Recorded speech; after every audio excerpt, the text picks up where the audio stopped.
I speculate that in the next general election, Trump will win, and then after he is inaugurated, he will introduce the new flat Earth force to replace the space force. But I don't really think that's going to happen. It's just a joke speculation.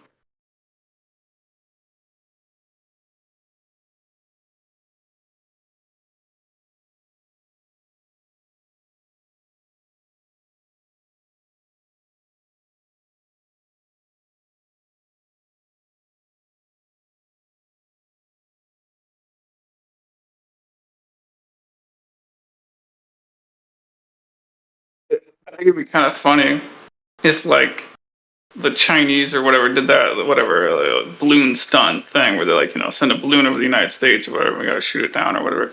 I think it'd be funny if that happened again under Trump, but then he's like making a speech how he used the space force to take it down.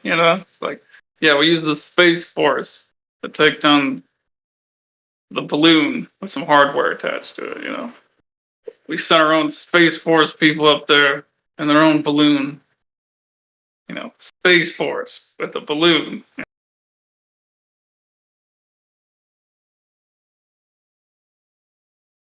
Imagine like people in astronaut suits, like with balloons attached to them. I think someone's done a stunt like that before. Yeah, yeah, someone has. I remember that. It was like a stunt in the 1960s.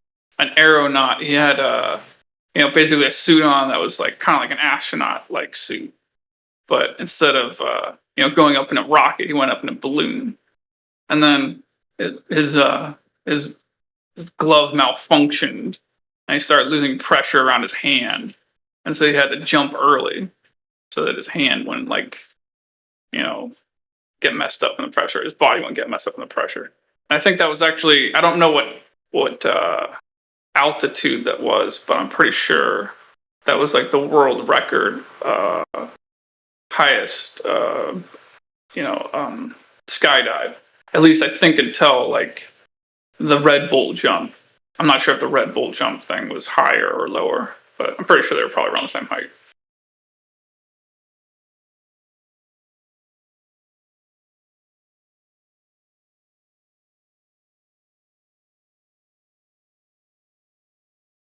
I think that'd be great though, if they just like kind of did a cross between, kind of like how we're all familiar that NASA, fakes at least some of their whatever stuff in a water tank. We're all familiar with that one famous picture where you see the guy with scuba gear and the reflection of the visor of the guy in a spacesuit. But like what I'm thinking is, I think it'd just be funny if they just like kind of like didn't fake it, but like just called it going to space. But they just attached all their hardware and all their crap to balloons instead of rockets, and just called it space. Like I mean, after all, why not? It's fitting for like this time of you know history. Like we're calling so many things that they're not. I mean, to the best of my knowledge, unless it's been changed, you can go into Google and ask them, can a man get pregnant? And Google will say, yes, a man can get pregnant. And people are saying, oh, you got to call me this, you can't call me that. And, oh, you can't refer to me as this, you got to refer to me as that. And, oh, you can't say this word, you got to refer to those people over there as that. It's like, we live in a society of that now. Like, why don't we just attach balloons to shit and just say it's going to space? Like, why not?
Hey, where them globies at?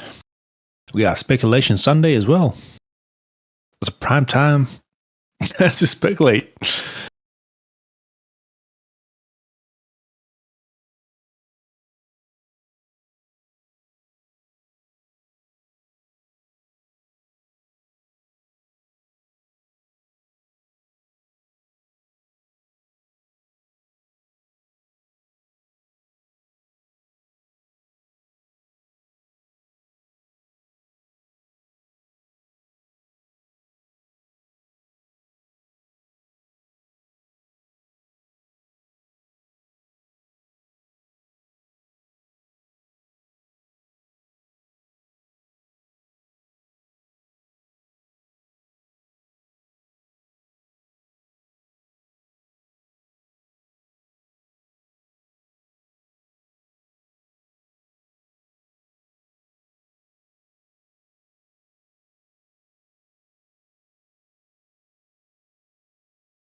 So, Hello, sir. I want to talk to someone who believes the Earth is flat. I want to understand their position. Well, ask. Maybe someone will answer. Yeah, is there a flat earther here? Are you a flat earther? Well, we got a few in here, yeah. Are you one? Because you're the only one talking.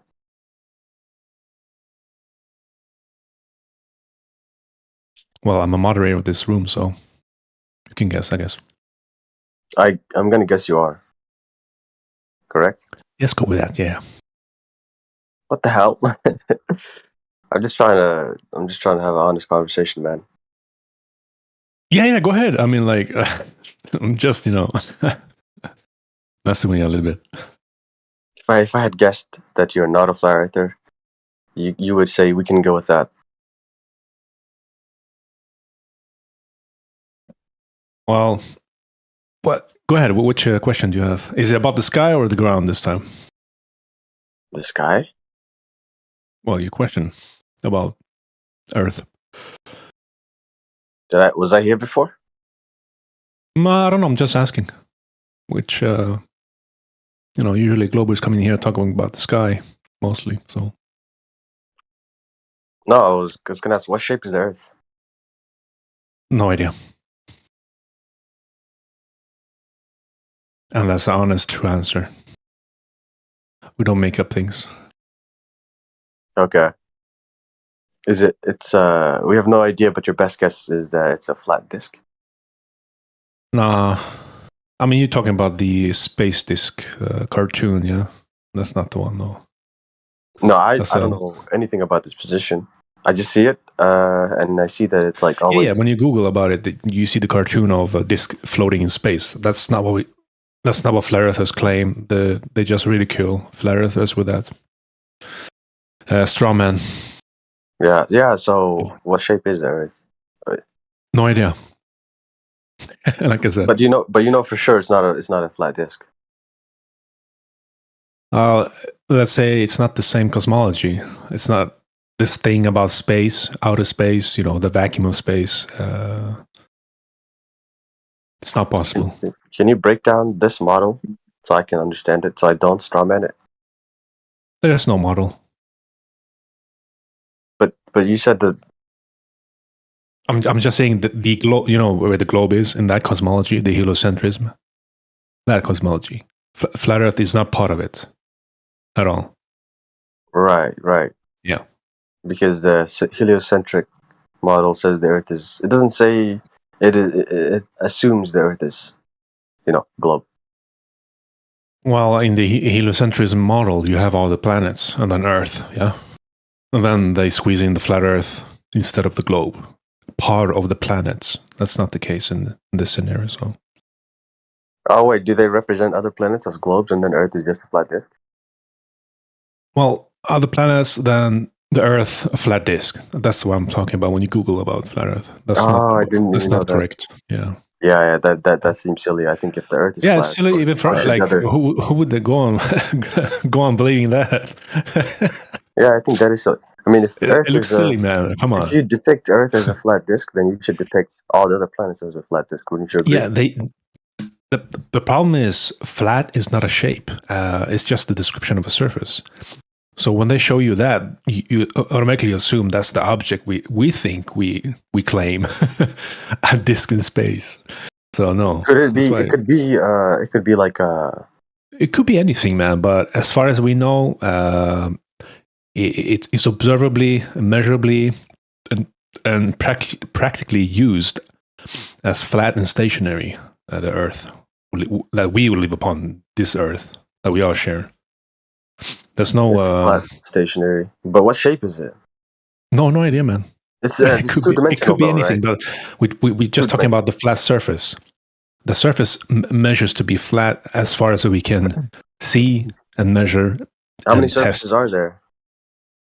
I don't know, idea, man. What do you mean, how many surfaces? Like a circle only has one surface. A square. Circle? Or a cube has. A circle has no flat surface, though. A circle has. A circle is a circle. It bends. A circle. It bends. Should I have said a square then? Like a square has flat edges. You could go with any object that has flat surfaces. When you say the Earth is a flat surface, right? Does that mean it's a two-dimensional figure? Yeah, you're talking about 2D, but I'm not saying we live in 2D. That's not what I'm saying. I'm saying the description of the surface is level and flat. The horizon horizontal. It's a straight line. You don't see anything curving. You don't observe that at all. And then about the measurements I was talking about, there are plenty of people, flat earthers, have done laser measurements and other stuff as well, and they have come up with no curvature. So I don't know. Honest question: what would disprove your idea that the Earth is a flat surface? If there were a provable curvature to demonstrate and measure. If there was a what?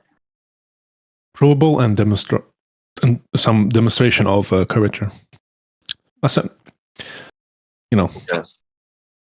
Like I said, the position we take is because the globe has been scrutinized and been tested in reality. Like you have the math, the whole thing, the model, the math, the size of the Earth. Then you take the prediction of the curvature rate. When you have the radius, 3,000, what was it? 3959 miles, something like that. Out of that, you can mathematically extract the curvature rate out of it, 8 inches per mile squared. So you can take that and go out in reality.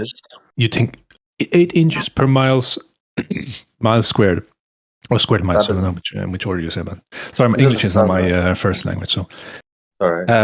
8 inches per mile squared. That's a formula derived from the radius or a circumference as well.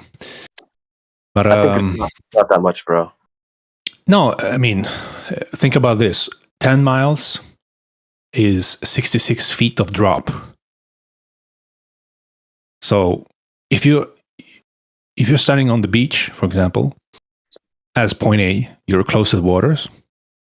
You're 6 feet, a tall guy. And you look out to the horizon, you see some distant object or known object that's fixed.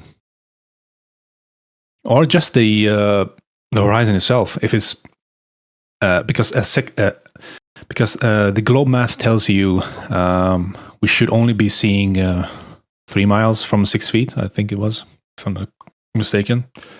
That's the limitation of the horizon, where the so-called leading edge of the curvature begins from that height, 6 feet.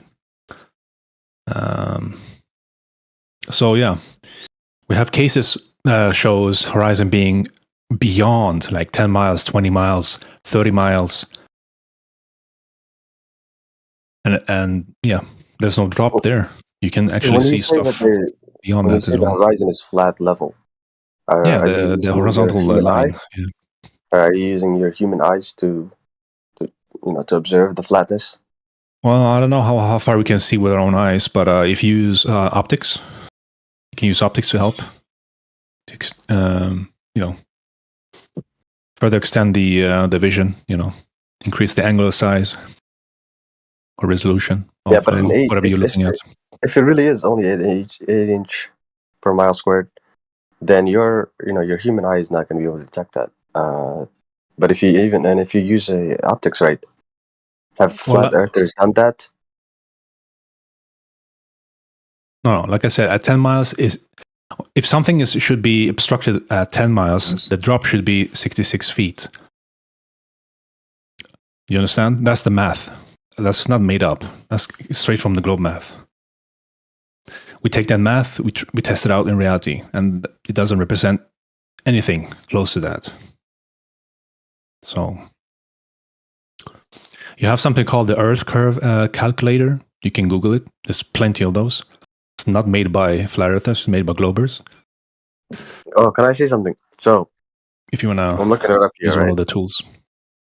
It says that the 8 inches per mile squared is accurate for the first 100 to 1,000 miles of the Earth's 1,000 miles, curvature.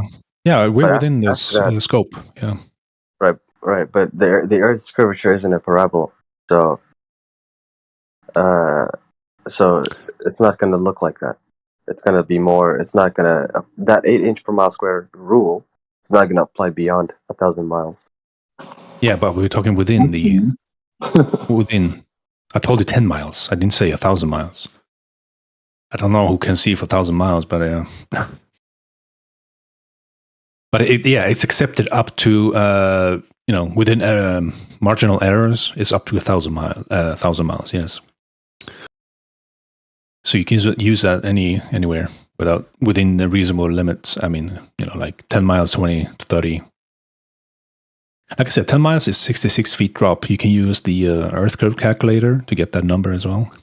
You punch in those numbers, the height, and the distance to the horizon, or whatever the case may be. The claim here is that when you're trying to observe the curvature, the drop, the 66 feet drop from 10 miles, you observe nothing.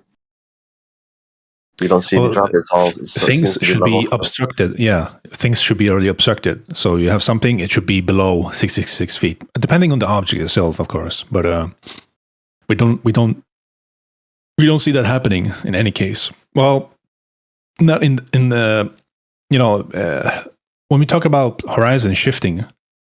I mean, I guess you have been.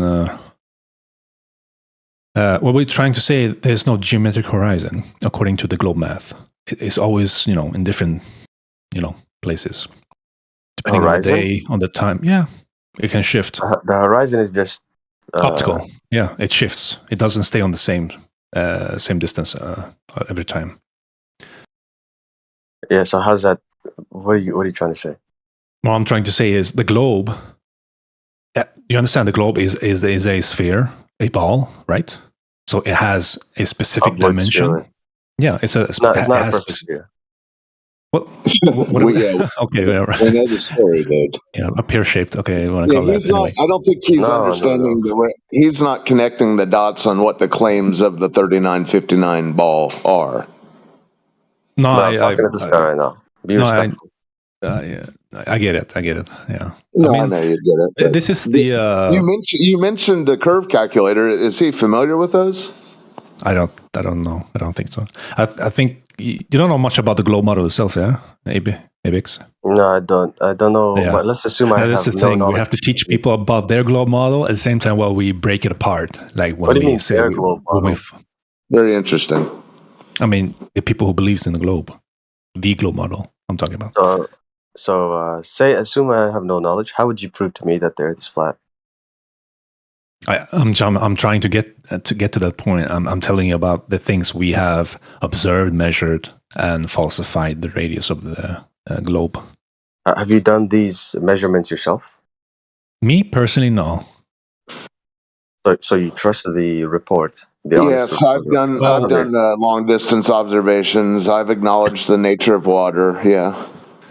Well, I'm talking right now. let us say like this. Sure, I haven't done it myself personally. I live in the big city. I don't have any way to do that here. The material we have at hand, you can go through it yourself. I'm not telling you to believe us. I'm not telling you, yeah, this is the truth. No one's going to tell you that. You gonna come to the conclusion yourself based on the research you do, the information you have at hand, and the data. If you can find curvature based off the globe model and the data presented, sure, go with that. I guess that's what you want to believe in then. Or no, it is a globe in that case. Why is it taught that planets are, this obloid spheroid shape, most of them? Thought? I mean, I don't know, man. You ask those people who started the indoctrination, I guess, of the whole heliocentric model. Yeah, isn't it funny, Abix, that you're taught now that it's oblate spheroid, but every depiction of it looks like a billiards ball? That's funny. Yeah. Oh, okay. Yeah, the NASA pictures, they show you perfect circles, like spheres, whatever. No, there's a bulge at the equator. Yeah, but they don't show that on NASA pictures. No, it's not. It's a slight. It's like not even noticeable. No, it's so nuanced. But anyway, it doesn't matter. Bulge or not bulge. We're not talking about bulges here anyway. So there's a slight, not like a. Yeah, we get it. We've heard the cope rationalization. Yeah, Where did you get this? At what point did you realize that the Earth wasn't the globe that you've seen on the shelf, and actually it's oblate? Can you clarify your question? When did you begin telling people that the Earth isn't a sphere, it's actually an oblate spheroid? I don't really talk about this much, as you can tell, right? So that was the first time you've ever. I don't make this a high priority conversation, to be honest. Okay. Did you hear that from Neil deGrasse Tyson, the oblate part, pear-shaped, or what? Where did you get that from? From science class. I'm not gonna lie to you. Science 1990. class. They said that they said the paper mache spinning ball on the shelf is wrong. It's actually an oblate spheroid. They gave you that contradiction. What? Dude, I said, did they point out that contradiction to you, and that didn't raise the red flag? Are you trying to? What are you trying to do here, man? Do you want to have a conversation? I'm not trying to do anything. I already did it, I guess. I don't know. All I'm saying is it seems like you have an excuse for everything. You said, well, the Earth isn't a parabola. Well, the parabola formula is good enough. Have you checked out the parabola formula? I just did. Yeah, why would anyone? Okay, have you compared it? Mathematical equations, right? The thing about math. Have you compared? Yeah, have you compared reality? Have you compared reality to the claims of this curvature? You guys are talking over each other. One second. Try not to talk over me. Right? What you're saying is not more important than what I have to say. Yeah, right? Okay.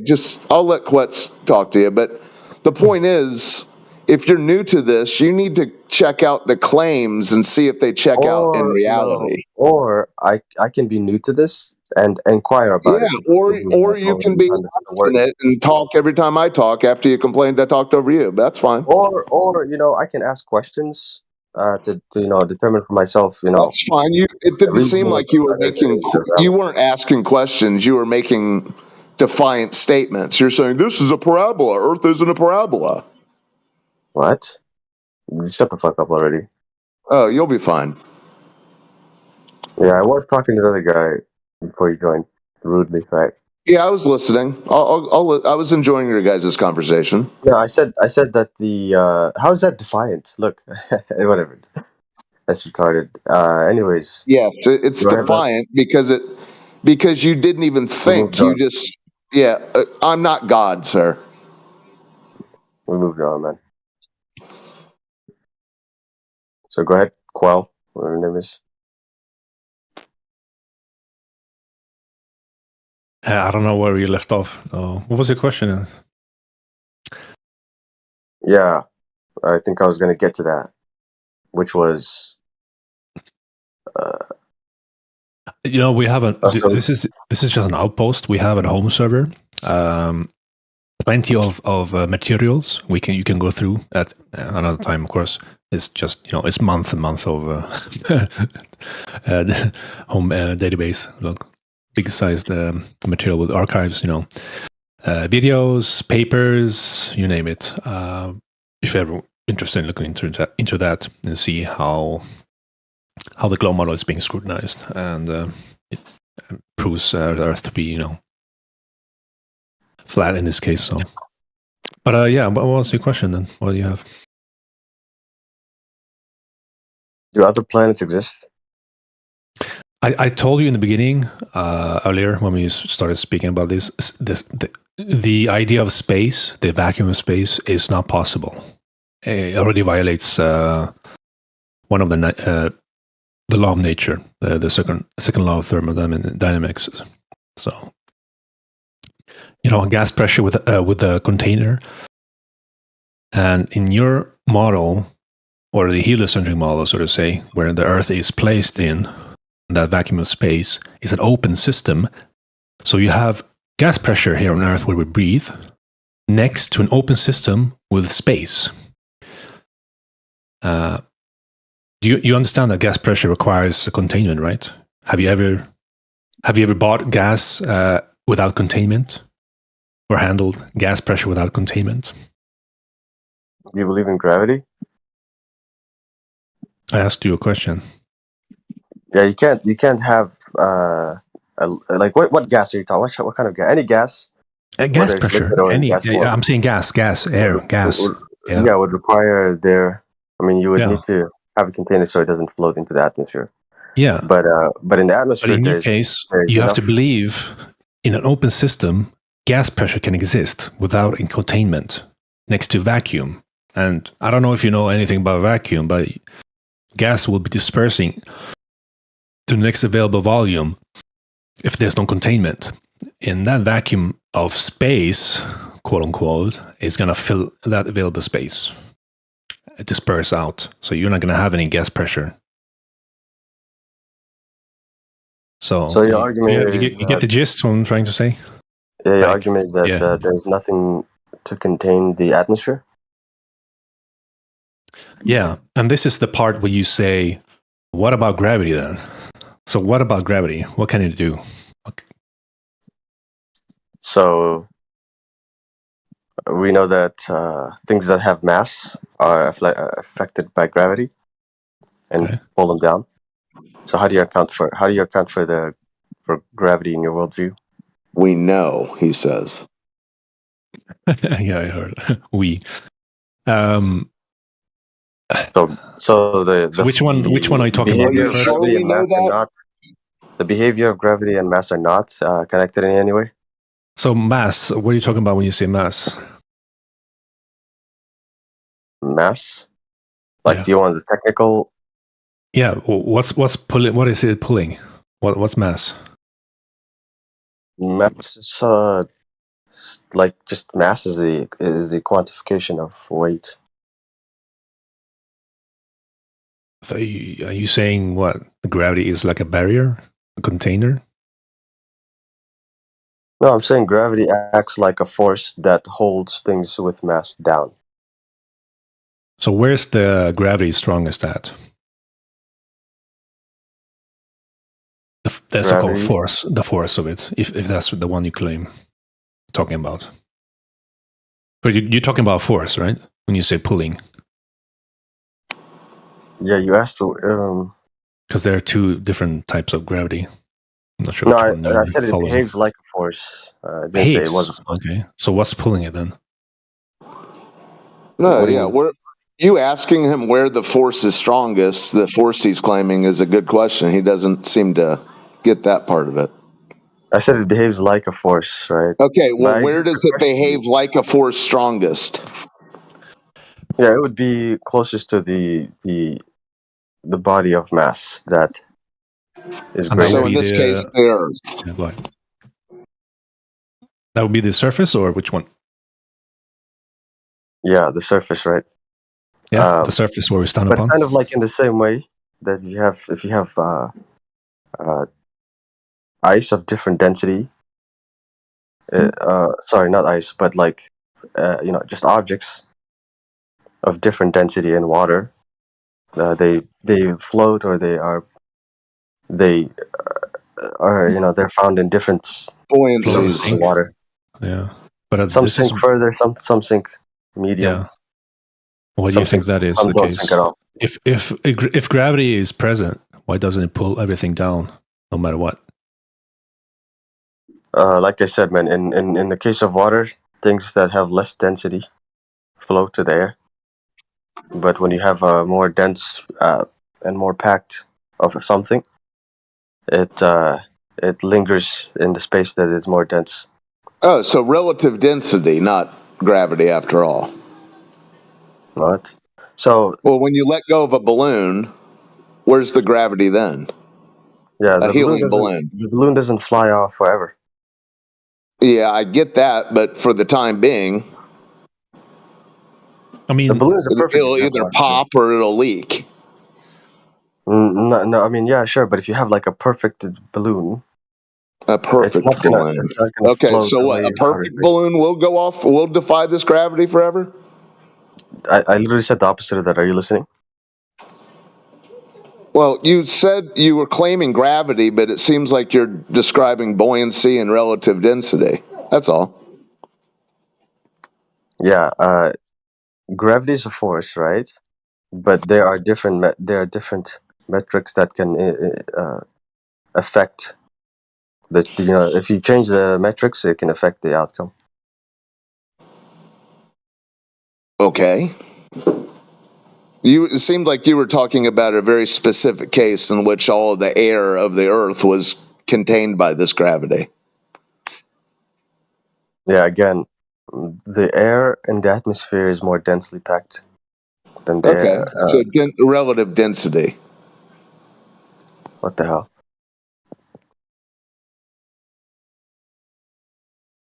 well, yeah, you got something called buoyancy and density. Yeah, I'm not sure where the gravity plays part in this though, because it sounds to me it's selective when it comes to relative density. No, the gravity pulls things towards the center, including the gases in the atmosphere. So you The said that's the effect gravitational of pull. gravity. What is gravity? Yeah, and where is it strongest? Get back to that. So to be honest, no one knows what gravity is, but we have Yeah. Why'd models you of bring gravity. it up, bro? Well, Because our models that's of gravity tell us that things with mass get pulled down. mass with okay. Things with mass, right, and the gravitational Well, pull is strong enough to keep the atmosphere from drifting into no space. one's denying things falling down. But just the case with the gravity, there's an issue. Like I said, no one knows what it is. The effects is only described, and what's been mentioned here also about buoyancy and density works perfectly fine without gravity. You don't even need that in the equation. It's not even mentioned in the equation when it comes to that. So I'm not sure how it plays a part in this anyway. If you think about it. Let's think about it. Yeah. When you have an object that's denser than the medium is surrounded, it's going to drop. If it's less denser, it's going to rise than the surrounding medium. So air, water, whatever the case may be, vacuum. I don't know. We're talking about physics here, so I'm not sure. I'm not making things up. So, But why do things that are more dense, go down? that is just what I said. Things But why? denser goes down. I'm asking you why that happens. Seeking equilibrium. I mean, why that's occurring, you'd have to be omniscient to know what's going on, the overall ins and outs of everything, nuts and bolts of the reality we're in. Right? I mean, you even said a minute ago, hey, no one knows what gravity is. Well, now you're asking, so you're rewording the question when you've already conceded that No one knows. no. So I asked you because you said You're asking the Things cause. seek equilibrium. yeah, I'm asking the cause. Yeah, what do you Yeah, think but is you the don't. cause? The same goes with you. You don't have a cause with gravity. You describe the effect. No, gravity is the cause to the things, things with higher density going down. Okay, well, if it were mass, listen, if it were mass attracting mass, wouldn't the force be strongest at the surface? Mass, it's not mass attracting mass. Okay, okay, if it's the force that you're describing, wouldn't It's this not a force force. be? Good Lord, I'm trying to use your word. I realize I it said doesn't it exist. behaves like a force, remember? Okay, this thing that's like a force. It's If not a it's force. like a force, listen, if it's like a force and it's being created by the core of the Earth, It behaves wouldn't? like a force, man. It's Okay, not being created dude. by the core. It's not being created by the Okay. core. Okay, so why are you arguing for it? Huh? I How said does it. this? Okay, all How right. does So let this me prove clarify that the something. Earth is a ball? Well, we have to use the current paradigm, and of course, I'm open. I mean, I Yeah, I grant. get. Right? Hold on, man. Okay, you've I yet to grant. answer this Hold on, man. question though. I grant. Hold Where on, man. would this? Hold on, man. Where I would this grant like a you. force be? I grant you that the current model of Einstein's gravity can change. We can see a paradigm shift the next couple hundred years, or sooner. Right? It I'm not. already I'm not. happened. Good Lord. The paradigm shift already happened. You're just What's late the to new the model? party. What's the new model of gravity? What gravity? Okay, so you're not even on the same page as me. You're not tracking anything. Gravity I've been doesn't saying. exist. Sorry. Yeah, so you haven't been tracking anything Space-time I've been doesn't saying. exist. So Mass attracting what's mass the point of doesn't continuing a exist. conversation with you if you're not going to listen to what He, I'm saying, man? he goes Well, I'm straight to the listening, point. bro. Yeah. He's going No, straight to. He just went he right goes straight over to what the I said. point. There's no gravity. Yeah, he's right. But like the Yeah, but he didn't address what I latest said, right? rhetoric you're talking about is the space bending and warping and space time, whatever you want to call it. Yeah, according Shit. to Einstein's Yeah. model of gravity, it's not a curve. It's not a. It's not the force. Not an Yeah, attraction force. we have citations, people saying it's not a force. Yeah, it's a lot of papers of that from universities. Gravity is not a force. The It behaves like a Einstein, force. the general relativity. Yeah, behaves. Whatever you want to call it, man. You described the effect. I mean, you just Because we're telling us the observing. effect. Yeah, like you said, we're observing the effects. We're observing the Yeah, behavior. we observe the same thing. I'm not saying we deny the effect. Like, I'm not saying it's gravity, but we're not denying the effect of things falling down for some, So if you're not denying some it's gravity, He's yet to let it sink in that this thing causing the force is weakest at its source. yeah. what? Bro, just be quiet. You have even electrostatic is like 10 times. I don't know what's the order of magnitude there, but it's way stronger than this supposed gravity force. When you call it the parent force, if you want to call it. The not force he's insisting on. Yeah. So electrostatic is even more stronger than your gravity. So, and do you know the vector of electrostatic, where it goes? How is electrostatic relevant to things? Density, things with high density sinking.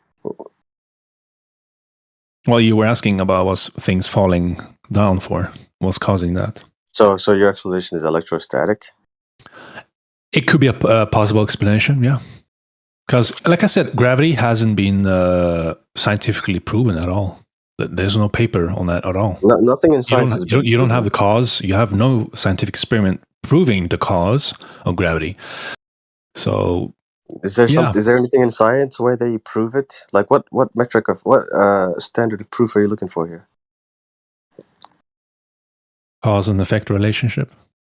A natural phenomena. The whole scientific method. When you follow the steps. That's not scientific method. Yeah. If you're going to prove something in nature, a phenomena in nature, you're going to use the scientific method. Scientific you're method? not using the word prove right. So in science, no one's trying to prove anything. Well, they're trying to find prove at best what is causing the relationship between those in that phenomena. Again, not prove, but explain and repeatability, right? We don't have to be semantic. Yeah, we don't have to be semantic about the wording here. You know what I mean? Yeah, but prove is like without a doubt. Yeah, but you have to. Science doesn't deal in proofs. Okay, so how do you prove? Yeah. Science not. Yeah, dude, we prove stuff. We empirically prove it. You understand that, right? We know things for sure, man. Where has science ever proved Water anything? boils. Heat makes water boil. You understand that we can do that over and over again and fucking show that water fucking boils from heat, right? Is that the only time the water boils? When you apply heat? Whatever. You can make up whatever experiment you like, right? Yeah, you put it in a vacuum chamber and water fucking boils. I get it. If you say the only time water boils is when you heat it, I didn't say that's the only time it boils. I said this is why it's boiling at this time, right? Okay, man. He said heat causes water to boil, not that it's the only cause. Yeah, heat causes water to boil. Mm-hmm. And what's that? Yes, and that's proved, right? That's a proven fact. Yeah. So you have Well, proven I that can yourself. possibly give you a case where we apply the same level of heat and the water doesn't boil. How do you account for that? The heat is not causing the water to boil anymore. Example of that? Dude, this is what I'm trying to prove, though. I wasn't trying to prove how much heat I needed. I just tried to prove that heat makes water boil, right? I can have if you want to be an idiot about it, then you can go ahead and be an idiot about it, man. Water A and water B. Water A boils at 100 degrees Celsius, and then water B doesn't boil. Yeah, you can make up whatever experiment you want, man. Okay, let's put it more semantical for you. Heat can cause water to boil. Yeah, if all the other variables are controlled for. Now you can't make up some weird hypothetical anymore. If all the other, it's not a hypothetical. This is a fact of science, right? You said, what if I have the same amount of heat? Anyway, but let's get back to what we were talking about. Science is about controlling for all the variables to make accurate, applying a hypothesis, making accurate predictions. That's what science is about. A scientific model is just a predictive model. That's it. So you can't scientifically prove that water or heat boils water? It's not proof. Again, you're just demonstrating that the hypothesis is repeatable. But it's a proven fact. Holy shit, man! You're straining yourself way, way low. Like, I don't know why you're doing that. Just be open. He doesn't want to concede, right? What? Now, I've explained to you that water doesn't always boil at given X amount of temperature. Okay. Good for you, brother. All right, cool. Okay, whatever. I mean, I don't care. Am I going to concede if I am right? That's stupid. Yeah, but anyway, proven point. Yeah, the point has been proven. So the water can boil with heat. How many options you have there to do that? I don't care. We have already established the first point. About, does water boil at X temperature, and then you do it, and then that's it. And listen, man, he was talking about the scientific method, and that's cause and effect, bro. Is water boiled? That's stupid, man. That's not what science is about. And the way you're talking, that you can just make up whatever shit you want, dude. No, you got to prove shit, man. He said cause and effect. You tried to use electrostatic. I said that could be a possible explanation, yes, instead of your fairy tale gravity. That has never been proven. Yeah, that's what I'm trying to say. Or demonstrated. You want to say, okay, I can use another word, demonstrated. Is that nicer? Demonstrated. There you go. Now I'm being nicer with you. So if I apply the model of gravity, I'm not gonna get accurate predictions. Model is not reality.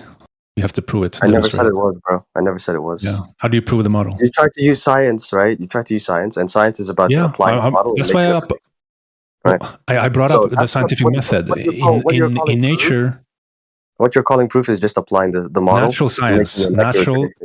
Natural science. Do you understand that?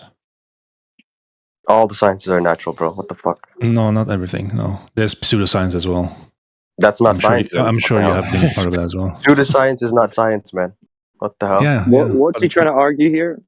He's not trying to argue anything. He's a fucking moron. Yeah, he's in a cult. It's just bickering with semantics. I don't know, like proven or not proven. Do I get a point when I frustrate you, flat earthers? What's your point, dude? You're the one that keeps telling people to shut up. You sound frustrated. Because let me give him an opportunity. Let me give him an opportunity. Are you trying to make a point to evidence the Earth is a spinning ball? No, I'm trying to understand their worldview, right? And for some reason, they can't hold to my questions. Okay, so you're not trying to prove the Earth's a ball. No, I'm trying to get them to prove the Earth is flat. Do you believe the Earth's a ball?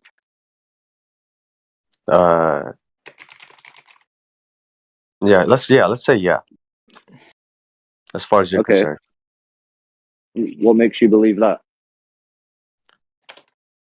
Oh, this room is called Flat Earth, bro. 24/7. There's no time to talk about a globe Earth right now. So do you the not question know why again, you believe it? you said that electrostatics Hold on. could possibly explain Hold on, that seems like a the effects dodge. of Do you not gravity. know? Do you not know why? Do you not know why you believe the Earth's a ball? Hey, bro, you just joined. There's a conversation preceding you. Be Abix, respectful. Yeah, but you've reworded that. this Electrostatic, right? conversation Can you is about explain the the nature of the electrostatic Earth. phenomenon, please? Go ahead. Somebody The brought up conversation is about electrostatic. the nature of the Earth, right? Whether it's a ball. Bro. I'll say it again. The conversation precedes you. You're not that important. Neither are Abix, you, dude. You're you're not a going to run smart this ass, ad, bro. man. This Yeah, is not Abix, your hold room, on. brother. Sorry to Yeah, tell you. Abix, Well, we can hear that you're obviously deathly afraid of your own belief that the Earth is a ball, which is why you can't speak to it, and you're I'm desperate so to afraid, deflect man. to I something else. am shivering in my You boots must right be now. afraid. You must be afraid, or you would be confident to I speak must about it. be, You're yeah. not. Do you have proof of that? Are you? Well, yeah, because you obfuscated Are you a immediately flat when I earther? asked you why you believe Tycoon, are you a that flat the Earth earther? is a ball. Is Why this do you another believe the attempt earth to is flat? obfuscate the question? I feel like you're Because dodging you the have question. no Because I asked evidence. my question Because you first, have right? no evidence that it's I anything asked else. my You have no question evidence first, that and it's yet anything you don't else. have an answer for my question. And so for some You reason, just your This is asked question me. nonsense, man. became secondary, You is just more asked me. prior, is more Me. You just higher asked me priority why than do mine. I believe it's flat? It's because you've got no evidence that it's anything else, Okay, which so is what there you you just go. demonstrated. Yeah, you've got no I asked evidence the that it's a question ball. before that the guy I asked the question to is not talking Well, anymore. we don't care. You We don't care wanna why take you over? think things fall down. Do you think you dropping your phone tells you the Earth's a spinning ball? Is that what you think? This is a related topic that we were Well, talking about clearly it's before not. you Clearly joined, it's right? not. Before Well, you joined. relate it then. How would you Relate know it it's then. relevant if you weren't even here for Okay. the part that Tell it's relevant me. to? Explain it. Explain it. Tell me how it makes the Earth a spinning ball. Oh my god, bro. We're trying to account for that, right? And this guy's account for things falling is electrostatic. Well, So That's how does not what he things said. Read falling the tell chat, you that dude. the Earth's a ball? I'm trying How to is something understand this guy's falling? worldview here. How Can would you allow him? something Can you allow him falling to read? tell you that it's a ball? Let me read this real quick. I've reworded the electronic statement. Statement was that the strength of electronic. That wasn't. Hold on. I remember that too. But he That's also what he said that said, man. electrostatic could be the explanation yeah, of all those the were your observations. words. Yeah. Yeah, you piled that on and started No, blabbing right after that let statement him was correct me made. himself. So just Let him Quats, whatever your name is. You're the one that Did put you not say that? electrostatics in, dude. Did you? I didn't bring up electrostatics, bro. No, He but did. you're the one that brought it up that it's the reason why things fall. No, he said that. He said it could be the reason. you're the one who brought it up as a replacement of gravity, bro. No. I didn't bring it up. I promise you, Yeah. right? He brought it up. No, He's like, but you're the one who electrostatic is a inserted stronger that. force. Electrostatic is a stronger force. So I asked him, is that your explanation for why things fall? He said it could be. That's what he said. All right. So I'm asking him, does he know what electrostatic is? Go ahead, Quetzalcoatl, whatever your name is. I can't say your name. What's your name, bro? He's disengaged because he's afraid to address the question. No, that's not the fact why he's not.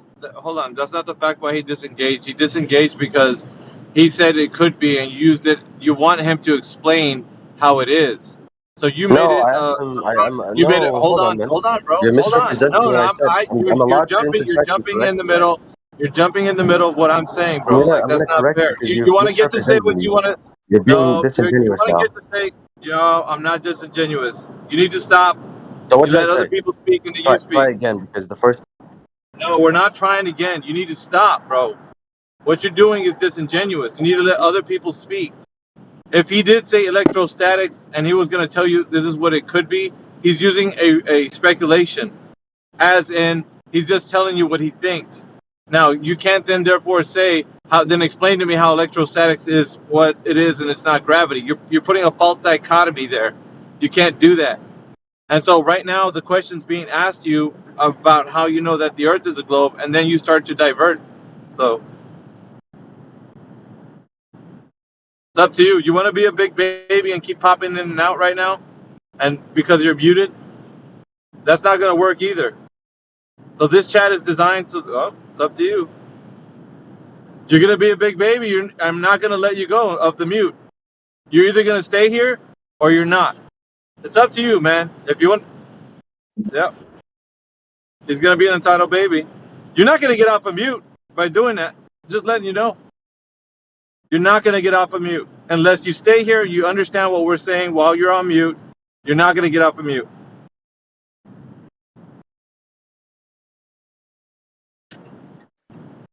These entitled children that come in here think that they can say what they want and speak however they want and then just steamroll the conversation. That's not how this works.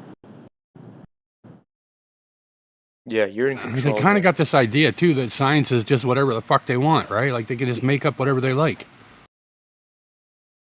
Yeah, like they think it's not totally obvious that as soon as they're actually brought back to the question, does this make the Earth a globe, and they spiral out and obfuscate, that they're not just terrified of their own claim. I mean, he said, I believe the Earth's a ball. I said, what makes you believe that? And he immediately just couldn't answer.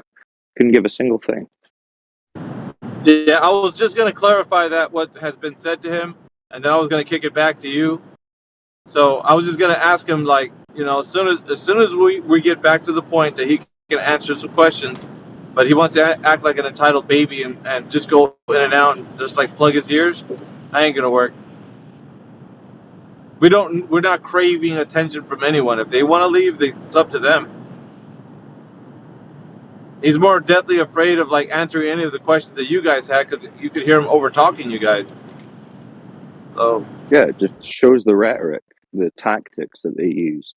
If they can't obfuscate onto something unrelated, then they don't want to talk because they know they'll expose themselves. So now you were right to jump in and mute him.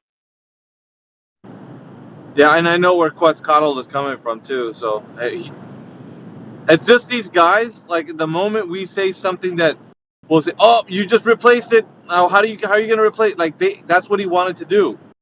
He wanted to use that as replacement theology. So that's not what Quetzalcoatl. I know that. I know Quetzalcoatl wouldn't make an argument like that, but he wanted to paint it into that kind of a idea for us. We can be like, "Oh yeah, Quetzalcoatl just said that electrostatics just replaced gravity." Like that's not how it went down. No, I know. I was trying to be careful what I said. I said it's a possible explanation. I didn't claim it is, but since you can measure electrostatic forces and everything like that, I told him gravity has not been the semantics. I said prove gravity in a scientific matter, and he said you don't prove in science. Okay, fuck's sake, man.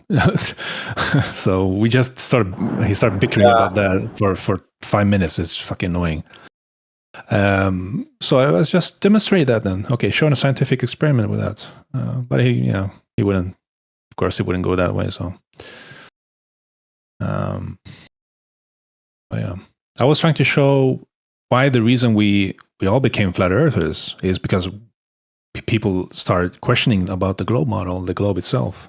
That's where it came from.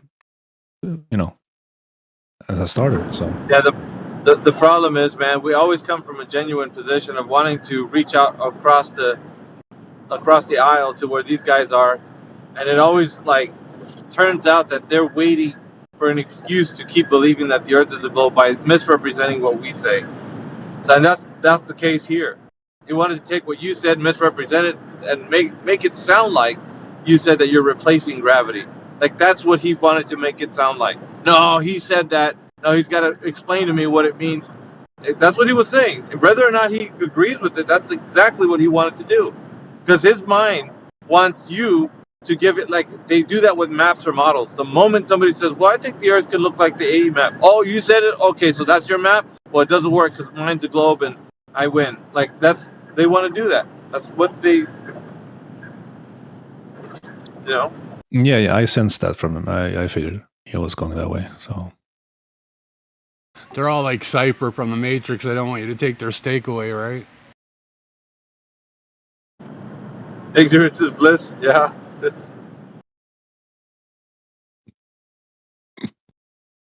They don't want to be the ones to straw man, so they want you to build one so they can knock it down.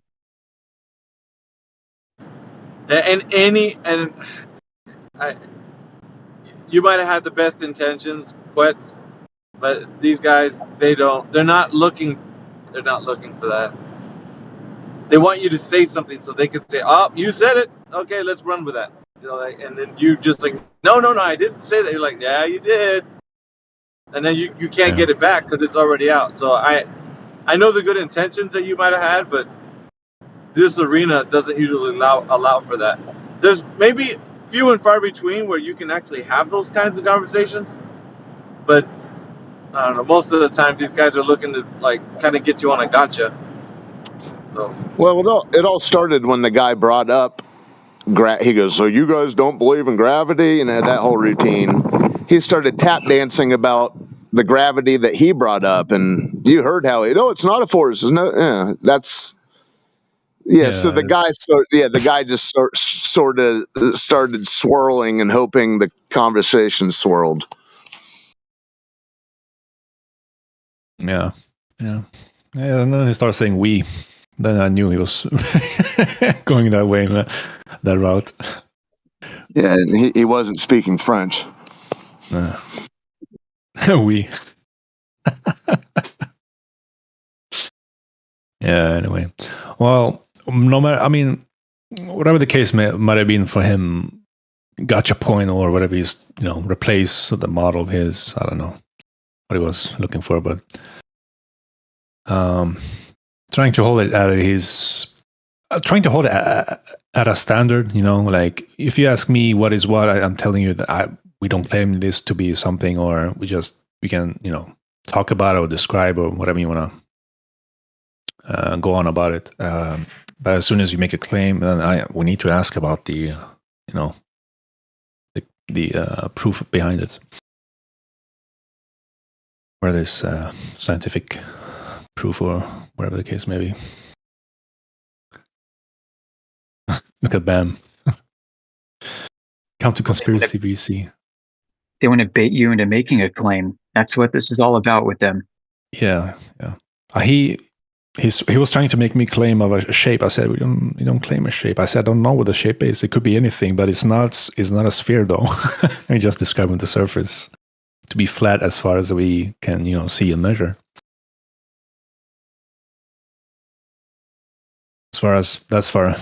That is as far as I took it with him. So with that part, but he was trying to get a claim out of that, I guess. Which shape we go with, I guess. They don't want to have the conversation that we're here to have. I got a question. What is the flat Earth argument for like why is it sunny right now for me in Canada, but my buddy in Australia says it's nighttime? How does that work? How is that explained? All right, you have a concept of what the geographic locations, due to the way that you have a model in your head of how the continents are displayed on a globe. So in your mind, you see it working a specific way. What if I was to tell you, you don't have any way to pit an orientation as to how the continents are in relation to one another, or continent sizes relative to one another? So if I was to tell you that would throw everything else that you have of where light and dark is into question. The only thing we know is that different locations receive sunlight at different times. But the way the arrangement looks like could be entirely different. So you might have, like I said, the idea that the Earth is a globe, and that works as a model for sunlight and darkness. But what we're going to tell you is that if you have that, then how do you know exactly the continents are in relation to one another the way it looks like on a globe? Because on a flat plane, you can actually put the continents in relation to one another depending on where the sunlight and the darkness hit.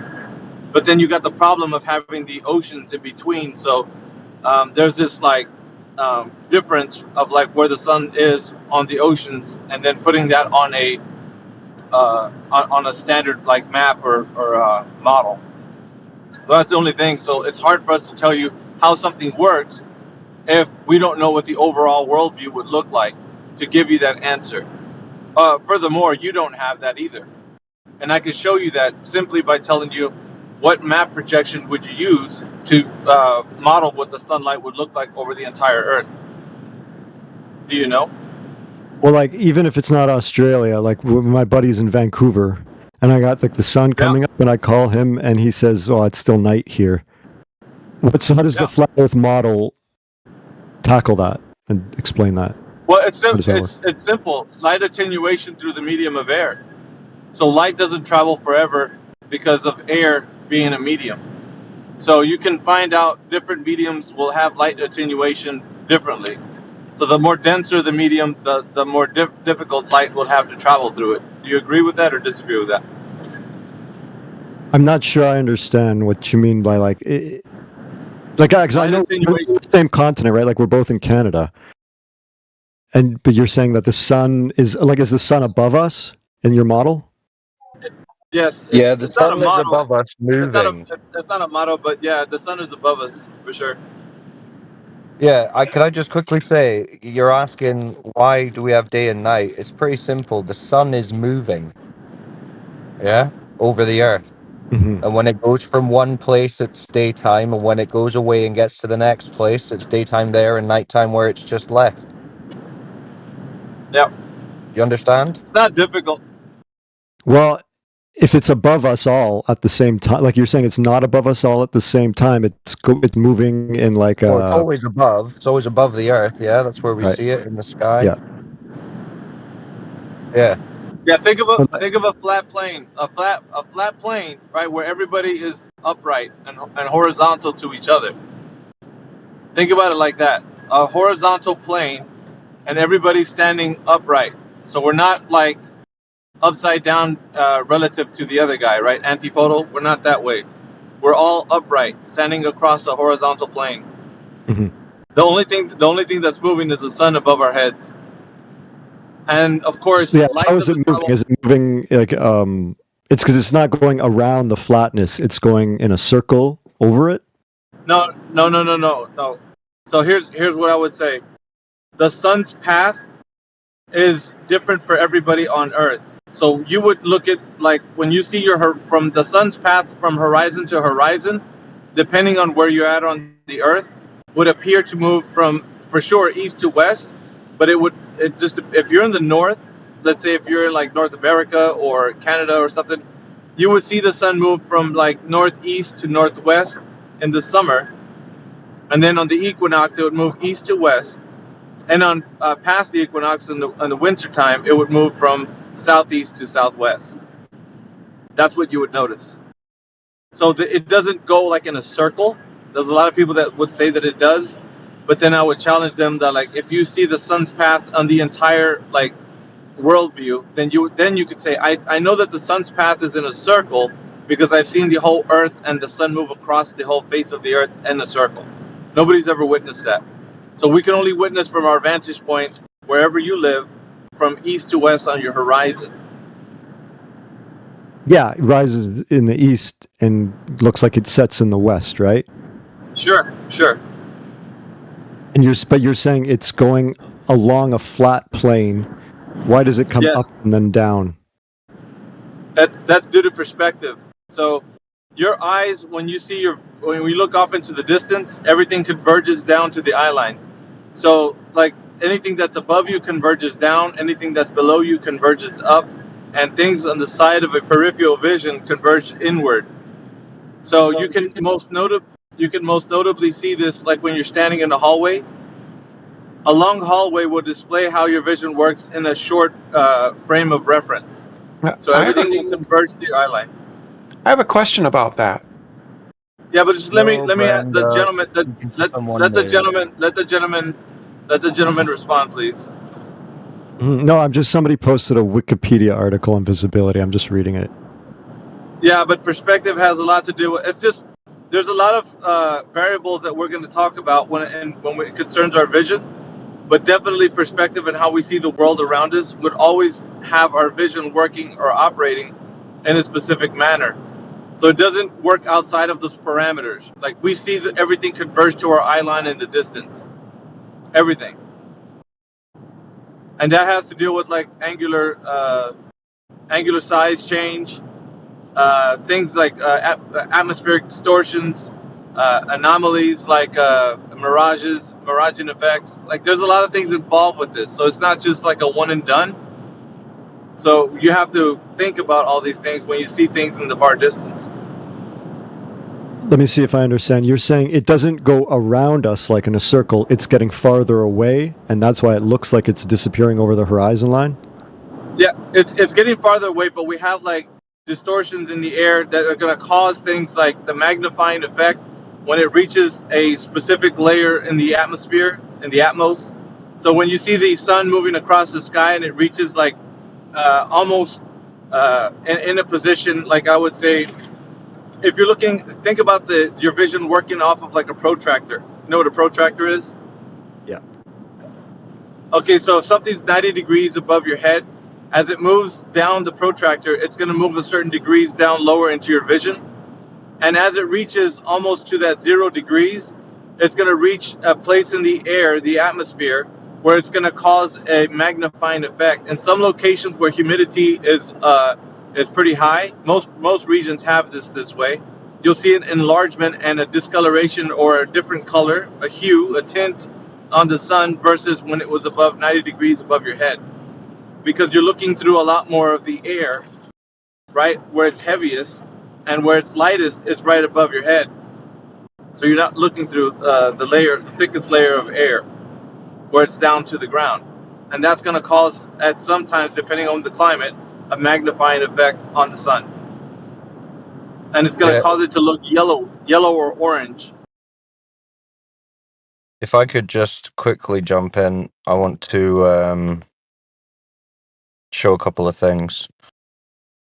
So when you're talking about perspective and we're talking about the sun's path as it moves away from us, like think about being on a street and seeing the street lights going off into the distance. You know, they get smaller and appear to go lower, like at a downward diagonal if you were to draw a line through them. Yeah. So imagine the sun, right? It takes that similar path, that like diagonal path of compressing into that vanishing point, right? And like we're saying, depending on where you are, you can see this kind of effect differently depending on the conditions. So are you in the text chat of the voice? Yeah, I could see it. So here's an example of where we do appear to see the sun shrinking in angular size, right? Not just sinking, appearing to sink into the horizon, which again is an optical effect. So we can demonstrate this effect of things sinking into a horizon on a flat surface, right? Not just a curved surface, which is the assumption. And also, I'll show you another one here. When it looks like the sun is sinking into that horizon, if you take a high-powered zoom camera and zoom into it, it pops back up above the horizon, right? The sun is always above. Everyone's up and down is the same. Now, the exact path of the sun that it takes in its entirety is somewhat speculative because we can't get that view from top down to see exactly which way it's going, but we can logically say it's moving above our heads, east to west to our view. And as it travels from one location to the next, it brings its light. It's day and night. Light has an extinction point, doesn't travel forever. So when it goes away from you, it gets dark. When it comes to you, it's daytime. And we can see the effect of the sinking into the horizon due to perspective. So does that make sense to you, what we're saying? Mm-hmm. Yeah, let me, hold on. Let me just, also, I think I know what you're saying. I'm going to look more into that. I do have to go, but I want to know what your guys' arguments are. And it sounds like you guys already thought about this. So I'm going to look into it. Yeah. Well, I was just going to say, before you go, we've got a server which has loads of resources. I'm going to DM you a link. And it's got channels. If you scroll down, it's got an additional information section. It'll probably take you months to go through it. But there's channels on sun, moon, stars, perspective. It says it's failed to send. I don't know. Maybe you need to get a friend request. It's discord.gg/flat earth 24/7 flat earth Discord. Right. So check that out to do some research, because if you go on Google and YouTube, it's just going to give you anti-flat earth propaganda, basically. So we save it all on the server so you can do research in your own time. All right, I'll check it out. Yeah, we're also not the Flat Earth Society. Yeah, Earth is not a disk in space. That's important. Okay, I'll check out the server.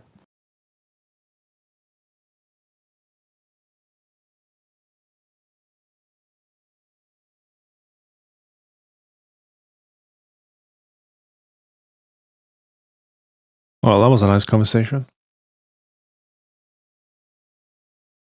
I suppose.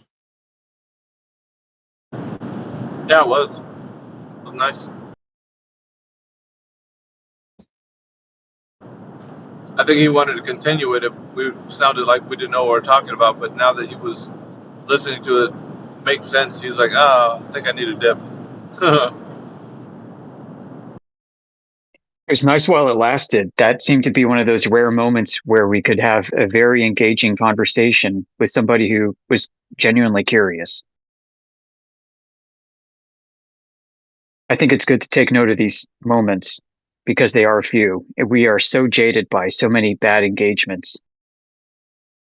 Yeah, see, he's an example of a guy who came in saying, I want to go and ask questions rather than I want to go and debate flat Earth. Exactly. So the problem is we get people that come in and say that they want to ask questions, but they're really here to sow discord. Yeah, or just argue. Like, some of them just want to argue no matter what is said, no matter how logical and true. Because a flat earther said it, they have to argue, and they want to argue with flat earthers. But to me, you get much more out of the conversation if you're just asking questions, which when someone comes in and they're like, oh, I've got some questions, they should immediately get priority. Absolutely. We're the big information kiosk in the mall. Yeah, just the awareness to be able to say, actually, I need to ask questions, not just spew out my already existing beliefs. There's a big difference there.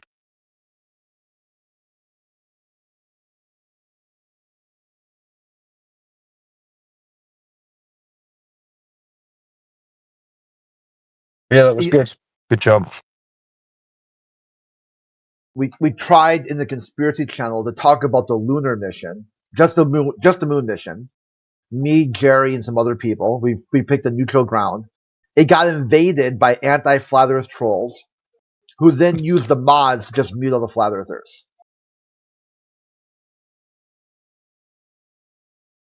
Who's modding? It was at Mia, whatever. Oh, interesting. This is the only place we can have a conversation with those guys. It was fine. The convo was fine until the Talon and Shitting Bull joined. A couple other people who just completely derailed the conversation, trying to make it all about me. That I'm like living in a trailer park and smoke crack. She did nothing. She said, "Oh, those are just jokes. They're fine."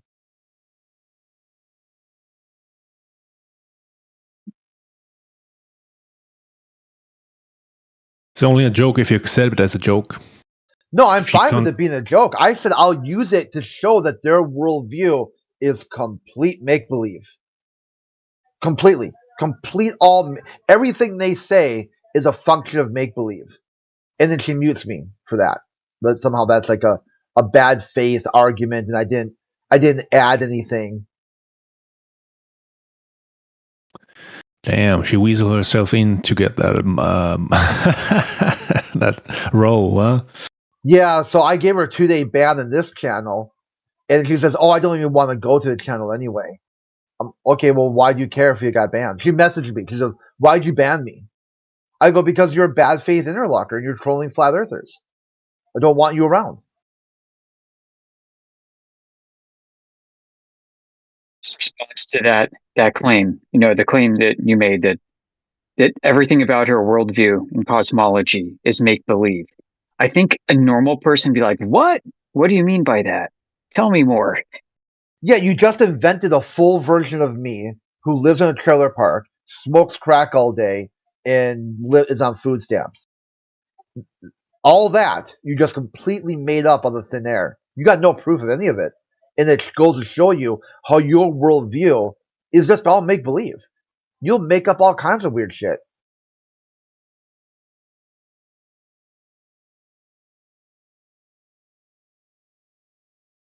How'd it go, Clay? Did they just spurg out of control even harder?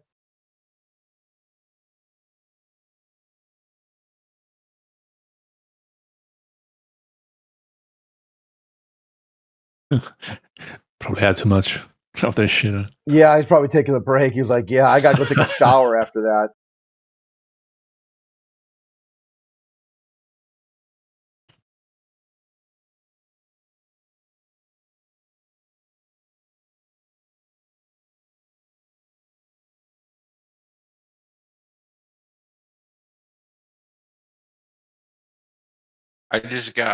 I got muted for in the conspiracy channel for saying that the Earth is flat. How Yeah. rude. Yeah, exactly. That's what they're doing. So just drive the conversation. That room. The room's fucking ass cancer. I explained to them that I agree that it's a circle, but it's like a flat circle, like the same way that you would have like a disc or a frisbee, and they don't want to listen to me. No, they just want to freak out. They want to yell at flat earthers, ask them a question, and then mute them as their proof they want an answer. Like, I do agree that it is round and it is a circle, but it's not like, yeah. Like, Yeah, how but you would can't say that either, man. airplanes? How would airplanes? Yeah, wait a minute. Work, though? Time out. You don't know that either. I don't know what. I know. I'm the bad guy, right? But I have to point it out. You can't say that what? either. That's a positive claim. Why can't you said the disc or a circle? Speculation Sunday. Just Jake, say you're speculating. But I've seen it is a circle because they have pictures. It's a circle. See? He didn't say that. That's what he's saying. Oh, okay. Let's this guy's I don't just want to trolling, divine basically. people. Hold on, guys. I don't want to divine. All right, so I guess I can't say that I don't want to divine his thoughts. I'm not doing that. I'm just saying he's saying that it's a disc or a circle. He doesn't know that. He's just saying it. Yeah, but they have pictures. They have pictures of it. It's a circle. No. Who's taking pictures of it? They went into space and they took pictures of it, and it's a circle. Yeah, he's trolling. See, told you. How am I trolling? Why don't you post your frisbee pictures then? Post them up. That'd be great. Post up my frisbee picture. You just Google a picture of the Earth, and it's a circle. It's okay to be embarrassed about believing in the globe. It is 2024. It is quite embarrassing, Jake. To believe in what? I already agreed that it's like a. I don't know how to describe. All right. Well, we'll do the test. Jake, what do they claim the radius of the globe is? Who? Globers? Like people that believe in the heliocentric model? Yeah. What do they claim the radius is? I thought it was either 24,000 or 7,900 miles or something like that. It's one of the. I'm like super drunk right now. Also. Yeah. See, you're a globie. Only the globies don't know the radius. What? Sounds a little bit like E.T. Oh yeah. The globies don't know the radius. Yeah, you're a globie. I don't understand what you're getting at, man. See, flat earthers know the globe model, so they know what the radius is claimed to be and all that. Whereas the globe believers, they don't know the model. They just believe it. 7,900 or something miles. Yeah, from so you don't know it. To another. Yeah, so you don't know it. And then there was like another. You're Globie like confirmed. Being super accusatory right now. Just call a spade a spade. You don't have to be embarrassed about believing in the globe. I'm drunk because I got fired, and so I'm super drunk right now. and you're like hella being a buzzkill, buddy. Yeah.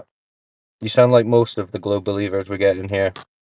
Yeah, extremely intoxicated should give you a reason to maybe like take a breath and take a knee, drink some water. I probably hopefully you weren't fired for getting drunk. No. I wasn't fired. Did you get laid off? Anything. Did you get laid off or you get fired? I wasn't fired for doing anything bad. They just cut funding and to laid the off, dispatch.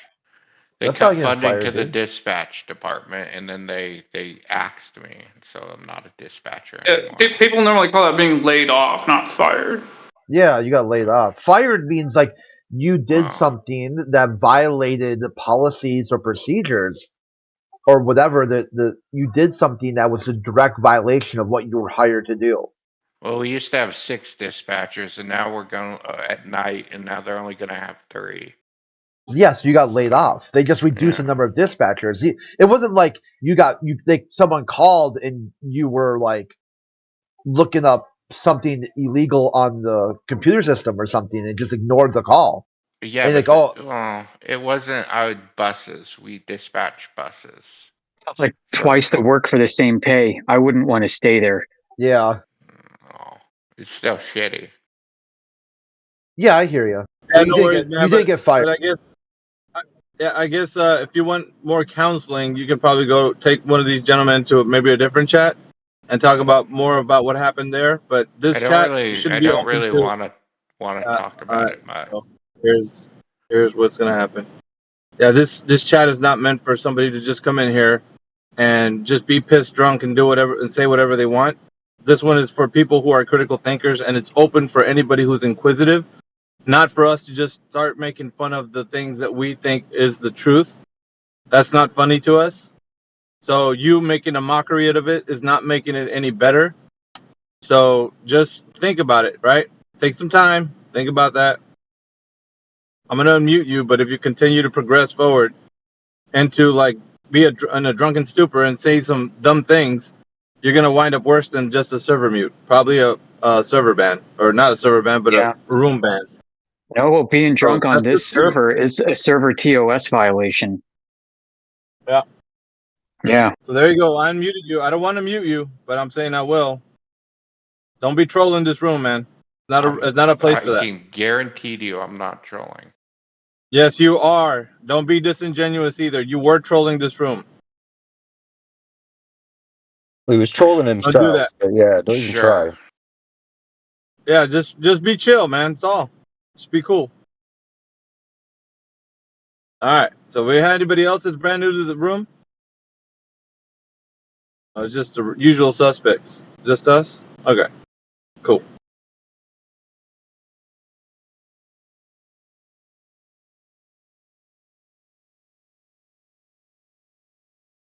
It's all good, man. We run things differently over here. This isn't your standard just rumpus room. Haha, Mia blocked me. She's messaged me. I responded. And she's like, stop messaging me. I go, so what? You want the first and the last word? We're having this long form conversation back and forth. And it ends with you saying, don't message me. Then why did you message me? Because you want the first and... serious. Sorry, Craig. I was deadly serious about speaking to the drunk bloke. When I'm not drinking, I can actually talk to people a little bit better than Well, yeah, it's also, he got muted in the other channel too. It's like, but I hear what you're saying.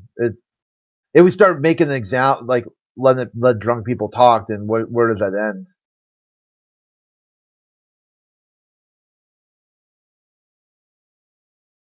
Especially if you're doing some sort of trauma dump that you got fired.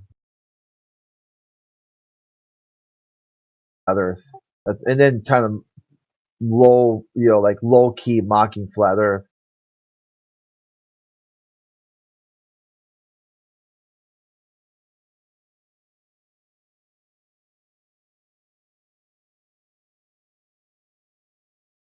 See, Brenda ran away.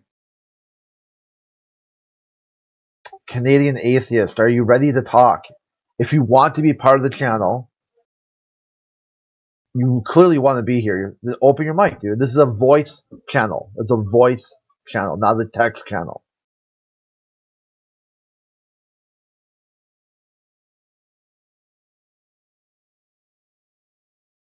All right, looks like he doesn't want to talk.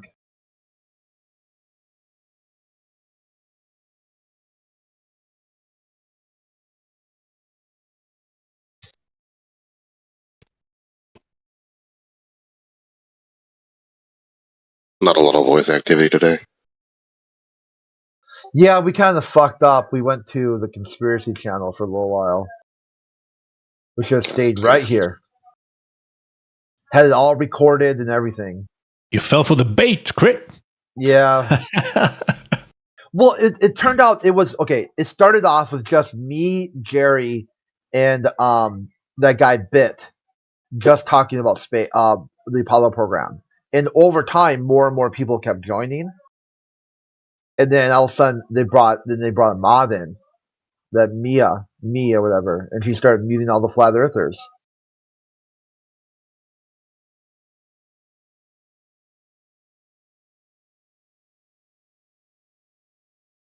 Actually, what's funny about that is she was talking about how, because it started going into 9/11 and then it went into like moon landing, and she was saying that she actually doesn't believe that the Apollo mission moon landings were legitimate. But then, of course, that's when all of the anti-flat earthers were jumping in, and all of a sudden her tone changed about all of it, basically. Oh, you actually complied and just said, "Oh yeah, we're here to spank the flat earthers now."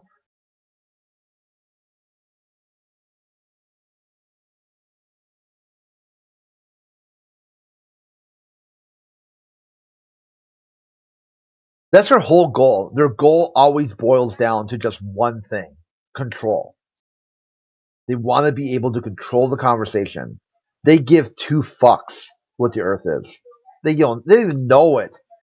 You ask them just very basic heliocentric knowledge questions.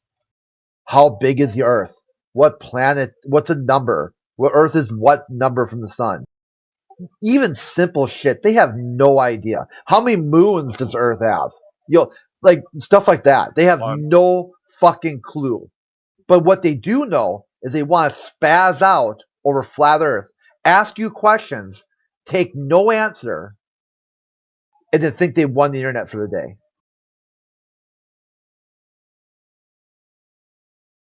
What have they been saying about the moon landing robot? Are they just saying it's fake?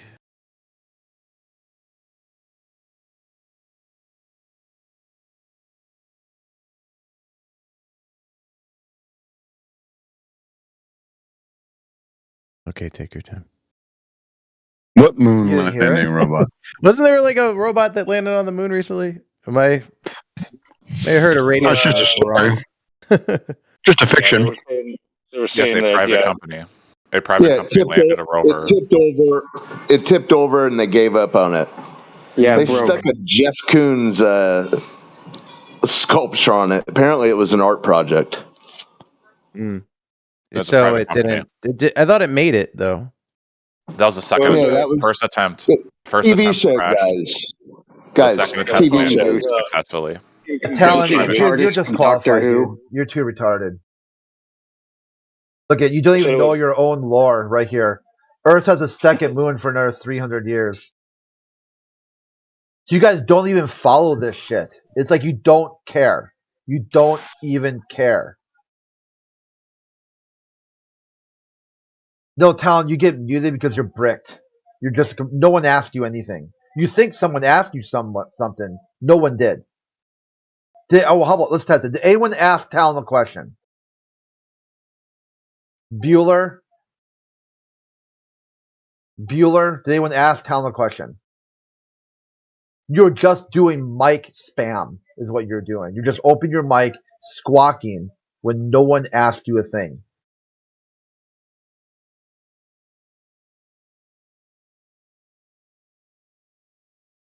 No one asked you, Talon.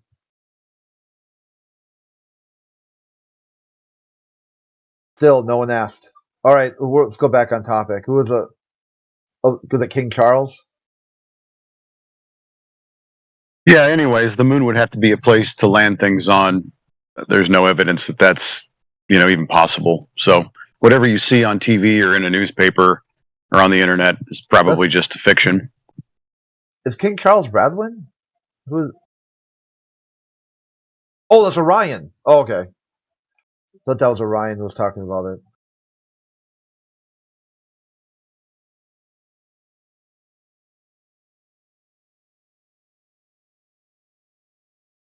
Bye, Talon.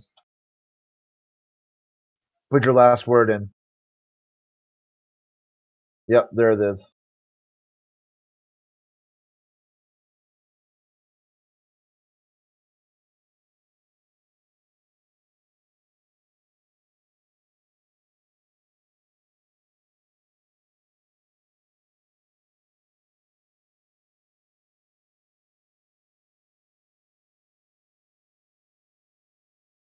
Yeah, they said it was a private company, but it was in conjunction with NASA and a lot of involvement in it. And then it was said to be completely AI guided from start to finish.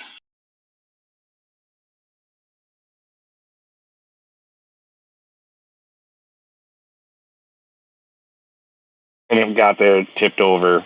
That's the story, anyway. And then, yeah, it was only intended, I guess, to work for like 7 days or something like that. But since it tipped over, yeah, they basically gave up after on it like right away after a couple of days. That sucks.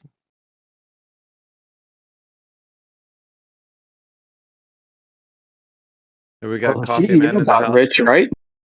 Coffee The Man's in the CEO house, was guys. selling shares on the way up. Yeah, Lunar. That's the best part of that, where it tanked like the stock. It was worth like I can't remember the exact figure, but it lost like 60% of its value. You guys know that Coffee Man's in here? Coffee Man, are you there? Yeah, he went No. radio silent. Yeah, I went radio silent. So, are you brand new to this channel? Sorry, say it again. Are you brand new to this channel?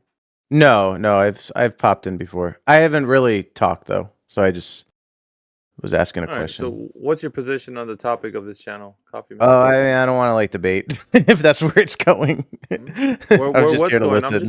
I'm just talking to you. I'm not debating. Okay. You're not going to What ask is a that? follow-up question, are you? Well, if you think that the Earth is a globe, it's Yeah, kind of I'm a glober. I'm a yeah. globetrotter. I mean, so what's the harm in just asking, why you think that? Like, I don't There it get it. is. There it is. I'm just not What is? interested. I'm sorry, man.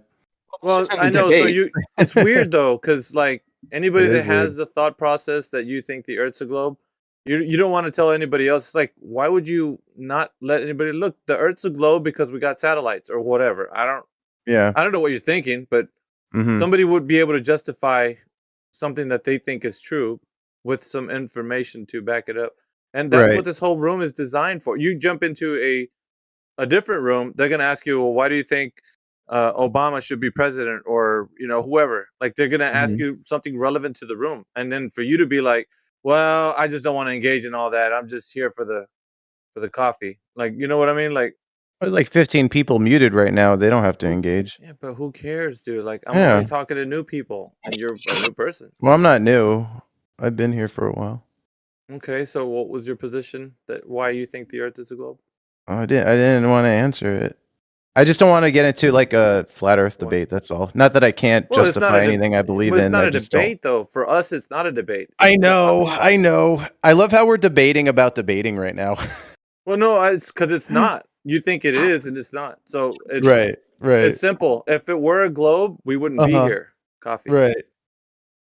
If it were a globe, we would not be here. None of Damn, us. that's crazy. That's That's crazy. those are the facts. And if it was a globe and it was self-evident, He's going we off. we would not be here. Yeah, I'm going off because it's simple, dude. Like those of you guys who avoid it and just like I'm indifferent about it should really realize that you aren't, because you're here. You're actually curious. You want to hear other people have the discussion.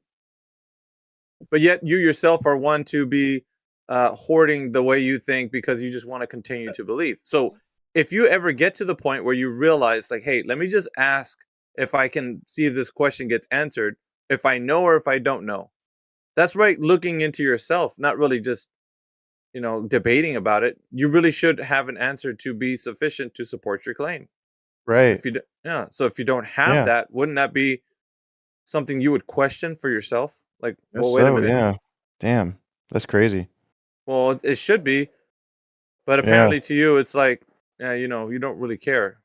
So Damn. that kind of what it says to us is that you'd rather stay with a belief that you have no information to support why you believe it.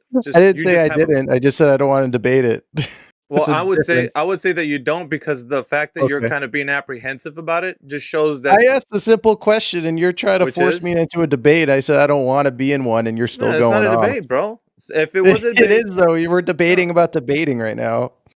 well, that's because if someone it else. was one, then we wouldn't be here. Right. None of us would be here. It would be self-evident the Earth's a globe. We would not be here. Copy. Exactly. Okay. Well, it's not a globe, therefore we're here. Okay. And you still think it is, and that's the problem, right? Yeah, it's a problem. It's like the elephant in the room, but you'd rather Problem talk for our about lives. you rather talk about like the gas prices right now. Oh man, I'm It's so sorry. weird. I asked a question about the moon landing. Jesus It's Christ. Well, see, the thing is though, TV instead of show. You having- make people like instead of- you make people scared to ask questions. I mean, I'm not scared, but other people like might not want to ask any questions because you're So like, they're Coffee. scared. Who gives Yeah, a they're- shit? oh, I know. I don't care. I don't care. Coffee. Well, then don't you bring it say- up. I think this is Yeah. more funny than anything. No, coffee. Yeah, say you are theirs- funny. So you're divining other people's thoughts in this room where you haven't even talked to other people, saying like they're listening to this conversation right now. They're hearing you be kind of like you want to hide, you don't want to talk about it, like, and they're probably not wondering or being scared to ask questions. They're wondering why you're not answering. Like, why are you Guys, really, being he so really thinks secretive he's about like it? what? Why are you being secret? Why can't you just say, "Look, man, this is why I believe the Earth's a globe." Right here, here it is. Because listen to the way you're talking. Why would I ever want to engage in a conversation with you? So you just What want to is be wrong a with- candy ass all your whole life, right? You want to be a I asked a pansy. question about the fucking moon landing, and now it's like this guy won't. So who You're cares? like a Listen, parasite. It's not a parasite, dude. You see A how little bit. Look at how you are. Look at how you are. Okay. You're being a trash human being right now. No, You I'm could actually asking change your you to ways, bro. stop, and you won't stop. Stop for what? Like, this is Stop. what this room's about, bro. This Then whole let other room is people about talk. this. I'm not. I'm wasting. We're literally wasting everyone's time. No, we're Have not. other people Actually, talk. Everybody's Here, listening let me- to be scared about this whole topic. I We don't are get it, man. wasting the time of the room right now. Okay, let me we're try. not. No, Coffee, we're not. So like- what the problem No, is this is a that's great happening. He's still going. He's still going. Yeah, of course I'm still going. There's because no you way are. I could engage in conversation with you. There's no way. It's Yeah, not going to you're happen. laughing. You're Or laughing anyone because- else, so don't even try. I'm not See? interested. So you're shutting the room down. So if Crit says, "No, No, let I'm me not. try," I'm you're saying gonna other be like, people "I don't should wanna listen to talk. Crit either." Other people chime in by all means. Okay, here, So Coffee. you're the moderator now. So you're controlling the comment. I am? So we Oh, should damn. let. Okay, so Coffee's running the room, guys. Oh, We I should wish let I could other mute people you if talk. I was the moderator. All right, here, see, Coffee. that's Let the me. issue. Let me No, try I don't this. want to That's the engage in issue, a bro. conversation, but I'm down to. Secret. I'm not asking for your conversation. I just want Okay, to tell cool, you cool. something. Sweet. Okay, if you want to Sweet. talk about, a person, okay, not necessarily you, if a person wants to talk about the lunar landing, okay, the Apollo, Yeah, 11 sorry, I to keep 7. calling it the moon landing. I was referring to that robot thing. Yeah. This thing that just happened. Okay. Yeah, you don't really need flat earthers for that topic. There's people who think the Earth is a globe who also think NASA's faking space flight. Mm-hmm. Right. Yeah, I get that. I guess I was just I'm always curious of like conspiracy angles one. on like recent topics. So that's Yeah, why but I this asked. isn't a conspiracy room. I know the conspiracies people don't think it's a conspiracy, but that's my the view shape on of it. the So Earth- that's why I'm just curious of what their view is. The shape of the Earth is not the shape of I the don't mean to Earth is sound not a insulting. conspiracy, dude. It's not. Okay. Whatever the Earth is self-evident to everybody. The ones who believe that it's something that it's not is a conspiracy. So if you believe the Earth is something that it's not, then you are in a conspiracy. Okay. The conspire is to have people think that the Earth is something that it's not, and then to say, well, it is this thing that we are all saying it is, which is the belief system that you're currently under right now, self-admittedly. And the rest of us are like, that's not what the Earth is. And you're like, yeah, it is. And I'm only asking, why do you think that? But you're saying I'm a parasite, I'm toxic, or anything else that you might say. Oh, to this because conversation, you're you definitely avoiding- are. Yeah. Yeah, you're avoiding the question. Because I'm which asking is- you to not. I'm not interested in talking to you, and you won't stop talking to me. Well, why won't you just go to another room then? Because I Why just is don't this want room the one? Because I like to hear people talk. I like to hear Okay. people discuss things. Except for you. Your voice is not important. Sometimes I chime in if I want to, not all the time. You're doing it now. I'm not chiming in on the topic. The only reason why I'm talking is because you keep talking to me. Okay, so then if that's the case, then let's keep talking. Why? Why? Because it's important for you to understand. But I'm not if going to you engage either on the know or topic not with know. you. It's not going to happen, bro. Well, it's happening now. We're doing it now. We're not, though. Yeah, we are. We are okay. You're just we're too afraid. discussing flat Earth right now. That's what we're doing. You're in a corner shivering because you don't want to answer any questions. Yeah, I Atheist agree. Junior I said agree. We something. should move on. I understand that I am a part of wasting the time in this room, so I'm okay to move on. Atheist Junior, welcome to the channel. Oh, thank you. We can ask the question to other people, or is it going to be the same indifferent conversation we have with Coffee Man? Because I'm going to keep asking everybody. It doesn't matter who it is, Coffee Man or any other. Ask me the question instead of him. Let's see if anybody else will be better than Coffee Man at having a conversation. All right, so impossible. What do you think? What impossible? I don't know. You're not everybody else, are you, Coffee? You can sit. You can sit in the corner quietly, like you want it to be. Sit in the corner quietly. That'll be best for you. In the corner quietly. So, yeah. Cool. Well, then don't be talking. Then. Okay. Stop cool. talking. Starting now. No. Let me give you a starting point. Starting now. All right. So, atheist, what do you think the shape of the Earth is? I think it's an oblate spheroid. Cool. All right. Why do you think that? Do you have any information to support that? Well, the International Space Station has a 24/7 video feed of the Earth that shows its curvature. I don't know if you want me to give more than one example, but we have the photos from NASA, and also you can calculate it based on using mathematics. And if you're, for example, on a lake, and you can measure the curvature of the Earth. I'm not really good with all that math, but I've seen it done, and also the fact that ships go over the horizon from bottom to top when they go. So I guess those would be my reasons. Okay, let's go with the first one. So you said the ISS, right? Yeah. Okay, so the information that you receive is through a medium of a video or images. Is this correct? Yeah, it's a live stream video. Okay. What is the verification process that we can do as individuals to see if that information can check out as exactly what they're saying it is? How can we know that that's true what they're showing us? In the case of like somebody showing you an image of, let's say, a rare butterfly, right? You could actually find out whether or not that rare butterfly is a thing in existence or something Photoshop. Would you agree or disagree on the case of the butterfly? If it was a photo? Mm-hmm.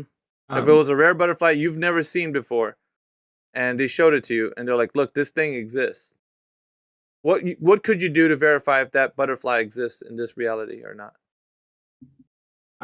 Well, I could check it against a database of species of butterflies that have been discovered, and look on the internet if there are other photos of that same butterfly, same pattern, same genus and species name. Interesting. Yeah. So you could give a lot of relevant information as to why, or a strong inference as to why this butterfly could exist, right? Yeah. Okay. But what would be the place where you could say, I know it actually exists versus I believe it exists? Because you could say, I believe it exists based upon all the inferences you could make from evidence leading you to it. But how could you say, I know it exists? Well, if I saw one in front of me, that would be probably the best way. But I know that if I see, we're talking about a photo, right? I know that if I'm shown a photo of that specific butterfly, and I first of all, it would depend. I would like to know who the person showing it to me is, and what the source was of the image. But if I did research to confirm that I think it does exist, then I would know that specific butterfly is part of a population, and that one, even if it's dead, that species of butterfly does exist. If I was able to confirm that, that's how I would know. Yeah, there's a part of working with things in our tangible reality where we can actually say and verify the thing that was done, like an image of a butterfly that was rare, and we wanted to see if we could uh, test that knowledge claim of that. We could work with the maybe one that was a dead butterfly, or perhaps seeing some in the wild. But there could be something that we could do to verify that butterfly exists, as per the case of having somebody take an image of it, right? So picture or whatever. But what I'm saying is, there's a way that we can get to the part of knowing where we can experience this butterfly ourselves. We can know that it exists. We can work with it. It's not just an image. It's not just an inference. It's not just information gathered from other species. But we can say we know it exists because we can work with this butterfly in its natural environment, or we can experiment with it, right? That's things we can do. Would you agree or disagree? Well, I'm not sure if I would agree. Are you saying that you would have to see it in front of you to confirm that it exists? No, the knowledge claim that from the knowledge base of saying I know that this butterfly is something in existence rather than it being an inference. So when you don't have the experience of working with this thing in tangible reality, you have just a belief based on an inference that you have that it does exist. So do you see what I'm saying? You could correlate things to say, like, well, we know that other types of butterflies like this exist, but we don't know that it actually does until we experiment, or we do some tests with them, see them in their natural environment, and work with them essentially. So when you have that experience, you gain a knowledge base that's it varies from saying that somebody shot me a picture and I know from the other types of butterflies that this one butterfly exists based on my knowledge base of the other ones that I know. So you start to become someone who can verify and or falsify the image by saying, you know what, this guy who took the picture, I went to go investigate whether or not this butterfly exists. I see them flying around their natural habitat, and I can test one. I can see its wingspan, and like, you worked with them. So in tangible reality, you can verify that butterfly does exist. So an experience is paramount, or I would say supersedes the belief or inference that you had prior. What I'm making a case for is that it becomes something that you can say, yeah, I've worked with these things. That's what I do. I work with these insects, and this one here, I know it exists because I worked with it. I literally measured its wingspan, and like, you can do things that you couldn't do if you hadn't had that experience. An inference will only take you so far, but an actual knowledge base where you've gained from knowing that you've worked with these insects will then put it into a level of knowledge that you didn't have prior to that. And so the same goes for making a strong case for an analogy to the ISS. When they show you things and you start putting together some type of belief that you have of the ISS, and viewing things on the live stream, images and so forth, are only going to get you to that strong inference, but they're never going to give you that verification or a knowledge base that you would have if you had an experience working on an ISS, let's say, or going to it, or being there, or knowing the equipment they're using, or anything. You can only know it from a secondary hand information. So it's hearsay at best at this point. They're showing you things, they're telling you things, but they're not giving you that experience, and you don't have that. So you could only say, based on an inference, that you think that the ISS is true on what you've been shown. And that's as good as it gets. Do you think that the ISS is actually in space? And do you think that the video feed is accurate and it's a real video feed? Yeah, according to the people that are talking about where it is, it's up in the upper part of the thermosphere, so below the exosphere. And where it is considered to be the acronym of LEO, which is low Earth orbit. So they're saying that and there's a lot of there's a lot of attributes that are part of it, right?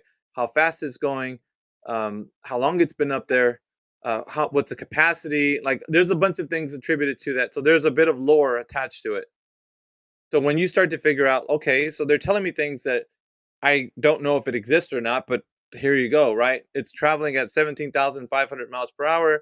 It's made of a specific type of material that can, reflect the heat that it's, where, of course, being in the thermospheres, it's around these temperatures that are really hot. So There's things that they're telling you about it, and you're just accepting based on the information. You don't have any way to verify these things, right? You can look up in the sky and see it. Yeah, there's that, right? You could see something. You can see it with the naked eye. Yeah, no, you're not Earth. seeing it with the naked eye. You see something. You can literally see the ISS in certain countries. You can see it with the naked eye from ground level. Yeah, you see something. I'm not gonna lie to you. There's something that they call the ISS, but it's not what you might think that carries humans around in that thing. So once you can actually go there and see inside and be like, look, I traveled to the thing they call the ISS. I've been inside. I've experienced all this. This is my experience. Then you can say that. But from a distance, you can say, I saw something that they're telling me is the ISS. So even if you see something, it's not verifying the thing that they're telling you is an actual vehicle which carries humans. That's Yes, it is. No, that's what your inference is about. You've never I don't been think you there. answered my question though. Do you think that the ISS is actually in low Earth orbit? Do you think it's real? It's above something that's above us that they call the ISS is there. It's not what they're telling you it is, like a vehicle that carries humans. What is it? It could be some type of technology, but it's not what they're telling you. And what is it? Who knows, dude? Nobody knows. Like only the people that invented it. Yeah, you think you know. I watched them launch it in. I know. I watched them launch it into space. You've watched them launch it into space. So they've on TV. They've launched the ISS into space, and you've seen that. Yeah, that's hilarious. No, I watched a broadcast of them launching it. What year was that? It, and I don't know off the top of my head. I'd have to Google that. But why would you Google it if you were there? Well, I didn't say I was there. What year was it when you saw it on TV? Let me look it up. I don't. You got to look it up. Yeah. You don't know it? Because it would be something profound in your memory. You would be like, dude, I remember the year. It was like, whatever. So now you're looking something up that you had it. It was 1998. That was a long time ago. Okay, so in 98 you saw something on TV that launched the ISS. Is that what you said? Yeah. What do you remember? So you're... Well, they launched the first of it in 1998. Yeah, go ahead. Go ahead. Just a moment. So your entire faith is based on what you've seen on a screen, but you don't actually have firsthand knowledge. Just to be clear. It's not faith. It's not faith. Well, wouldn't it have to be since you didn't experience any of this, but you saw it on TV? Yeah, it's the same. It's the same for the people that I literally would have to go there to confirm that it actually that is builds real? the knowledge. That builds the knowledge that you would have if to support the claim that you know what the ISS is. That builds that knowledge. If you don't have it, you have at best an inference. That's all you have right now. I've seen it on TV. I've seen images, live streams. I've seen pictures, like all that stuff. And even if you said I saw having an inference. Because it's not a knowledge claim. You can't say I know that ISS is there and what they're claiming it to be. You can't do that. The definition of an inference? Do you understand what I'm saying? It's a conclusion reached on the basis of evidence and reasoning. So what evidence do you have that they're putting humans in a vehicle up in that highest part of the thermosphere?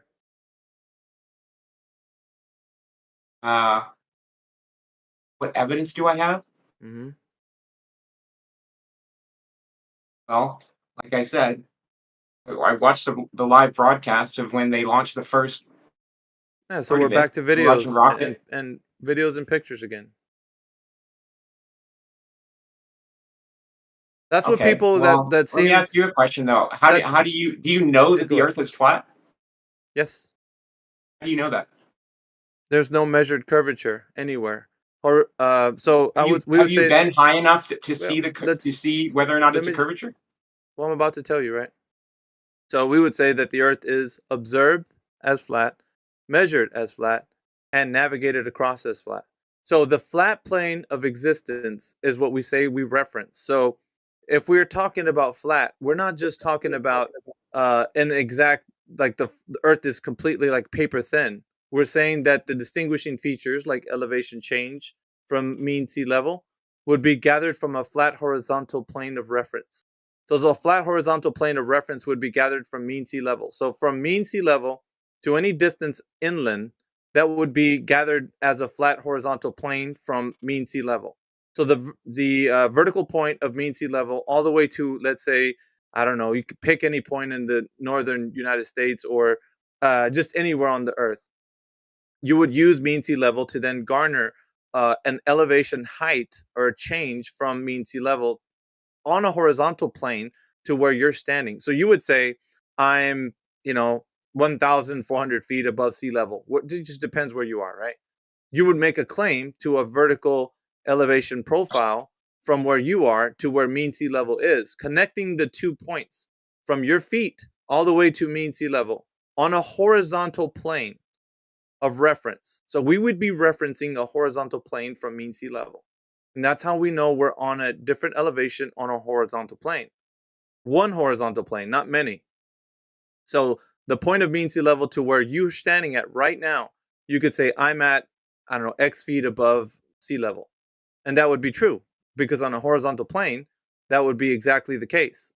So connecting the two dots from a vertical point on mean sea level to where you're standing would be a horizontal plane of reference. So we're saying that the land has topography, of course, hills, valleys, and all that kind of good stuff. But we would say that you can reference the horizontal plane by saying from mean sea level, that vertical point on mean sea level to where you're standing at that vertical profile, the elevation profile where you're standing would be a horizontal plane from mean sea level. That way you know where you stand in relation to mean sea level.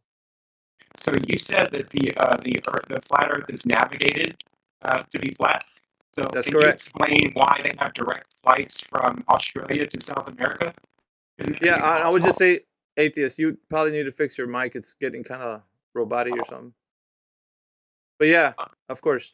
So can you give me the distances again?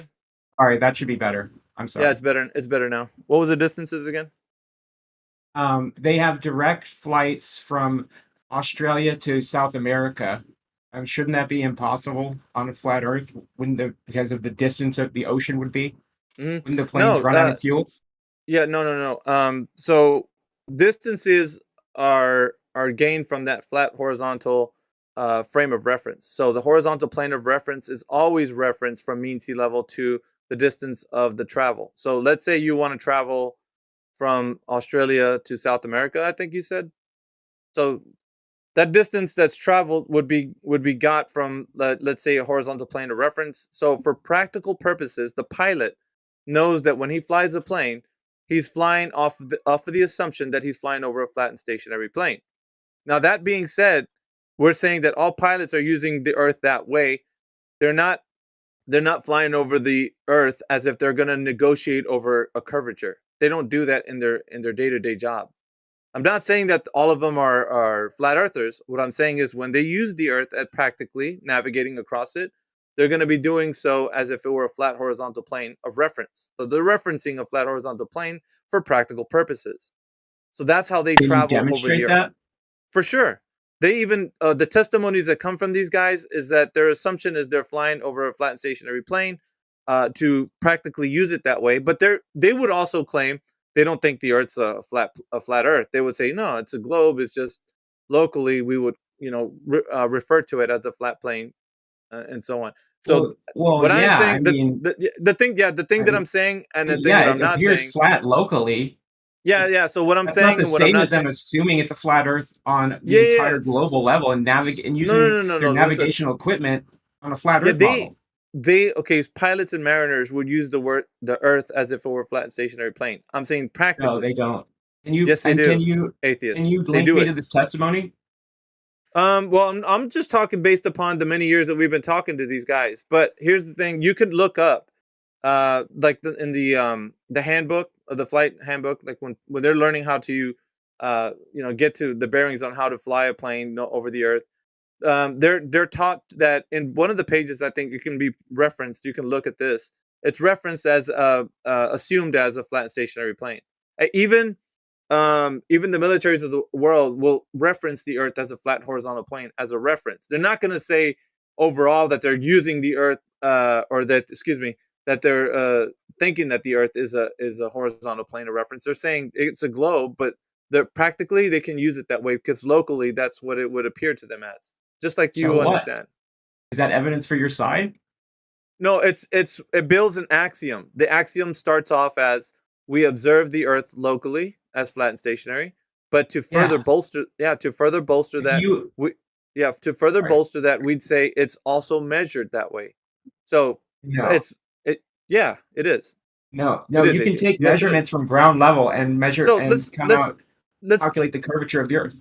Yeah, so that's interesting because that's where we're going to go next. So if you say that it is measured to have some curvature, I would say the next question to you would be, in what way has it ever been measured in history that it's been measured to have this drop over distance? Now, if you say there's a method you know of, then let us know what method that is so we can confirm. Well, let's see. I don't know the name of it offhand, but I think it was a Greek mathematician that used the shadows from two sticks two poles placed at different locations, and he used that to show that there was a curvature of the Earth based on the distance or the angle of the shadows cast. Okay, could that be done on a flat plane as well? No. Okay, let's test this out. Or it would be different than the result that was gotten. Okay, let's test this out. So if you have a light in your room, right? Let's just use a light, flashlight, for example. Any light source will do for this particular example here, this exercise. So if you have like an object, like let's say a soda can, or I don't know if you know what that is, a pop can, soda can, pop can, you have it in the center of your room, put the light source right above that soda can. Well, it's not really going to cast a shadow because the light source is right above it, 90 degrees to the object, right? But take, for example, if you move that soda can off into the left or to the right, you'd have a diverging shadow, which would be cast because the light source, where it's at, the light source will be at a different angle from that object, casting a different shadow, a diverging shadow.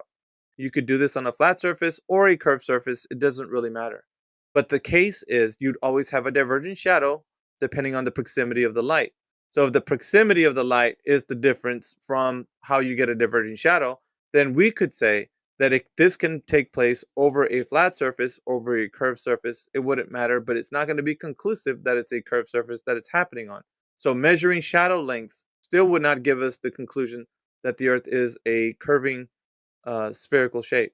So that doesn't give us the conclusion because that's just an aspect of how light and shadows work, depending on how close the object is, the proximity to the light source. So, yeah, like I said, sun, yeah. So it was Eratosthenes. I don't know if I'm pronouncing that right. Eratosthenes. Yeah, it's fine. And it's fine. he lived in the city of Alexandria in Egypt, not Greece. And he read that in a city named Syene that was south of where he lived, on a particular day of the year, the sun's reflection was visible at the bottom of a well. And so that meant that the sun had to be directly overhead. But on that same day, in Alexandria, a vertical object cast a shadow. So he was using geometry to calculate the circumference of the Earth based on. That's exactly what that's atheist. That's exactly what we just covered right now. So we covered the two examples of it happening on a curved surface or a flat surface. The surface. Okay, but let me finish what I was going to say. Okay. So, he knew there was 360 degrees in a circle. Okay, he could measure the angle of the shadow cast in Alexandria, and he knew the distance between the two cities. The only unknown equation is the circumference of the Earth. So that's what he's solving for. So basically, the equation is you take the angle of the shadow in Alexandria, divide that by 360 degrees, and that'll equal the distance between the two cities, and I'm not good at math, but no, I mean you're taking your explain to me how this would work on a flat Earth, though. Right. So if you have, sorry, do you want to come in?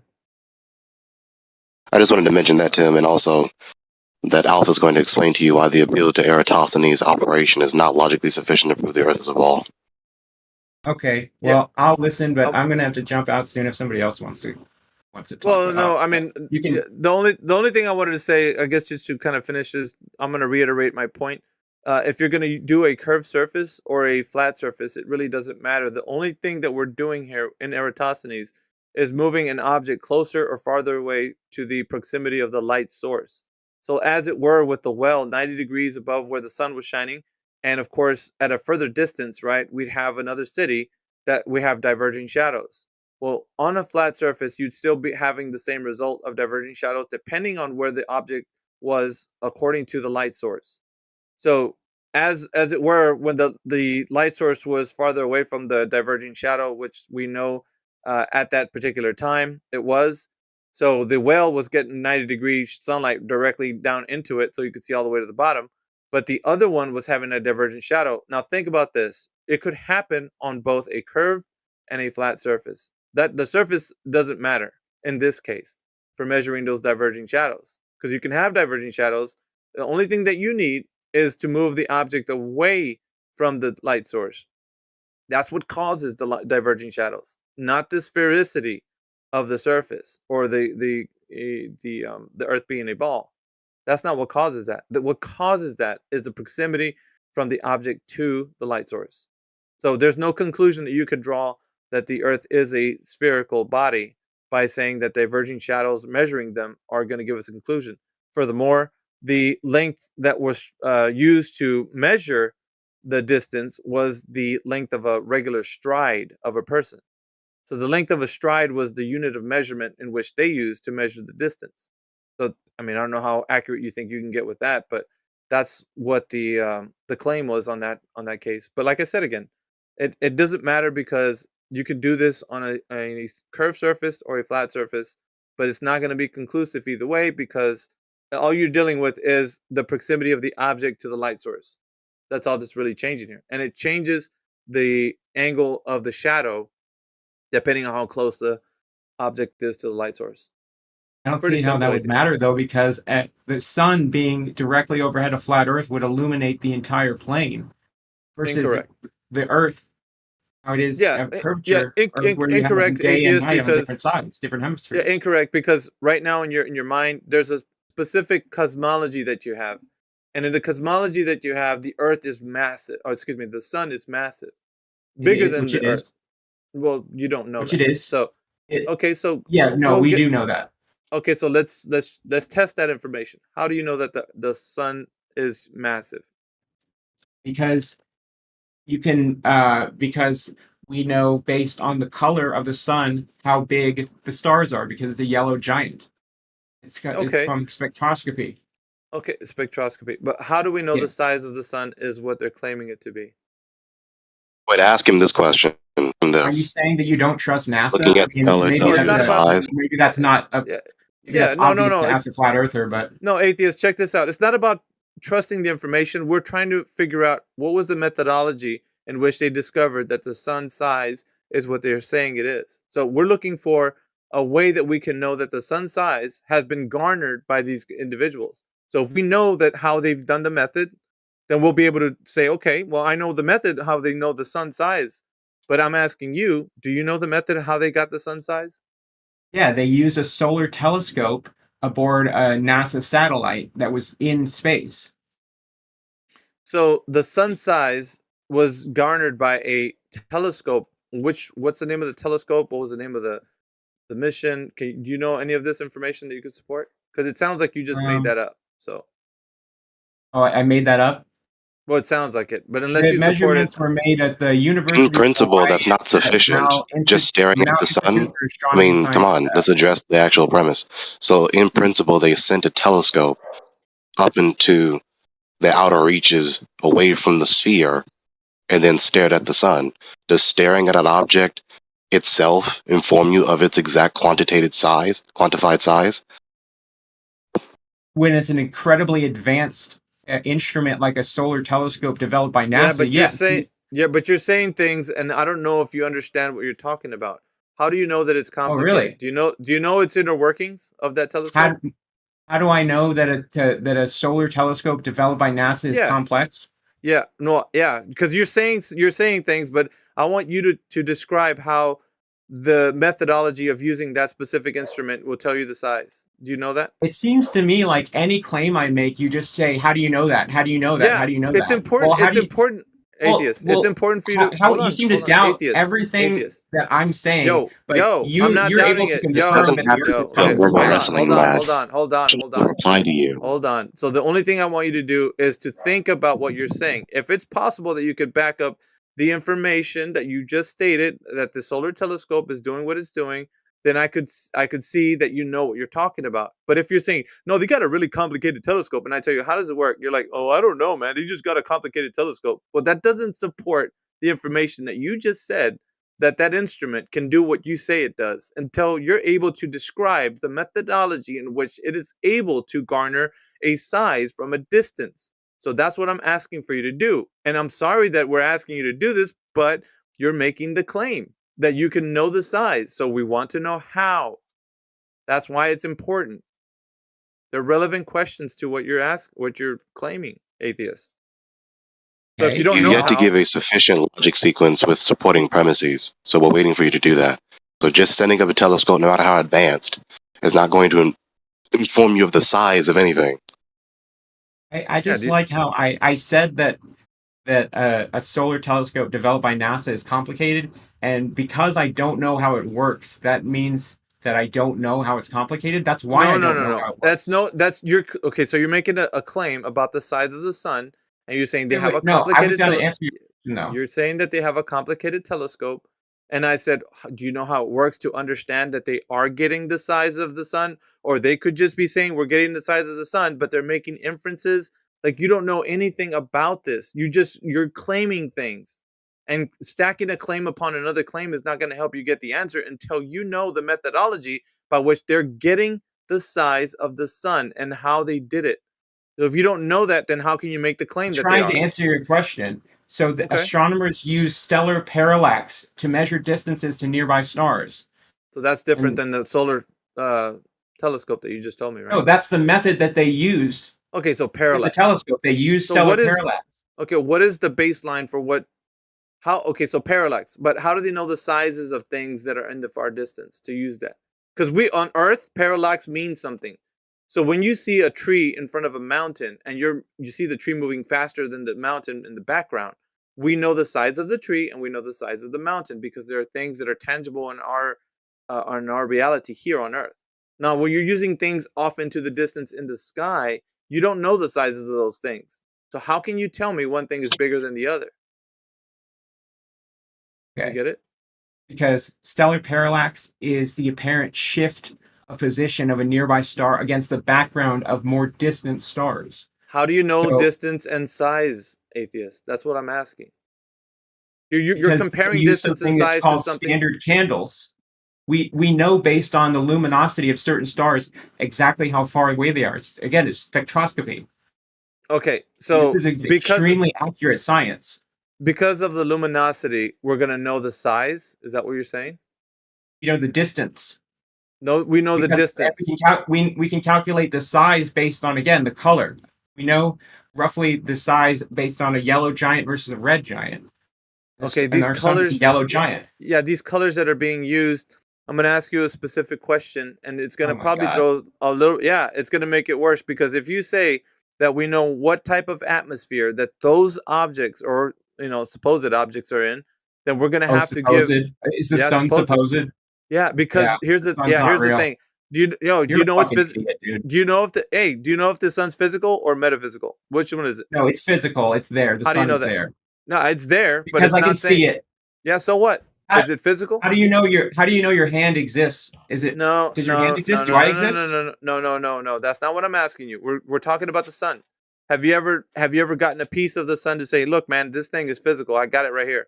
You don't have that. You don't think the sun exists. You don't think the sun is real. The sun exists. It's in the sky and it has light. How do you know? What we How do call you the know it sun. exists? But do you know along with saying the sun is there, people are attributing attributes to the sun, like the No, I'd like size, to ask you a like what it's question. made of. Answer a lot Hold of on. You're attributing things to the sun that are not relevant. Because when I ask you, what's the size of the sun, you don't know. What's the sun made of right now, atheist? If you say it's physical, what is it made of? It's made of hydrogen and helium. Okay, how do you know that? It's working on nuclear fusion, fusing one element into another. How do you know that? Because nuclear fission is a thing. It's a thing. That's wonderful. Again, that's it's not wonderful. It's like, wonderful. I don't know. You're asking me how I know that science works because of the science works. Science Junior, works. that's not a valid logic sequence, dude. The reason you have a Junior, computer, you have to stop verbally wrestling everyone else, dude. Let people reply to you. That's not a valid logic sequence. Okay. Okay? Just because nuclear fission is real does not therefore inform you neither necessarily nor strongly that the sun is a humongous gas ball. That's not a valid logic sequence, dude. Yeah, it literally is. That's exactly how we know. But I just exposed how it's non sequitur. Because nuclear fusion is understood. Okay, so how do you know that's happening? I just exposed how it's non sequitur. I would like to ask you a question. You keep disrupting the replies and the refutations, dude. Yeah, That's not a valid logic sequence. Nuclear fission is real, therefore the sun is a gas ball? No, it doesn't follow. The sun could be something other than a gas ball, and nuclear fission is real. That's not a valid logic sequence. That's a non sequitur fallacy. Nuclear fusion. You think that nuclear fusion is real? That it's a thing that happens? Good. Can you stop whistling past the refutation I just said to you? So either expose how my refutation is fallacious or false in any way, or concede that it's a logically sound refutation and you don't have a rebuttal to it. No, it's because it's a straw man. He asked me the properties of the sun, and I said that it's hydrogen and helium. That's a claim. Nuclear fusion in the So sun. my reply was a straw man fallacy. So you weren't. Described my argument, and it was a straw man. So your reply is that my reply is a straw man fallacy.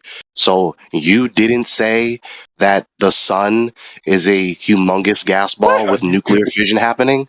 You didn't say that? The phrase gas ball. So no. Your description of what I said was incorrect, and it was a straw man. So yeah. So you didn't say the sun is subsisting of hydrogen? Yeah, I said that, but I didn't say because. So then that would stand to reason that it's a humongous gas ball, right? No, I said that it's made of helium. That's obviously not logically consistent. In the core. Okay, well, if it's a humongous ball of hydrogen, then it's semantically accurate to say it's a gas ball. So it wasn't incorrect. So it wasn't a straw man. Your critique against my critique is refuted. Your description of my logic sequence was the straw man. But it wasn't a straw man. You did say the sun is a humongous ball of hydrogen. That's your premise. That's what Alpha asked you. Then you gave your logic sequence, and you just appealed to one premise, the fact that nuclear fission happens, therefore the sun, is a humongous ball of hydrogen. That's non sequitur. Therefore, we can understand the properties of the sun. Not that the sun is so a red herring, because that's not what he asked you. He didn't ask you, can we understand nuclear fission? He asked you, how do you know the sun is a humongous ball of hydrogen with nuclear fission happening in it? And I answered because of spectroscopy. And your answer was non sequitur. The fact that nuclear fission happens, and that the fact that any item whatsoever is any color and of any brilliance does not therefore inform you that it's at this distance and it's subsisting of these particular elements, and that it's this particular size. No, it literally does. But it literally doesn't. You don't apply that logic sequence anywhere else in the world ever. You don't just look around you and look at something's brilliance and know its distance. You don't look anywhere and look at something's color and it informs you of its size. You don't think like that. You have this special, ridiculous, invalid logic sequence that you apply to the stars. Okay. I'm gonna give my answer. And then I really have to go because I don't want to say something rude. But I'm just going to say that, yes, we can observe the luminosity of certain stars and use stellar parallax and standard candles to know how far in light years they are. We can get the distance from luminosity, and it's a fact that you can use spectroscopy to see the color of a star. So you're just making claims and know leaving. Okay. It's You can make You're your just claims. repeating the same things you just make your critiqued, dude. yeah, make your claims. True. I don't care. Yeah, okay, then you don't care. Then make Okay, your so then claim you're and not engaging in a debate. You're just chanting at us now. I'm just describing your claim. Actual science, and you're you know, saying it's Yeah, not you're science, it's repeating your what you've claim. already been chanting and have been refuted. This is your claim, because atheist. that was right. Right about what? Your claim? You haven't verified that it. spectroscopy is real. You have and nuclear fusion is real. spectroscopy is Dude, real. enough with the chanting. Stop chanting. Spectroscopy is real. Therefore, what I see in the sun is real. You're trying to correlate spectroscopy here on Earth. Yeah, you're trying to correlate spectroscopy we can use here scientific methods and tools to learn about the universe. That's not no. not like That's an outlandish bogus. thing to That's fucking bogus. say. That's bogus. That's yeah, bogus. science is bogus. Then you don't believe in science. No, what you're saying is bogus. I'm not saying science is bogus. What you're saying is bogus. Why? Okay, explain because you how can't provide spectroscopy and evidence. nuclear fusion You're don't using work. spectroscopy to detect spectral lines here on Earth in a controlled environment to say that I'm going to shoot or it's look done with up at telescopes hold in on, space, dude. you fucking moron. All right, dumbass. What you're doing is you're looking at something in a far distance and then saying that the atmosphere. you just said it was from Earth, though. Wait. No, you're gonna wait. This is what's gonna happen. Yeah, no. Here's what's gonna happen. You're gonna wait. So you're looking at the atmosphere of the sun and then saying that the sun's atmosphere that you don't know of is something consistent of something you know of. Yeah, of course he left. So of course they degenerate down to just chanting and not actually even engaging in debate. So the fact that he just said, I don't care that I'm not engaging in debate and I'm just going to keep chanting is obviously a concession to refutation. Well, my favourite bit there was when he kept on making claims, and then when you kept on trying to get him to back those claims up, he was absolutely bewildered that he would have to actually back his own claims. Yeah, I have to actually give a valid logic sequence at least in order to give my position a chance. And your tight little butt. Oh my god. Yeah, that's hilarious. Fuck off. Yes, I agree, Gregory. It's so your butt is dude, so darn tight. You're not funny, dude. Just pop yourself on mute. Come on. So yeah, as I was saying, yeah, he wouldn't even offer like valid logic. And then when you pointed out the non sequitur, he was like, "But it is logical. But it is." It's like, well, no, bro. You can't, like, yeah, he's just stuck. There's no reason to be so distraught. I mean, there is a reason, but there really isn't any sound logical reason to be so devout to this position. There isn't. This is a worldview that says from nothing everything came, nothing has any value, nothing has any purpose, everything is just sound and fury signifying nothing, everyone is just red in tooth and nail and claw with the survival of the fittest. Why the fuck are you so devout to that worldview? Why?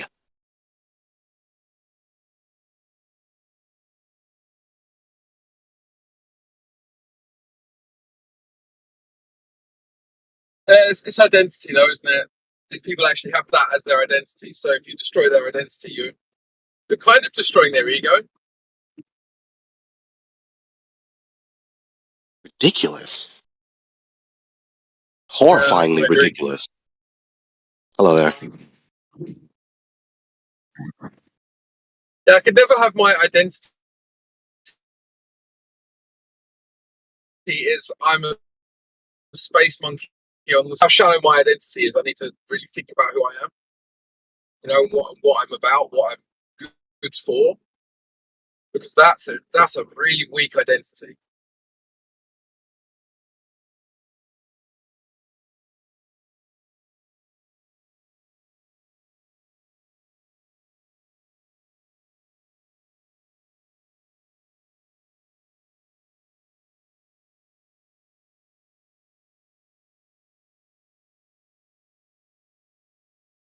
Now, can someone post an article to spectroscopy again to actually explain what spectroscopy really is and what it really is used in application for? Because again, like we just established, engaging Mr. Junior, wannabe atheist, looking at something's color does not inform you of its size nor distance. Looking at something being brighter than something else or dimmer than something else also does not inform you of its size nor distance.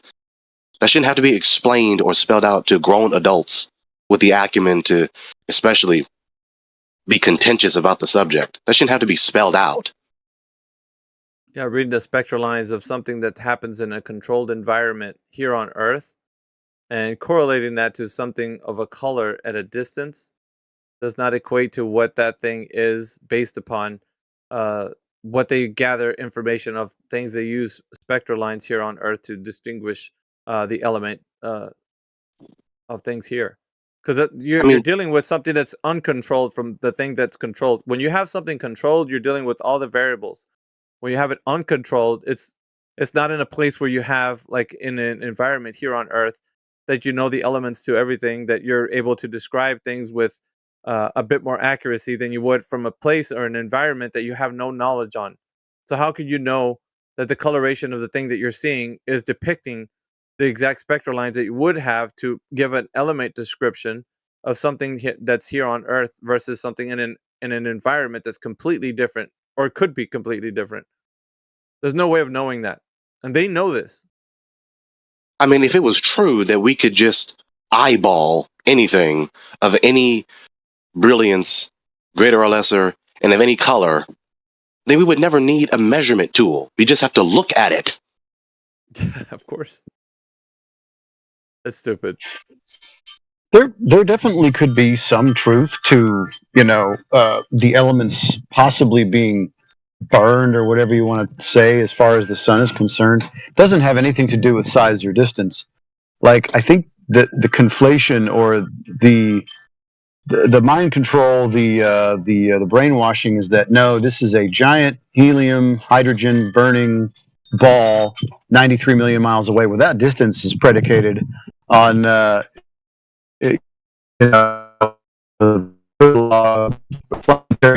again, you're roboting. Try again. Says who, you're breaking up. I'm sorry. But anyways, the distance is predicated on it's predicated on the third law of orbital mechanics, and then that Venus is the same size as Earth. So that's the distance claim. But then again, Earth would have to be a ball in that scenario. So he's not aware that, spectroscopy, this, that, or the other, we can make inferences. We could say it seems like it's doing something, but it has nothing to do with distance or size. But the lore and brainwashing is pretty deep.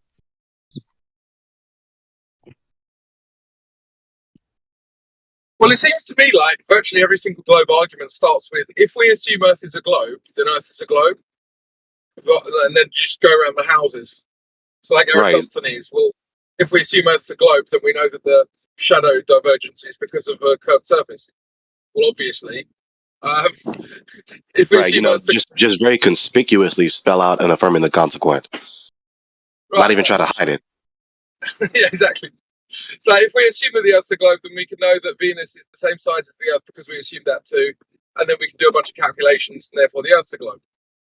Okay, yeah, like cool maths, bro. Like, I don't know what to say to you.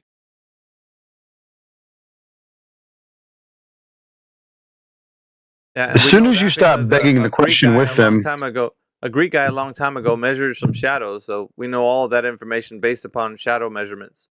Pretty easy. Don't see why you guys don't get this.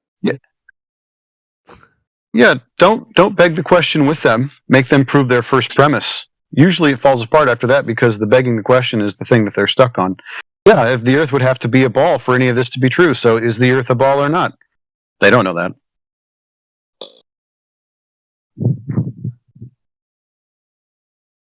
And how about that for a systematic analysis and insight into the logical structure of their worldview, where their cosmic paradigm pretty much uses the premise the Earth is a sphere, spheroid, pick your synonym, as almost the sole foundation, the sole cosmological presupposition upon which every other premise of their cosmological paradigm is based on. That's absurd.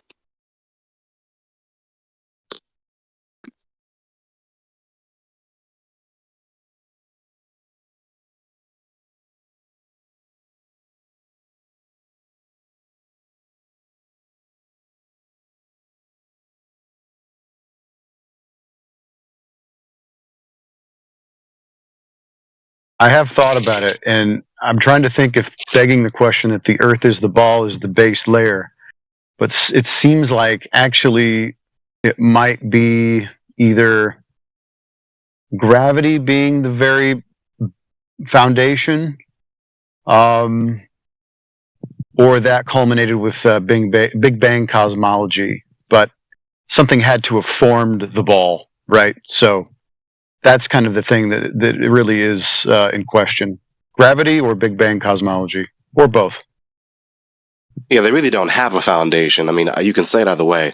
They have a foundation, which is, in the most straightforward and basic sense of the word, nothing. A vacuum. Everything came from nothing. Everything is based on nothing.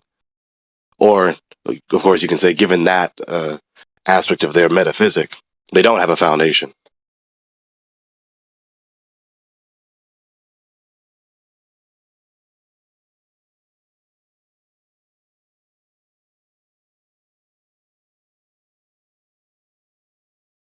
Yeah, something always has to be assumed, and it's always left unverified or unproven.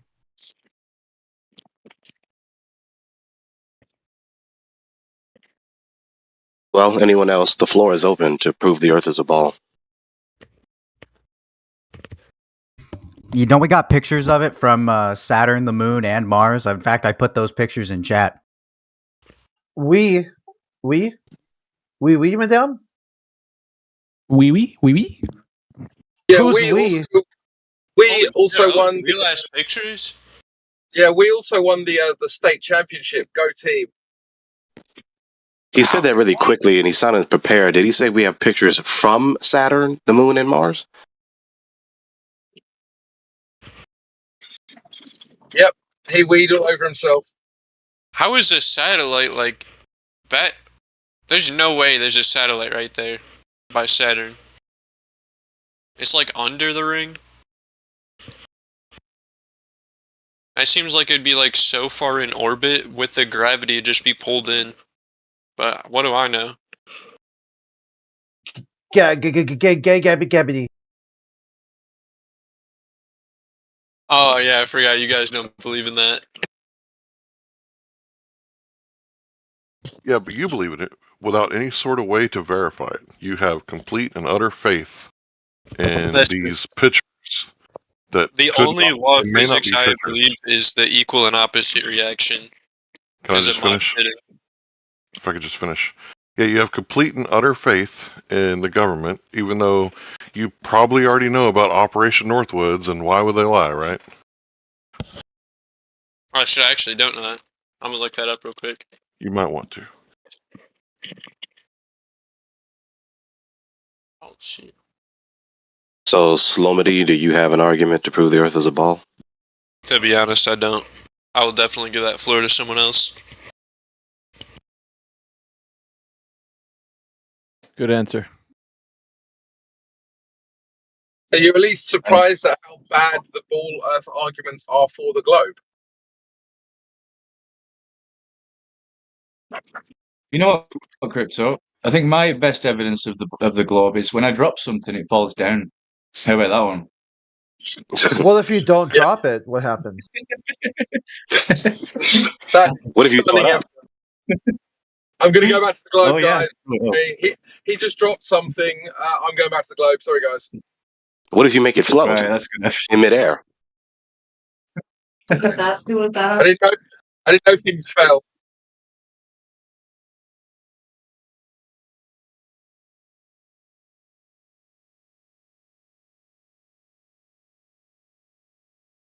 This fell. Therefore, the thing it fell to is a ball. I'm convinced. Right, yeah. I mean, Crypto, you should attach right on that with a GF6 tag. You know, you're still rocking it. I don't recommend it anymore, though. Oh, really? You should. Yeah. Thanks to me, it's all good. But I think you should get rid of it, man. I'm still gluten free though, so I don't. Oh, Hey, if what? that's what it stands for, okay. I don't fucking know. Can you mute yourself? To me. Who's talking? The surface. Was that Turquoise Dragon? It sounded like Sydney was there. Yeah. You know, the surface of the Earth and the oceans is topographically planar, therefore the Earth is a ball. Makes sense. That's called a sound logic sequence.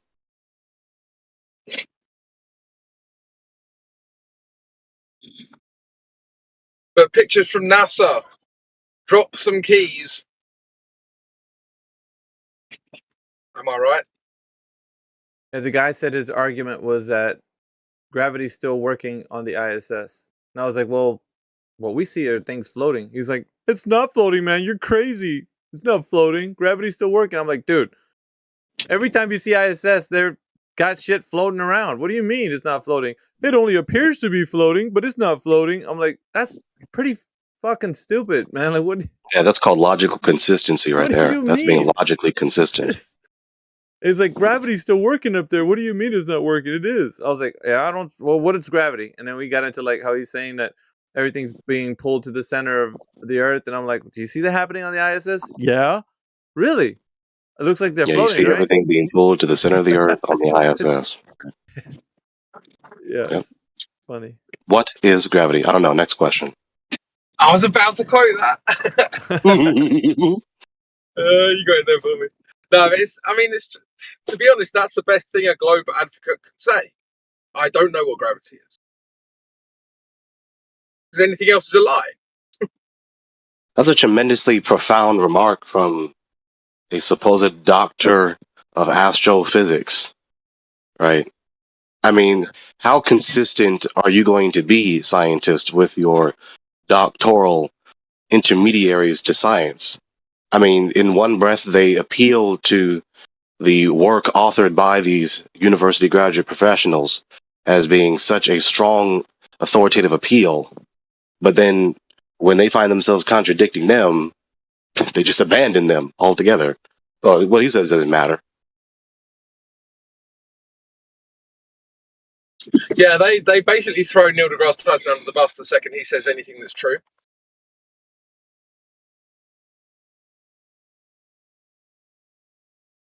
But while he's lying, he's totally fine. I mean, that's patently indicative of an untenable position. Anyone who is not going to be consistent with their epistemic rules has patently exposed themselves as being untenable and not really knowing what they believe and profess that they know. Yep.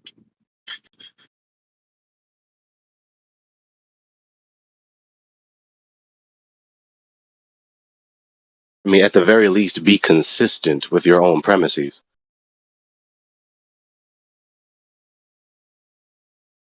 That at least demonstrates some degree of credibility that makes your position worthwhile examining further. Yeah.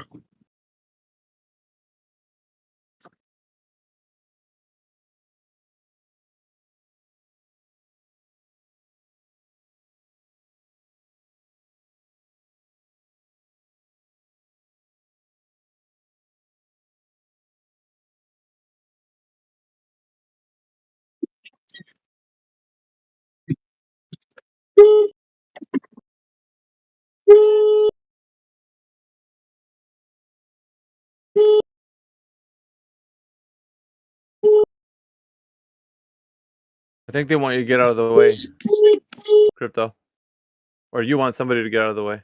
What is that infernal noise? Dude, get out of the way! Come on. That's a European horn. I think They need to change that. Sirens ASAP. are different too, huh?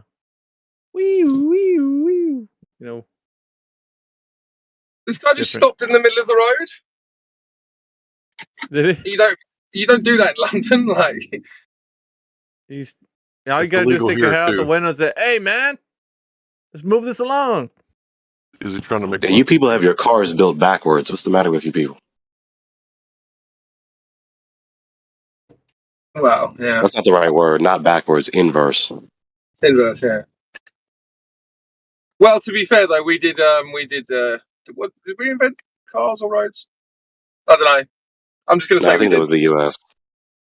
Yeah, maybe. You know, the Motor T. Yeah, but we invented the US. That's fine.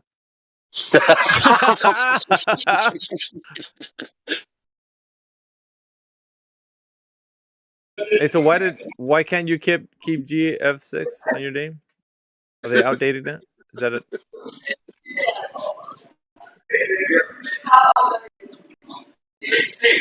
What's up, Kiko? You said that so damn quick, like you were prepared to say that joke, dude. The reason they drive on the right side is because they're driving the right way. The reason the Americans drive on the left is because we left there.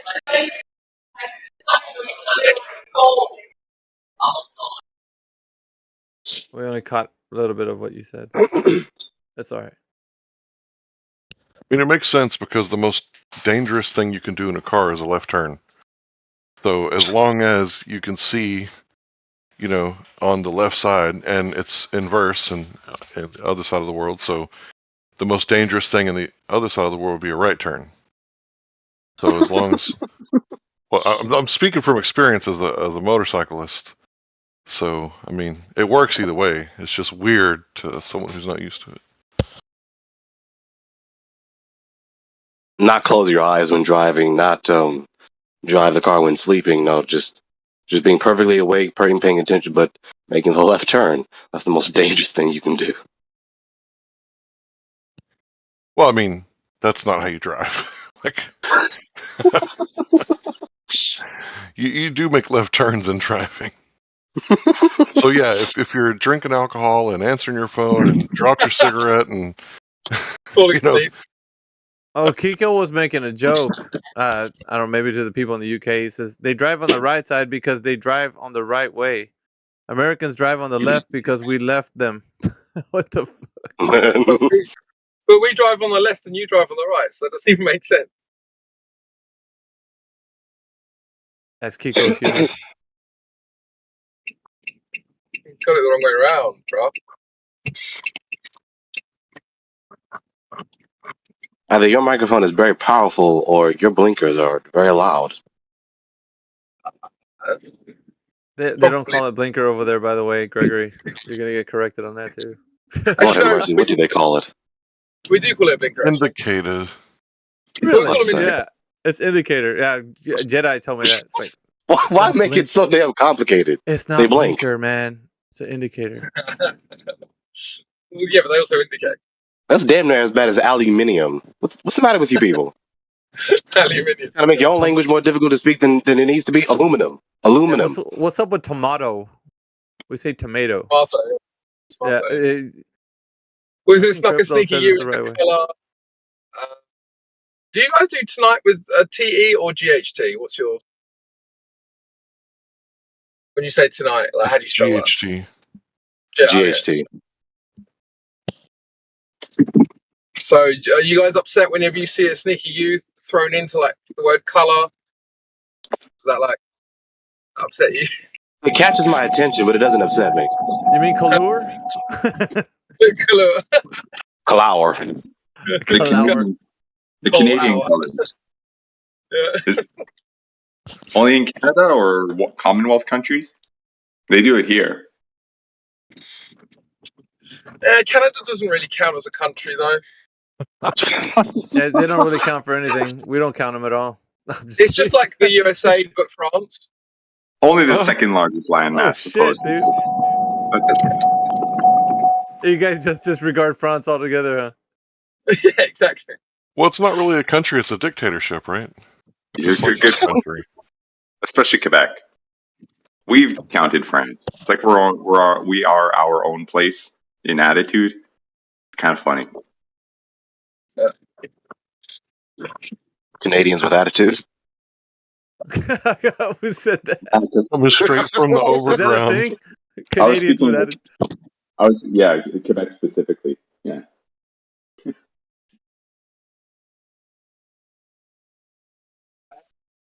Well, we're off topic, guys. Well, do you want to talk about the Earth? You're more than welcome to. I took a break from jumping in this chat, and I hadn't been here in a while. And then I guess maybe a couple months ago, I got back in, and I realized after listening for a little bit that nobody was ever in there, or it was always on the bot. But I was in the hold. You're in the hole. Is that like the doghouse? Our flat Earth channel. Like, I didn't realize for a little bit that everybody had migrated over to this, and it's a different. That's why the switch and why there's 2 channels now. Yeah, I don't really know. Well, you see, it Don't know all why we started back in the day when there was a few of us who had a great idea of spreading the flat Earth message and making more converts. So we decided to get on a bigger platform and then talk to people about how the Earth is flat, stationary, and just make more converts that way. Why do you say converts? I don't It's know. so weird. To make you react with just that reaction. Yeah, exactly. I'm being facetious. Okay. I'm not, as a matter of fact, Larry. I know you're not a joking around kind of guy, but sometimes I can be sarcastic. Okay, I catch it now. Yeah, sometimes I am kind of on the spectrum. Got a touch of the tism. It's Sunday, bro. You gotta take your shoes off, man. Relax a little. Sometimes we're all up in the business, but just ladies love the Loosen the tism. helmet. Loosen the helmet at just 2 notches. just 2 notches. Be all right, man. It does suck when your helmet's on too tight. I know about that. Yeah, you gotta have sufficient blood circulation to the head, For fuck's sake.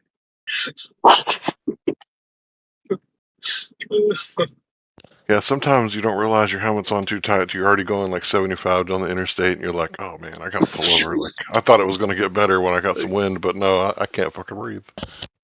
The other day, Larry was all about business, man. He I'm was like, imagining someone wearing a helmet with driving a sedan.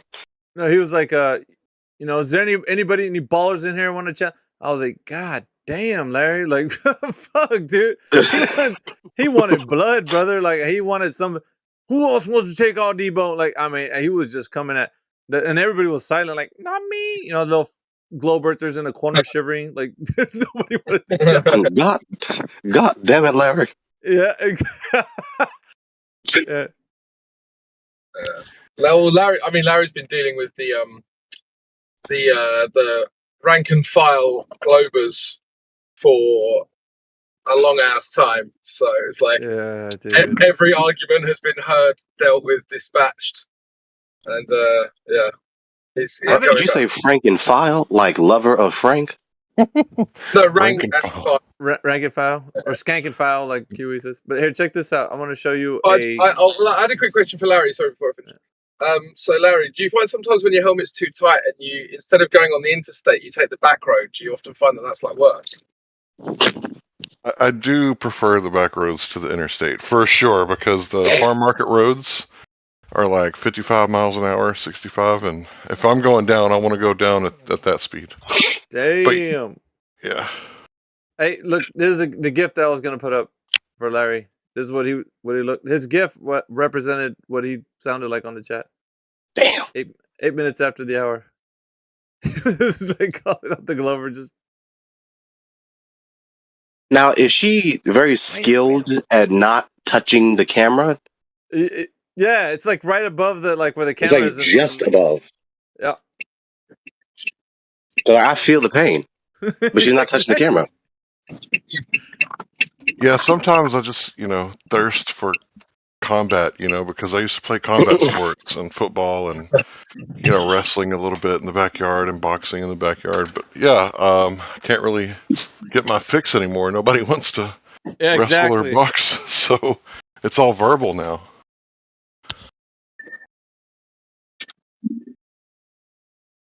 And here's another one. The old Achilles.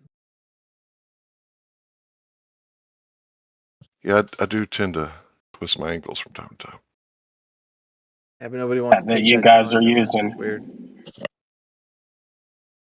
They do. Some of them do come in with a bit of bravado, man. I think that's where you're like, oh, this one's mine.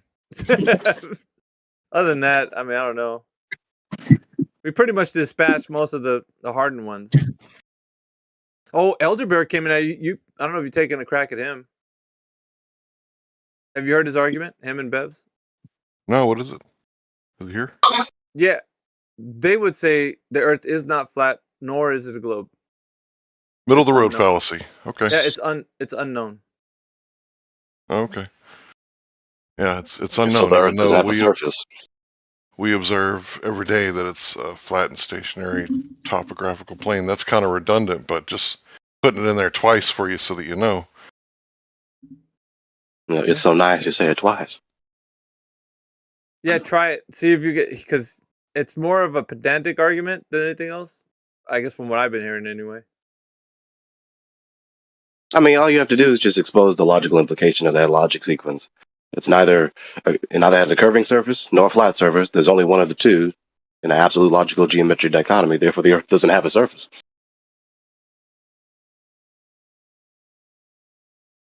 I'll have to let him regale you with his information when he gets in here. But him and Bev are pretty much saying this. Oh, I have the. As a matter of fact, I have the image.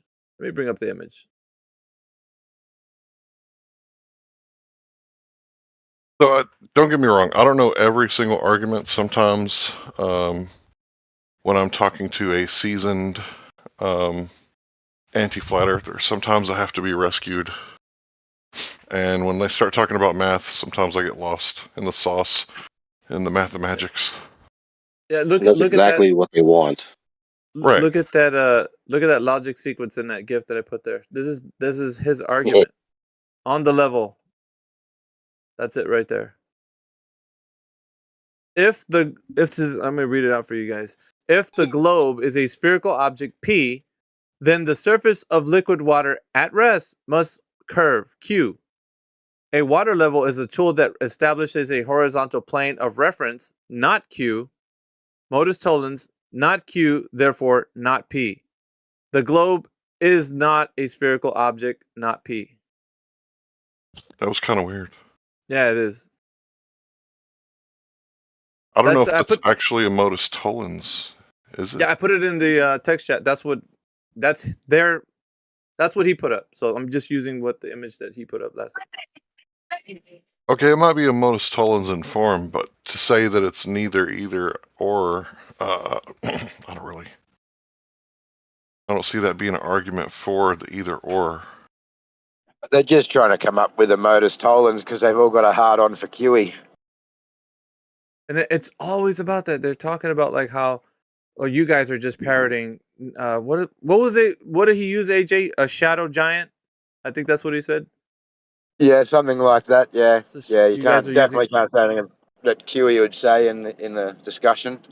Yeah, if you even attempt to say Black Swan or something, you're following a shadow giant. This GIF is missing the logic gate to complete the argument. Yeah, I think I have another one. Let me see. I knew something was off. Yeah, it doesn't say therefore anything. It doesn't have a concluding premise. Right.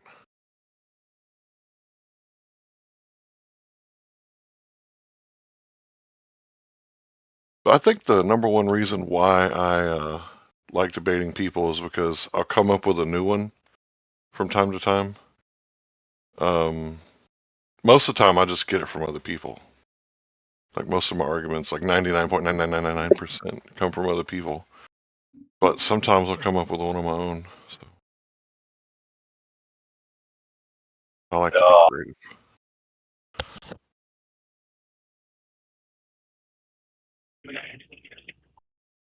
I mean, because people do not. Sorry, go ahead, Gregory. Oh no, because people do not. So many do not want to debate thoroughly and optimally, and very often fail to do so, and degenerate the debate into just a verbal wrestling match. Now, debate has been slandered and now has a bad connotation in the minds of so many in a colloquial sense, but debate is just a exchange of arguments, and it can be done lovingly with cooperation and mutual edification. Debate is actually very edifying when done optimally and correctly. All right, can you guys see the second one that I put in there? There's two of them that he has. There's 1 and 2. So yeah, I remember there was 2 parts. So those images that I just put up are both of their arguments. So the second one, actually I would say that this is the first one. If the Earth is flat P, then there would be no measurable change in elevation, Q. Elevation is measured a change on the vertical datum, not Q. Modus tollens, not Q, therefore not P. The Earth is not flat, not P. Yeah, the third, is it the third? The fourth sentence, modus tollens not Q, therefore not P. That's redundant. That's just a repetition of the second premise. And so again, this is also missing a logic gate. It's missing a concluding premise. They failed to write the argument correctly. Missing defining what flat means, correct?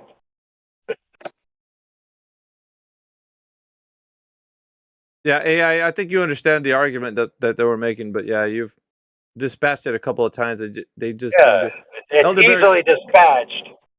They don't have an argument. It's that simple. So let me destroy both their arguments in totality. First argument. Water level creates a horizontal plane of reference, therefore the Earth can't be a globe. Wrong. All that means is that there's a horizontal, a true horizontal. It doesn't mean that the subsurface below the horizontal could be any permutation of shapes. It could be an infinite permutation of shapes. So they're wrong. Their modus tollens that they created in that regard, which that one I think is modus ponens, that one's wrong. Wrong. Dead wrong. Periodly wrong. Okay, so we're so intelligent that the logically minded people of on the level server, blah, blah, yada, yada, aren't intelligent enough to recognize that you could live on the top of a giant sphere and all horizontals be parallel. Duh. All right, second argument. Elevation change means the Earth's not flat. This is a misunderstanding of what flat means. For example, all measurements of flat are in reference to a reference, right? And then a scale of difference from that reference within a tolerance, right? That's how everything in the world is measured as flat, okay? So elevation changes don't mean it's not flat. Now, it means it's not idealistically flat, but we all know ideals don't exist in three-dimensional reality, right? Like, for example, I'm driving on a flat road, but it has bumps, tiny micro fractures, right? Or you have a flat glass table, but it's not atomically flat, is it? No, it's not. So flat is always in reference to a scale. Now, the Earth is 197 million square miles territory that we know of, with a maximum variance of 13 miles from high point to low point above the mean, okay, or below the mean. Now, the mean line is sea level, right, which we assume if you're a flat earther is horizontal. If you're a globe earther, you assume it's curved, right? So if you're a globe earther, you could define that as being very smooth. In fact, many globe earthers have. They've analogized the Earth to a bowling ball or a billiard ball as in being smooth, correct? So transversely, if it was horizontally arranged, like a table, it would also be smooth. Now, something that's horizontally arranged, that's smooth, we refer to by what term, friends? What term do we refer to that as? Anyone? Flat. Flat.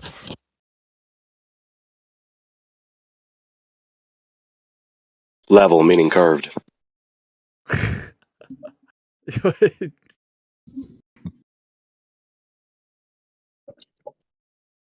In those curved horizontals.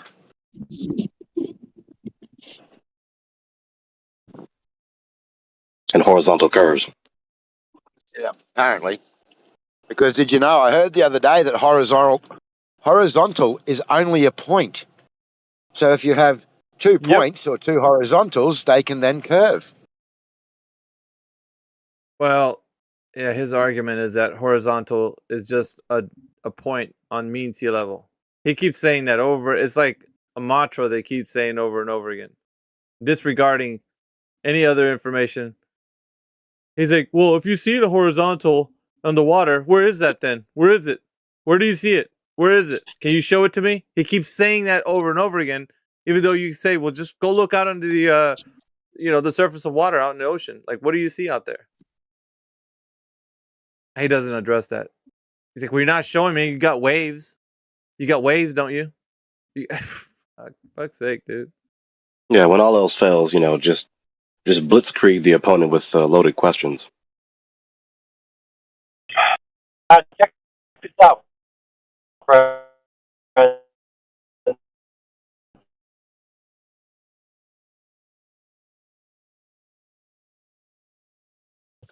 Does anyone else see him lighting up? But can't understand what he's saying. I try again. You're roboting. Right? Or more opponents is only Internet connection as is bad. valid as your premises, right? And that the conclusions carry necessarily on contingent basis.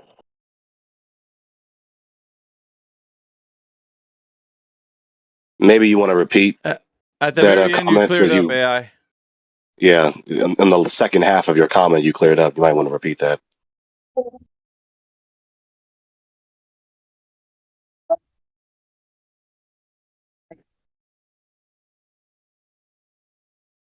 What I was saying is, in order for your logic string to carry, you have to put it in a form where the conclusion necessarily carries, and then your premises have to be true, right? So if you say that some thing A is contingent upon thing B, you can't just claim that and put it in a logic string. You have to actually prove that those two things are contingent severally. Then you could put them in a logic string. Am I wrong or right? I'll give you a trick question answer. I'm right. So And certain things concerning have necessity for the contingencies, concluding right? premise. Yeah, so like a sphere has 360-degree curvilinear surface, right? In all directions.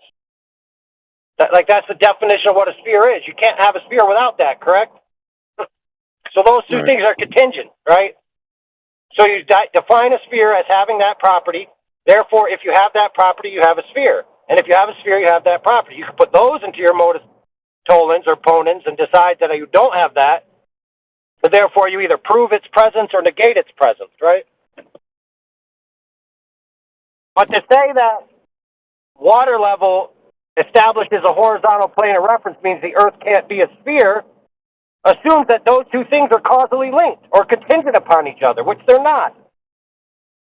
As I already described, you can live on a giant sphere and have down be a consistent vector and horizontal be consistently parallel with all other horizontals, but still be living atop a giant sphere. Period. There's no arguing with that point. That's a fact. So their modus ponens version is erroneous on its face. It's that simple. Unless you assume that the surface is causally linked to the way in which water orients itself, which it necessarily isn't, right? Now, the Globers claim that that's the case, right? But flat earthers don't claim that. So to say I'm negating a sphere because I've proven that if water at rest lays horizontal, what does that prove? That the subsurface isn't a sphere? No, it doesn't. It just proves that you're living in an area where that's true. They say themselves that the whole Earth is unknown. So they don't know that those forces continue everywhere you have available space to occupy. You know what I mean by that? All right. Yeah, for example, if I was to travel 1 million miles down, would that stay true? If I was to travel, 200 million miles to the right, would that stay true? I don't know for certain. I could assume it to be the case at best, right? Which is just a uniformitarian assumption, the same types of physics uniformitarian assumption that the globe paradigm gets into, right? Mm-hmm. They say, oh, this thing happens out in there, and I assume it happens here too. It's like, okay, when have you validated that? Never. That's when. So, if that's all true, how do we prove that it's flat? If we can't use the surface of the water? Well, it's not that you can't use the surface of the water. Nobody said that the surface of the water isn't horizontally arranged and flat on a mean level when taken in a scale. Nobody said that. That could be true, right? So, for example, we know water needs to be contained or it's going to run off to a lower altitude, correct? Of course. Right. So, intrinsically, when you're a child, or you explain it to a child. I've experienced this in my life where I explained the idea of a flat earth versus a globe earth to a child of about 12 years old, and they immediately said, well, if we were on a globe, everyone would fall off the side. Think about that for a second. Intuitively, they understand that you can live on the top of something, be perfectly mumbo-jumbo fine, right? Everything copacetic, but as soon as you get to the side where you have no support, you're going to fall off. Right? So all you need is water to be contained on the top of the earth, and the rest of the earth could still be a sphere. Now, it doesn't matter whether what I'm saying is true or not. It doesn't matter whether the earth is a sphere under this surface. It just is attacking the logic of the argument that's being claimed, therefore the earth's not a globe. Okay? Follow my logic here? I'm not saying you're living on top of a giant globe. I'm saying that according to their argument, that is still a viable option within the logic that they presented. So they're presenting this as if it defeats the idea that you live on a globe, but it doesn't. That's the problem. They're so self-righteous that they're going to criticize QE, but not pick the beam out of their own eye. Now, check this out, friends. I'm going to drop some knowledge on you guys. A little history lesson, which you may not be aware. The primary critique of quantum eraser's black swan argument modus tollens is that the conclusion doesn't necessarily follow from the premises as laid out, because he alters the conclusion from the premise, being this. He sets out that the sphere of a radius of a particular number, and then he changes it at the end to a sphere in principle. Follow that? So, for example, if you have a radius of 3959, every horizon will be at this distance. This horizon is not at this distance. Therefore, the Earth is not a sphere. Correctly, to follow the proper logic for him, he should have said, therefore, the Earth is not a sphere of 3959. Now, let me ask you this, friends. Do you think he fucked up? No, I think he did it on purpose. Sure, he did do it on purpose.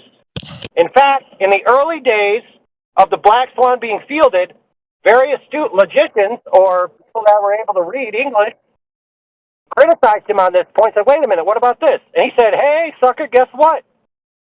I know that, and I did it on purpose so that retards would try to come back and combat it on that premise. And then I'd fuck them up. Right, so he willfully did that, knowingly did that, and understandingly did that. He's not so dumb that he doesn't understand that that's not the technically correct modus tollens formation. But we have people today who, like the other person said, got to be in their bonnet about, quote-unquote pseudo-celebrities within the flat earth, and they have to create their own pseudo-celebrity by being contrary to that pseudo-celebrity, by having a differing position or criticizing them on their points, right? Being completely ignorant that the person in question understands that it's not a absolute true argument in the classical sense. However, if you ask him about it, he doesn't say this argument in itself disproves the sphere. He says, I know that it doesn't follow in the way in which it says. However, an argument doesn't exist in isolation, because their entire model is based on that radius. So in their paradigm, to disprove the radius is to disprove their model in totality, right? You don't get to have a bigger sphere and then still have heliocentrism as it's described. It doesn't work that way. Because then the path of the sun is off, the angles to everything in the sky is off, it all falls apart. Yeah, so the point was not for them to understand that it can't be a sphere.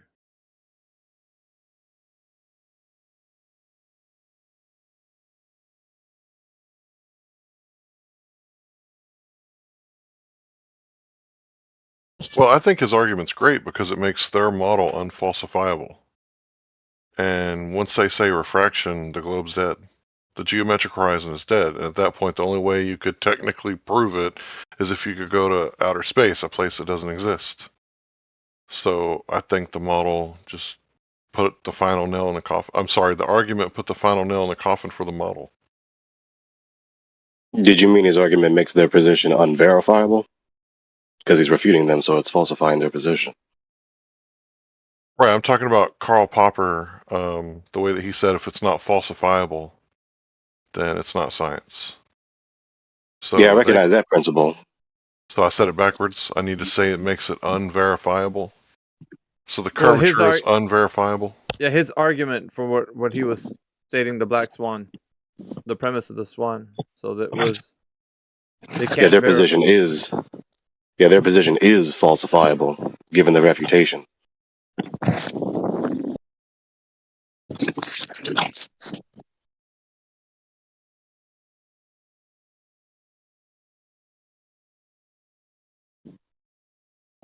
Just the definition of horizon alone is the nail in the coffin.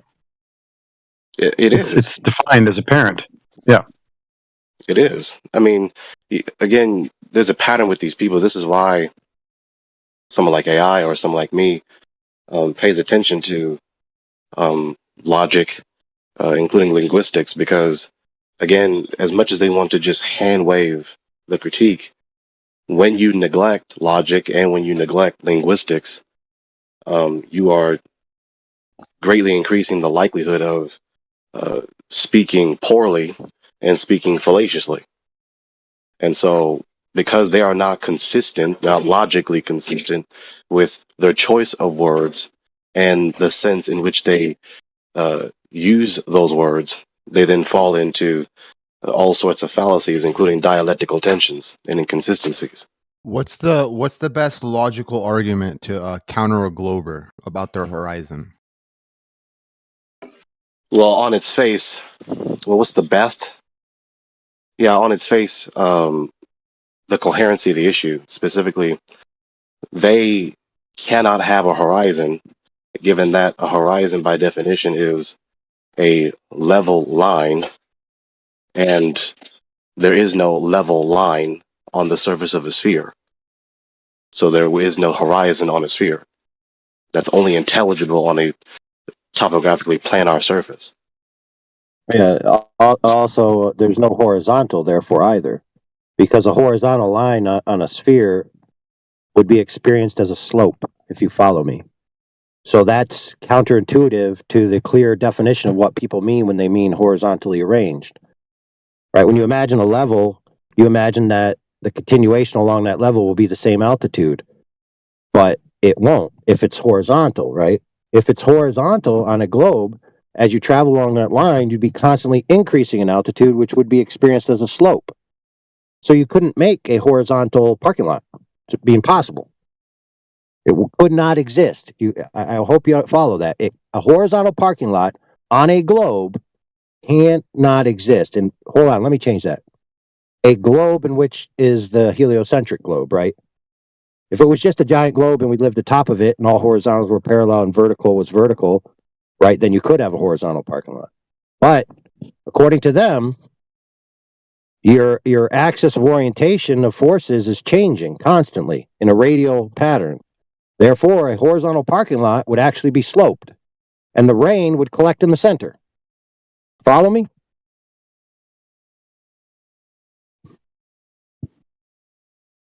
So the way you could say this is also like a dilemma. They have two premises that cannot simultaneously be true. If the Earth is a globe, then there is no horizontal. There is no horizon.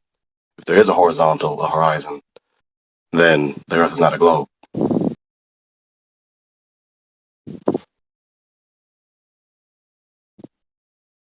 Someone might as well make that into an image GIF, an info meme, as I call them. Like the one that we post concerning the globe is too big, but ships go over the curve. Might as well re-edit that one into the one I just said. Got you, brother. Now check this out, friends. What bothers me the most about this point of contention when it comes to not between globers and flat earthers, but between flat earthers and other earthers, whatever they call themselves, is that more often than not, the other earthers who aren't willing to call themselves flat earthers will present themselves as if they, being a not flat earther, are actually more moral, more evolved, more truthier truthers than flat earthers, And so much so that they even call flat earthers liars, deceivers, gatekeepers, etc., from the real truth, which is that the earth isn't flat, which we already talked about just recently. I mean, it's like, let's put it this way. They're just using it as a moralistic cudgel to ingratiate themselves as being better than you, right? And that's what pisses me off about it. You know, there's a new one I came across yesterday, and I think maybe in the last 2 weeks also. I don't know, maybe he was here in the interim a few times. I missed them. There's a guy, speaking of images, there's a guy that came in here, I forget his Nephilim or something. He comes in and he would say like, oh, you know, we've been to the moon and we have photos of the moon, photos of the earth from the moon, and these photos can't be faked because, you know, he has a specialization in photography or something like that, and he like comes in and would fire hose everybody on this notion that, oh, back in the 60s, you have these images and they can't be faked because if they were fake, that would mean, you know, there's technicians or whatever that are going into the images, like at a microscopic, molecular or atomic level, and manipulating the atoms in the film or something like that to adjust for whatever it is that they would want to like manipulate, right? Like, let's say you take a photo and you want to engineer like a fake shadow in the photo, you would have to go in there and manipulate the atoms specifically to be able to create that shape, right? So he's like, oh, well, therefore the images can't be faked, and therefore the images are real, and we actually did go to the moon, right? And he would come in here and fire hose everybody on that one notion. And I think it was Miggy last time I remember him coming in here, he couldn't get a word in, right? And I think it was last night, I think it was Matrix and I, or we finally got a chance to say, hey, you know, like, okay, maybe the photos are not fake, as in they weren't altered, but who's to say that which they are actually taking a photo of is the real deal and not just a model in the, you know, in a freaking giant silo or anything. You know what I mean? And the moment we said that, he just laughed. You know, Yeah, he just took it for granted. Yeah, very good reply. You should, next time he comes in and tries to make the claim, you should remind him about the process that they took to create the movie Bambi, because Bambi was created in the 50s before they went to the moon. And what they did is they had different panes of glass on a vertical shelf. And to get depth in the cartoon, all they had to do was raise the panes of glass towards the camera, which was at the top of the vertical tower. That gave the cartoon depth. And so as Bambi would run through the forest in front of different bushes from behind them, they would just shift where the panes of glass would be in that vertical position. And then whenever you have instances where the X's that are on the camera lens is actually behind an object in front of the camera, that's just showing you that they put the X or that specific pane in the wrong position in the vertical axis. Sure, It's just the same process as Bambi. Yeah, and yeah, he just didn't realize that you can make a manual photorealistic illustration and or take a photograph of practical effects, creating an illusion. Yeah, and then while you're trying to explain that panes of glass to them, they'll start trying to critique the panes of glass while missing the overall bigger issue is that they could fake it. They could use a real camera, record a real raw onto a real tape, but what they're looking at is manipulated. Right. What I like about this room is like you guys seem to be able to, you know, look at something and then explore the various possibilities of that thing. But these people that I hear come in, they're so dead set on one particular explanation as if it could be the only one, right? And they go off on it. And when you guys call them out on it, they really get emotional, right? That's what I picked up on is like these little these trigger points are when, you know, the one particular explanation for a phenomena is touched upon. That's the trigger point. You know what I mean? and he does really good at it. So much respect. Thank you very much. Yep. I posted an example of what I meant. One of them is a screenshot from the YouTube video that you can go and see how they made Bambi, and two Oh yeah, instances of X being behind the object. yeah, the little cross there, yeah, in the camera. Yeah, I've seen this one. Because it's supposed to be on the lens, but it's out and behind the object, off in the distance.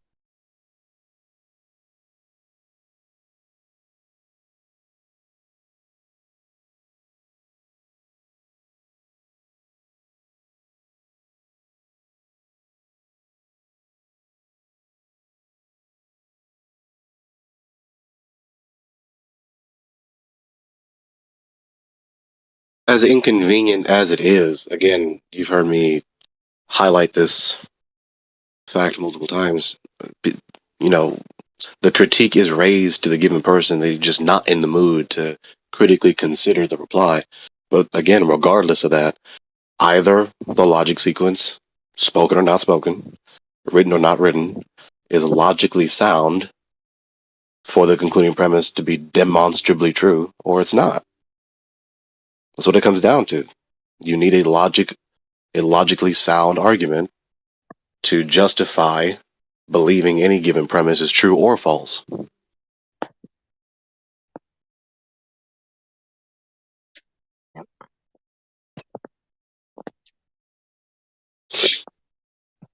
And it goes to show how much the average person abhors that burden of challenging their mental acumen, their mental strength, and how rare it is. And so, of course, what kind of world do you think you're going to live in, where the vast majority of humans think poorly?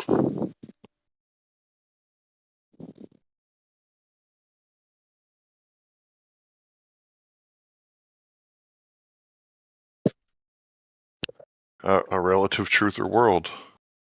A world where truth is just relative to each individual person, to where you could say, well, this might be true, but this, that, and other, and entertain both ideas on each side of the butt at the same time, and believe both at the same time. Mm-hmm. There's that word relative. Like, these people are so fond of using that word, and the vast majority of the time that they use that word, it's only vapid. It's only vacuous. Because at best, it's just a truism. Of course, the truth is relative. It's related to something. It's related to whatever given referent the proposition is referring to, of course. There's no reason to explicitly say that. There's no need to explicitly say that. It's just, at best, a redundant truism. At worst, they're abusing the word, and in context, what they really mean to convey is that you believe that proposition. I don't. But of course, to disguise their appeal to incredulity or credulity fallacy, they choose a different set of words to disguise that. They use rhetoric to disguise that. Bad rhetoric, rather. I hate pseudo-intellectual. Yeah, I hate that term, my truth. You know, it really gets, like, there's a part of it where when someone's describing like an experience they had, for example, like on like a social level or something like that, and they react to it in a certain way, and this was their experience and everything, and that type of thing. Sure, my truth, because it was my experience and my subjective kind of reaction and internalization of it. Fine, that's one thing. But when we're talking about objective reality, they conflate that term with, like, that I think it was like if you have a 3D object, right, on one side, let's say it's a cylinder. On one side, you're looking at it dead straight on, and the projection of it looks like a rectangle. And on the other, 90 degrees across, whatever, you're looking dead set on, and it's a circle, right? One person says, "Oh, well, my truth." They would say, "My truth is this object is a rectangle," and the other person says, "Oh, no, my truth is it's a circle," right? Well, I mean, in a way, it is true, but you're missing the bigger picture, right? So it's almost just like it's almost like a matter of degree of resolution of the matter being put into question, right? And people, seem to skim by that, and they get all worked up by it, you know. At best, being strictly consistent with English words, that phrase can be said in the sense of what's true about me, which is fair. But usually, you're referring to the more common instances where they say that phrase in the sense of simply what I believe. And ipso facto of me believing it, it is therefore true, regardless of it being patently false and or fallacious.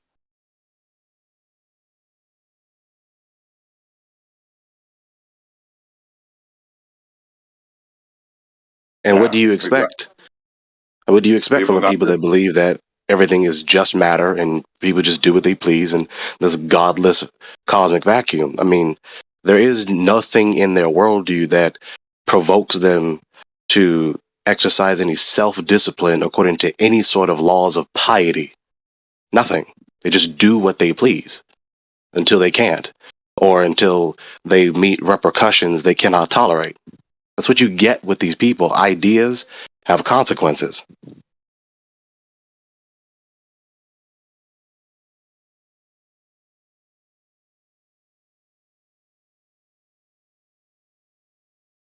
Utter pride and arrogance and invincible ignorance.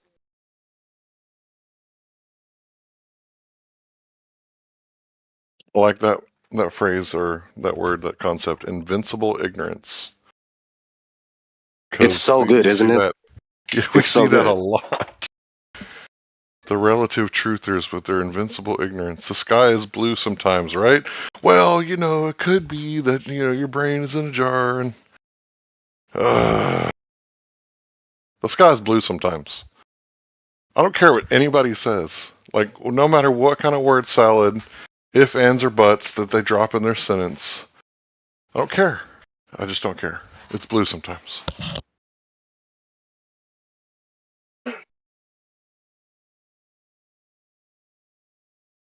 And anytime someone fixes their mouth to disregard, hang on. Anyways, anytime someone fixes their mouth to, again, hand wave specific, poignant highlights of critiques of their choice of words, their rhetoric, they're just words. Oh, it doesn't matter. Retorts like that. That's self-defeating because they will say that retort to evacuate any authority, any credibility, any validity out of your critique.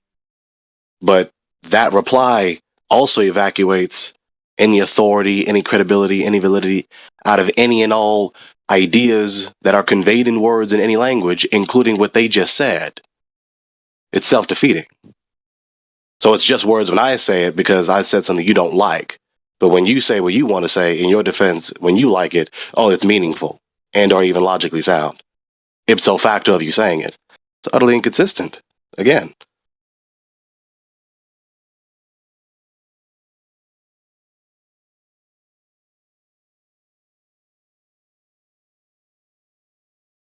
That's why you never hear me reply like that.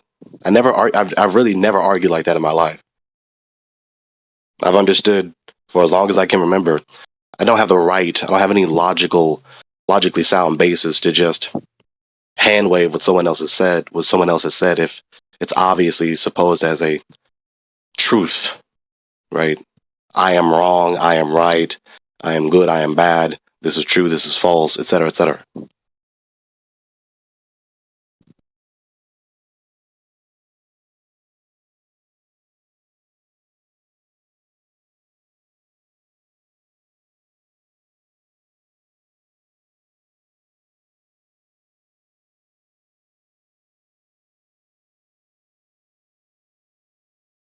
Well, again, the floor is open for anyone who wants to prove the Earth is a ball.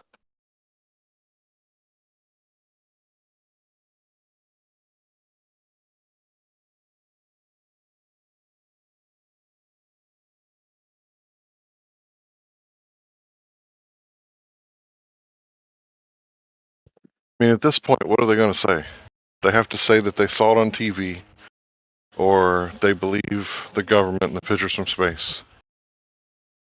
I wonder if we have heard it all. Have we heard every argument? I mean, I suppose you can think of some wacky, out of left field sort of, replies, but all the remotely credible replies. I don't know if we have heard it all, but perhaps we have. That's why I keep saying I want one of these doctoral physicists, a doctoral geodetic surveyor, to come in here. Someone who specializes professionally, is a university graduate who specializes in ascertaining whether or not the Earth is a globe. I don't even think if that's what you got, that's what you would actually get, right? Because they just take measurements, right? Because we're talking about surveying, right? So surveying is not like something you do over great long distances. As far as I understand, surveying short distances, then you plug that data into the datum. And what do they always wrap it around? That data is always wrapped around a sphere. So the geodetic surveyor is not performing a task to ascertain whether the Earth is a spheroid or not. They are attempting to ascertain specific geometric facts about a local area of the Earth. Relatively local area of the Earth, not the whole entire Earth. Am I right? Yeah, I think so. I think that if there was some position that they had, they would have already got that specialist to come in here and destroy us if they had a position that could do that. Because that's one of the first things that Zeissa said in 2015 when we began questioning the globe in FreeChan. He said, the surveyors, go contact your surveyors. The geodesics proves the Earth is a globe. And then we started looking into it, and what do we find? These several models where they take the data and wrap it around a globe, or a potato-shaped Earth, or whatever concept they had, an oblate spheroid, right? Whatever given polygon. Yeah. Right, yeah. What they also do is, if you look at major construction sites, like let's say the London Underground, okay, if you read the surveyors' calculations and the outcomes and so forth, what you most often find is something between these lines. Okay, I'm just gonna paraphrase. We have detected the curvature of the Earth, but even though it's a couple of kilometers, it is such a tiny value that we can treat it as if it's flat and horizontal. That's what you will find with so many major construction papers. They say there is curvature, but it's just, even though it's kilometers of kilometers, it's just so minimal that we can just treat it as if it's flat. That's what it basically comes down to. Wow. Also with the military, if you read the paper, you need to read between the lines. It's a funny thing. It just basically assumed that there's a globe, but the supposed data is so small that it's like as if we just build it as if there is no curvature or no globe. That's what you literally read in these papers. That's what So the at data also best- shows you.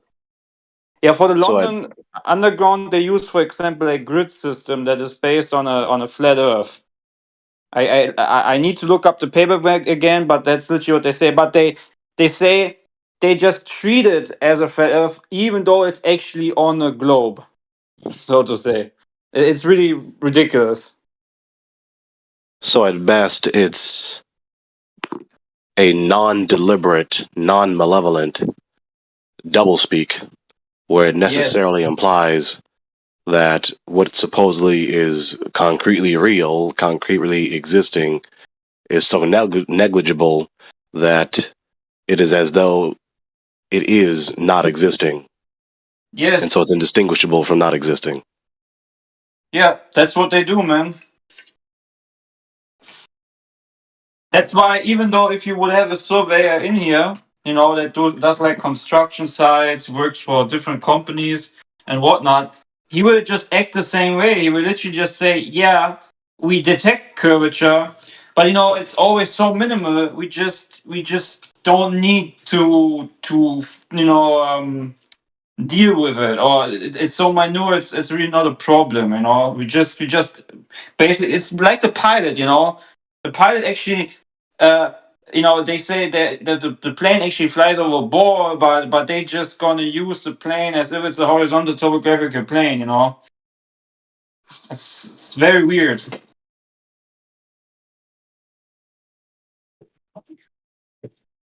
So yeah, once again, I was going to say, yeah, once again, their strongest appeal in principle. The strongest appeal in principle is appeal to a supposed plethora of supposed photographs taken at supposed long distances away from the Earth in the cosmic vacuum to actually get the entire Earth into the shot, then come back and do show and tell to the human race. But that is, in principle, being done in a area in the cosmos, in their cosmic paradigm, that is not possible to exist given their own premises and their paradigm and their metaphysic, especially given the laws of thermodynamics. And so there's that. So it's taken from a place that could not exist within their own paradigm. And so what they have left after that is only high altitude observations and or measurements at the top of the highest point of any area of the Earth or up in the atmosphere. But even again with their own paradigm, when we get to 35,000 feet, which they say is the minimum point to see Earth curvature, we've gone several dozen thousand miles higher than that and did not see Earth curvature.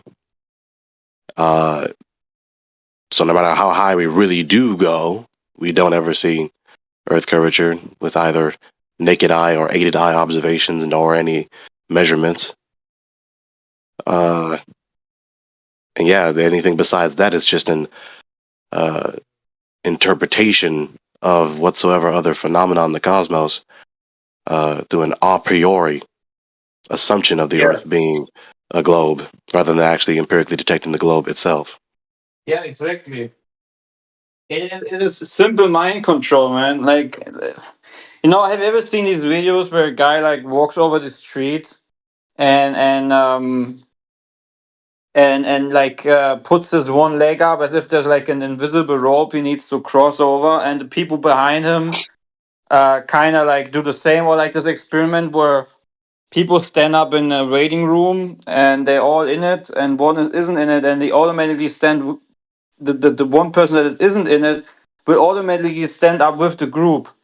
So if you're just gonna constantly give people the information of reading, oh yeah, we detect or we calculate curvature, but at the end it's just so minute, it's almost like if it isn't there, it will just be like a program that will at some point like run in their mind, and they just always gonna observe a flat earth, but because there's a script that, but yeah, you can still be sure it's a ball, they will adhere to it and will also repeat and defend it when it's needed. So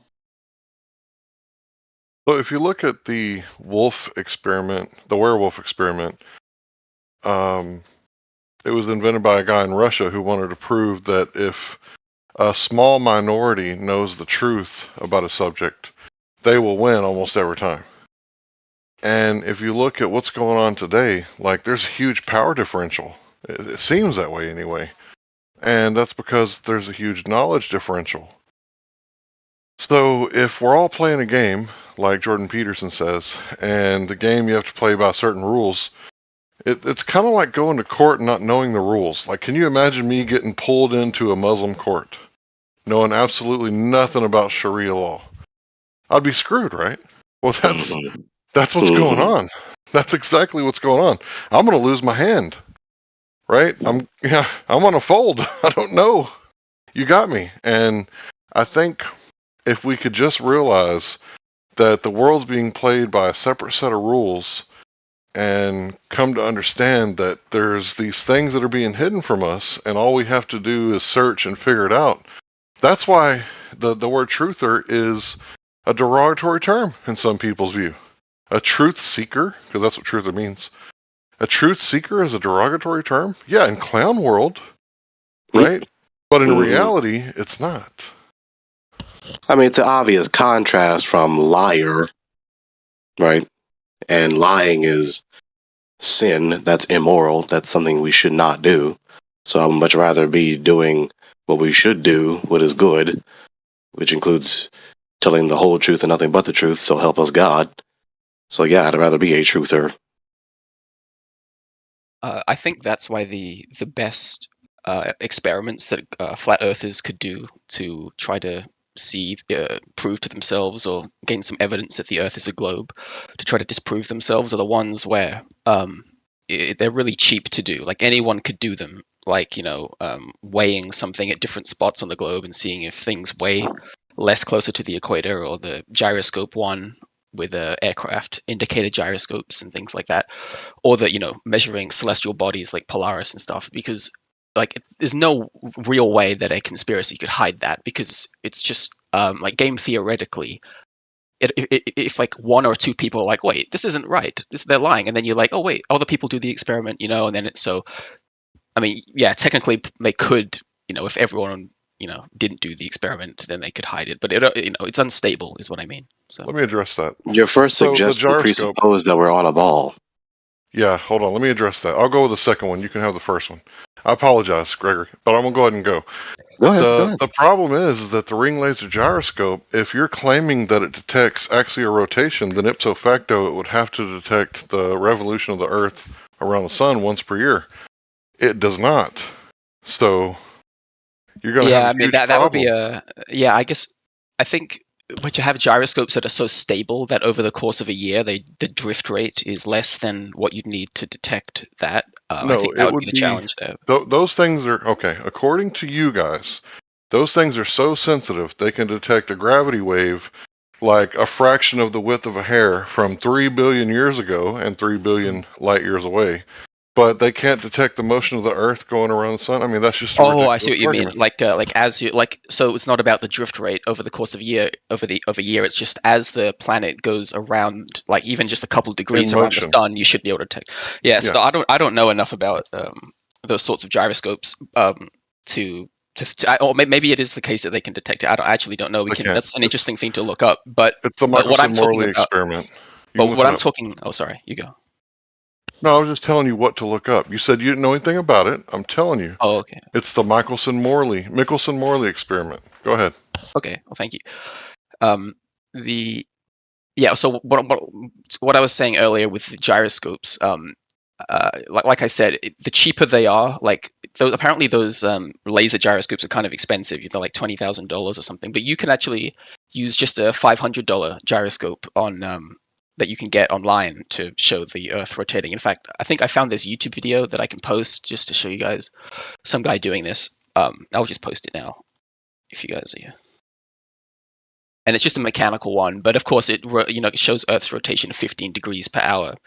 But more importantly than that, than the actual rotation, you can see that like holding it in different orientations, you get the rotation that you would expect if you were on a globe. Like for instance, if you were on a flat Earth, then holding the gyroscope with the axis of rotation parallel to the zenith would never change. It would never, like over the course of a day, do it rotate. But on a globe, if at the equator, it would expect to do like a backflip over the course of a day. At the North Pole, you would expect it not to change.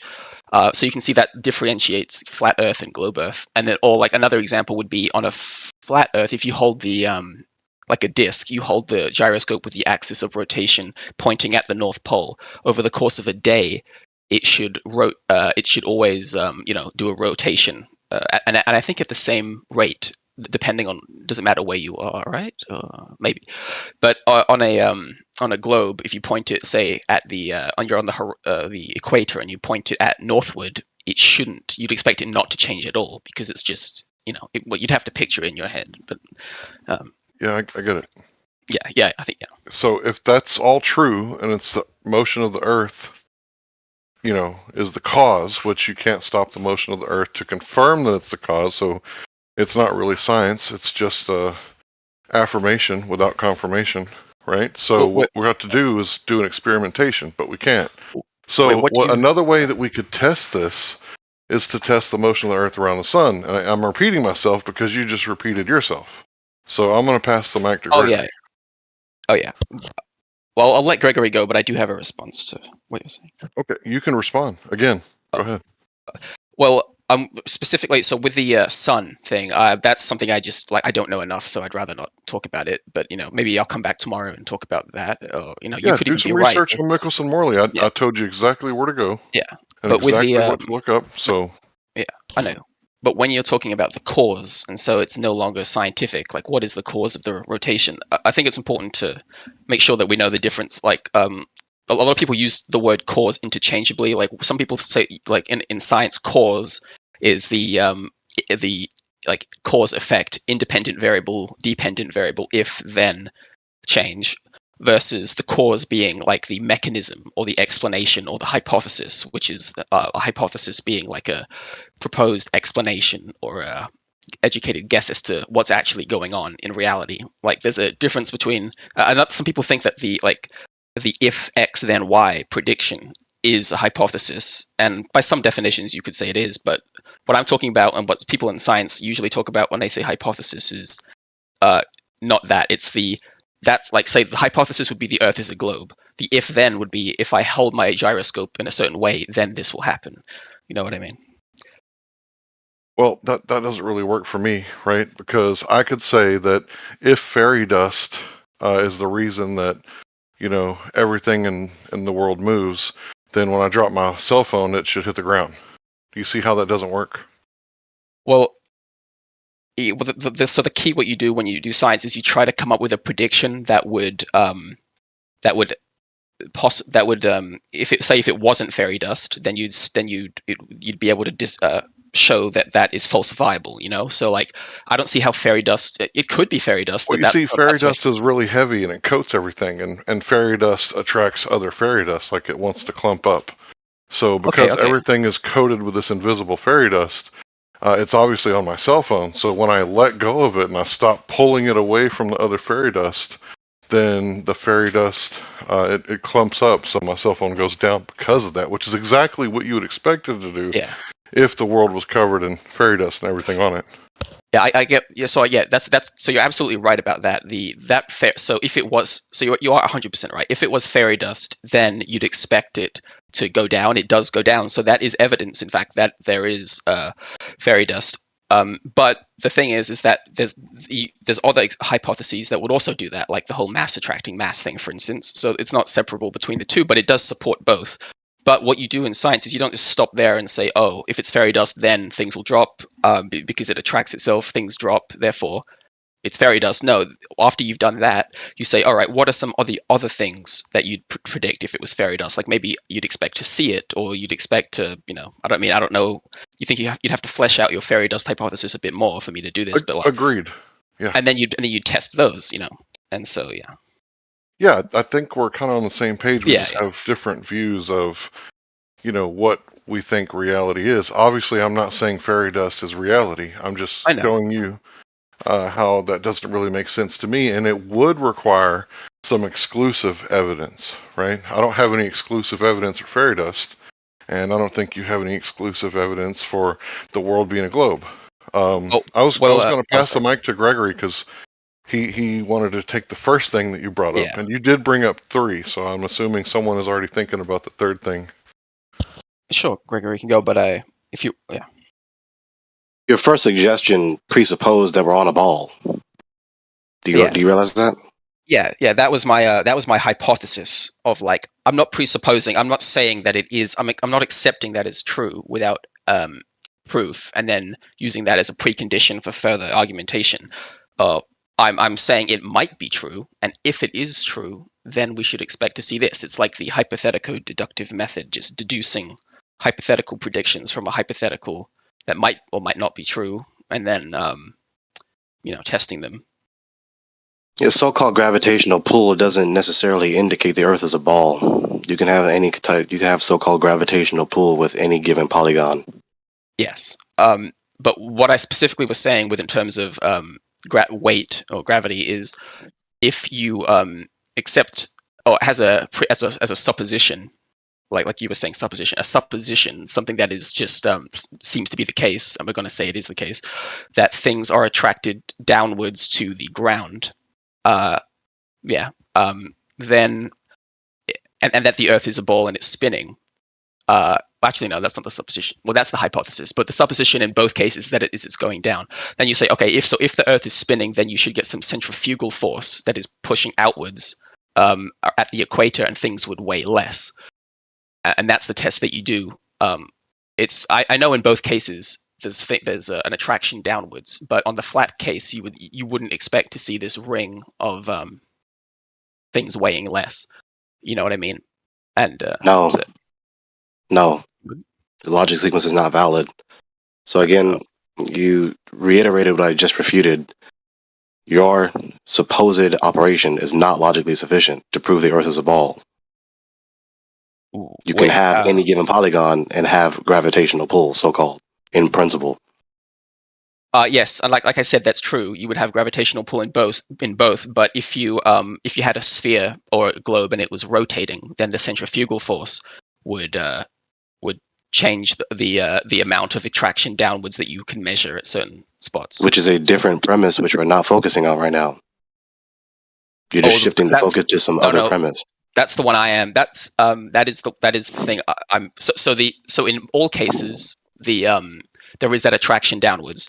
In the case of so in the case, I see what you mean. Because you're saying that what's this premise that something that we're even rotating at all? Well, I guess that would be part of the hypothesis that you see with the evidence that you have to point you in that direction is like, oh, you see field rotation of the stars changing every day. You think, okay, regardless of how you come up with it, that's what you're saying. Supposing, that you're saying might be true. It's kind of the hypothesis, but it's not something that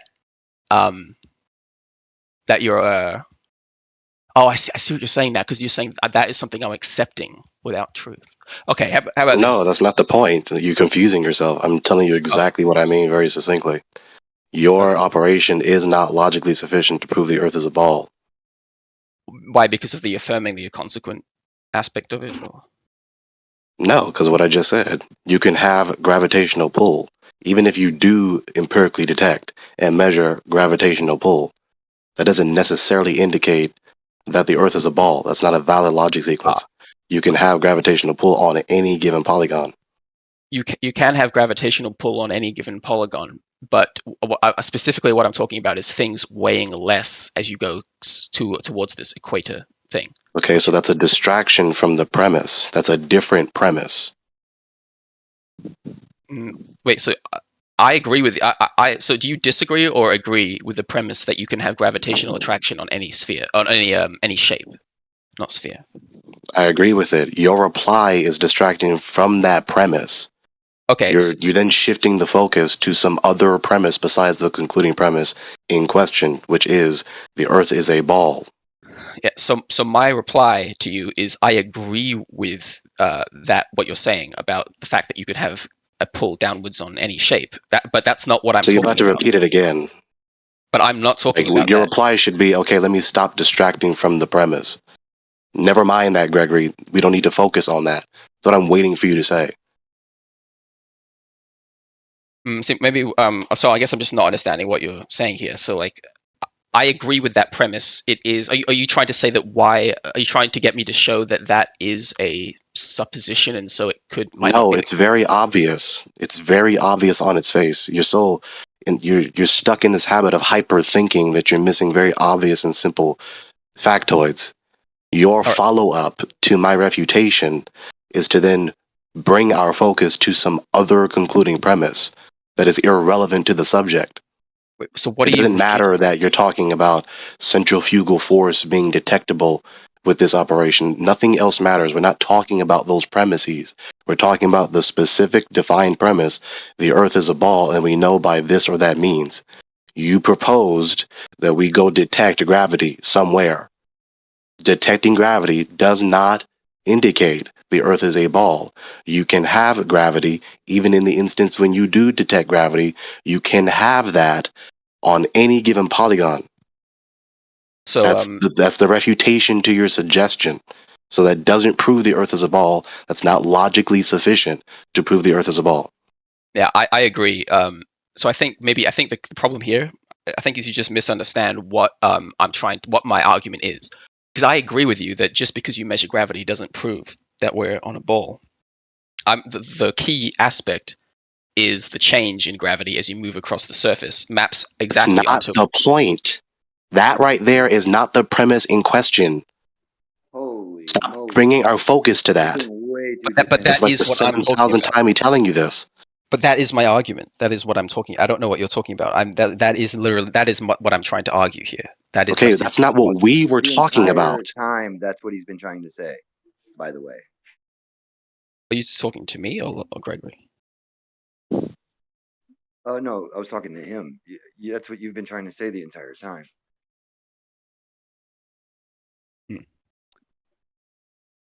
Yeah, so I don't know, Gregory. I think I don't really understand.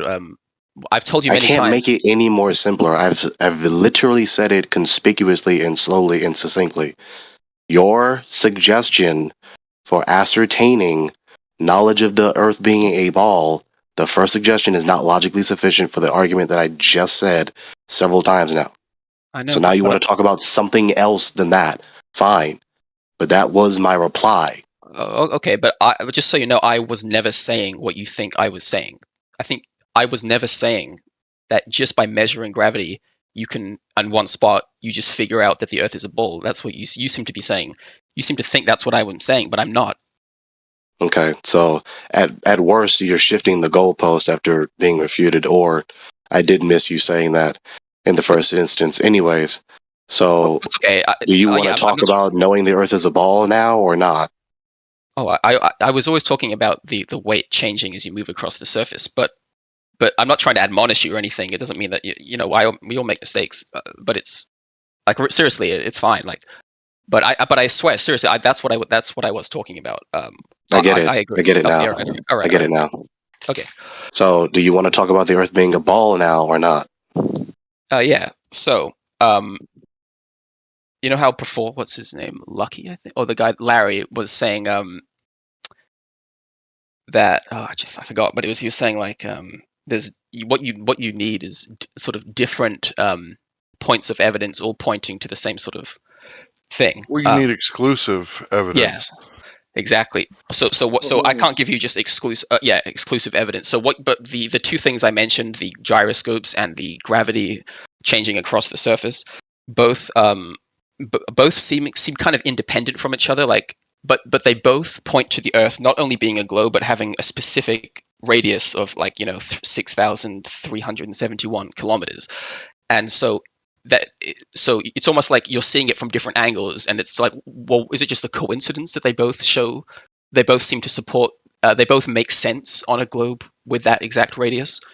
And that's kind of a way you can build up these things. Like, why would why should the weight changing across a surface have anything to do with gyroscopes? It might, but you can just keep attacking it from different angles. Or like with the whole Polaris thing, as you move across the surface, the apparent position of it in the sky changes, and it changes with the way you would expect if the globe was 6,300 kilometers. The radius that they say it is. And not only that, but of course, in higher, further, closer to the North Pole, like for instance, the weight or the gyroscope thing changes quicker as you move a certain number of miles across the surface, because the surface of the planet would be bending in towards the axis of rotation. So for a given amount of movement, the change would be greater, and at the equator, you're essentially parallel to the axis of rotation. So, say for the gyroscope one or the weight one, you'd expect a different amount, and so by back working that, you can mathematically show what the radius of the Earth would be based on those phenomena. And a way to a way to show that would be, imagine like a ball with a radius of say 1 mile. Well, then it's pretty obvious that if you move half a mile, the change you would expect would be much greater. You know what I mean? And so that's what. So anyway, I'm not even really trying to come here to argue with you guys. So much as give you those little things you guys can do. Well, if to you test. were arguing, your behavior is ideal because the Oh, way that you're behaving in here so far. So if you were to come in here and argue and attempt to argue, that'd be great. Because we need people like you to come in here and argue who don't get hyper emotional and ultra sensitive. So the fact that you seem to be controlling your emotions is great so far. So the thing about the ring laser gyroscope, it also changes when you go up in altitude. So that shouldn't happen. It should remain the same 15 degrees per hour. Sorry, you say it changes with the different locations from the North Pole to the equator.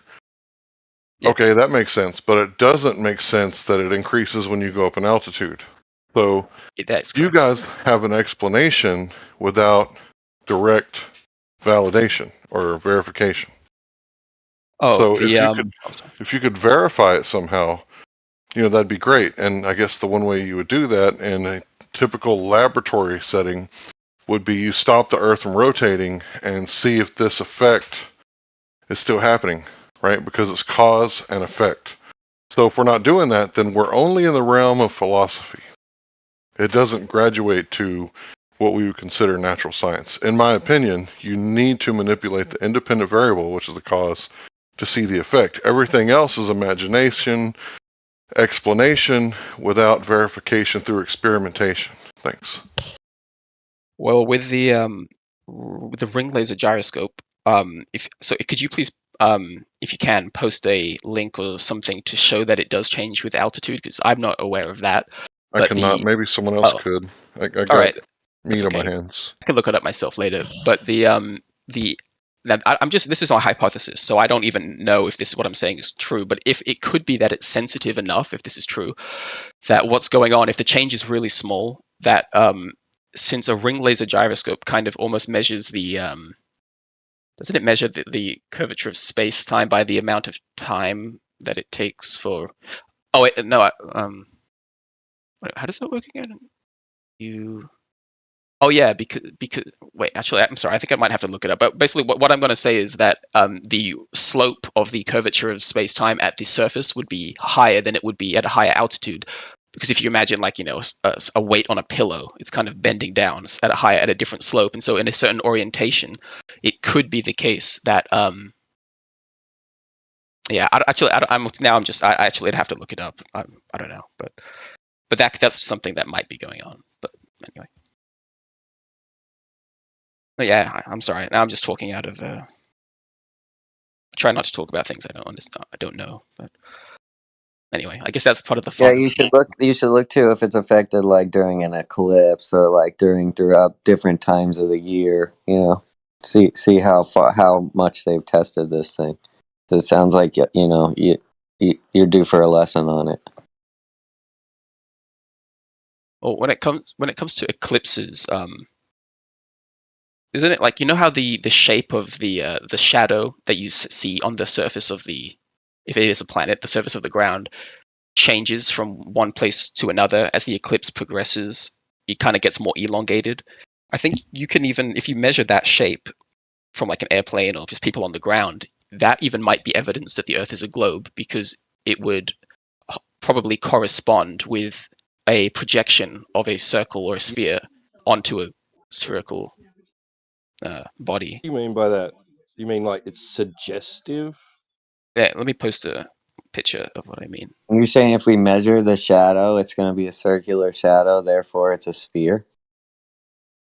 So I posted a picture. No, what he's saying is that when the eclipse, this is the solar eclipse, when the shadow from the moon is on the Earth, the shadow is very perfectly spherical when it's near the equator, like in between like Maine and the equator, or Buenos Aires. But as it starts approaching like Antarctica or the North Pole, the shadow becomes very elongated, as if it's a shadow broadcasted onto a sphere. Is that correct?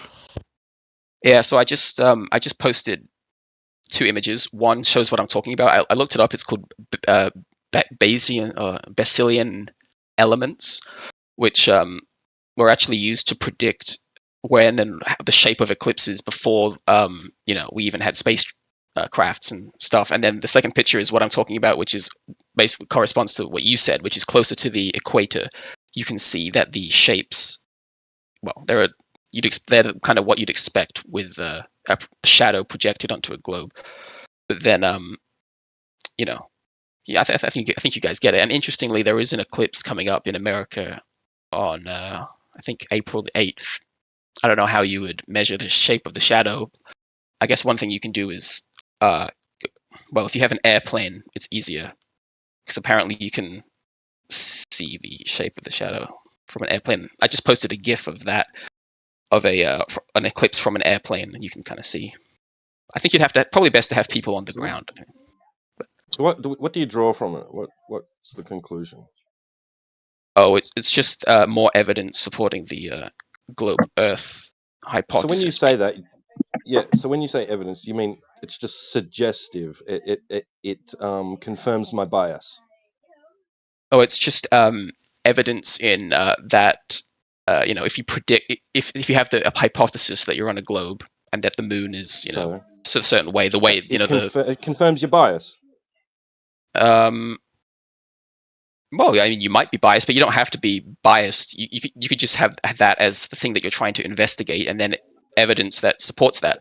Like, for instance, if you looked at the shape of a eclipse and it didn't support what you'd think, you'd be like, "Whoa, wait a minute, maybe that's you can use that to falsify your hypothesis to some extent." But yeah. Either way, though, you're not. It's not leading you to a definite conclusion, right? Yeah, it's not leading to a proof. In fact, I think Einstein said, "No amount of experimentation can ever prove me right. A single experiment can prove me wrong," because it would be a formal fallacy. If he's not right in the first instance, then there's nothing to prove wrong. If he's not right in the first instance, then he can be say I'm wrong about the shape of the Earth and it is flat, and I think it's a globe. Well, then I'm not right about it being a globe, and I can prove that wrong by this the shadow not being what I'd expect. But you've already said that you're not drawing a conclusion that says that you're right to begin with, so there's nothing to falsify. Well, you can show that something isn't correct, even if you can't show that it's 100% correct. Like you can, even if it's really difficult to show that something is 100% correct, like because of the affirming a consequent thing, or the problem of induction, you can. It's still, you can, if something you'd expect to see something and it's not there, then you can still show that it's wrong. It's falsifiable. Although, to be honest, I kind of disagree with Einstein a bit. I think even if you because you always don't know what you don't know. So I think you can't just do one experiment to falsify a hypothesis. I think you need lots and lots of them to build up evidence in both cases, whether it's right or wrong. Lots and lots of ifs and maybes. Yeah, well, hypothesis is an if. It might not be, we're not saying it is true. You're not even saying that it is true after your so-called experimentation. Yeah, but that is true. Because science doesn't prove things. Is kind of what is there to determine incorrect? Oh, okay. So not right to begin with. Yeah. So instead of seeing the world as a bunch of true-false propositions that are proven right or proven wrong, the way scientists, or the way I see the world, is propositions that have a certain amount of uncertainty. So like a gray scale of Bayesian probability as to whether or not something is right or wrong. So like climate change, for instance, I have a high amount of evidence that it's right. So like 99.999, but it could be wrong. And so, it's like the difference between a full and partial belief. But some beliefs are full. Like if I logically, if I define what 1 is and I define what 2 is, then it is. I can show with 100%, and I define what addition is. I can show that 1 + 1 = 2. Or but a lot of stuff, in fact, most stuff in reality is on a continuum of confidence.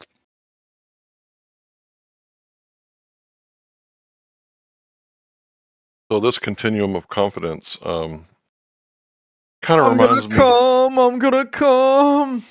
Bus. Okay. Yeah, you get on the short bus, bro.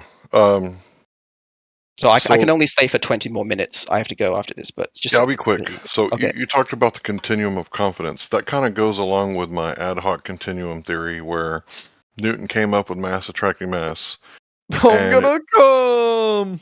This guy I'm gonna really needs to get blow. on the short bus and silence himself. He keeps joining and leaving. Yeah, he'll get caught eventually. I'm sure somebody's on duty. Yeah, just for the last time. So Newton's mechanics, it didn't work for Mercury, and then Albert Einstein came up with his ad hoc continuum to try to, redefine gravity and refine gravity for some people who think that it's the same. And his stuff isn't working at the quantum or the galactic level. So that's another ad hoc continuum. And then the next ad hoc continuum is, well, maybe it's modified Newtonian dynamics.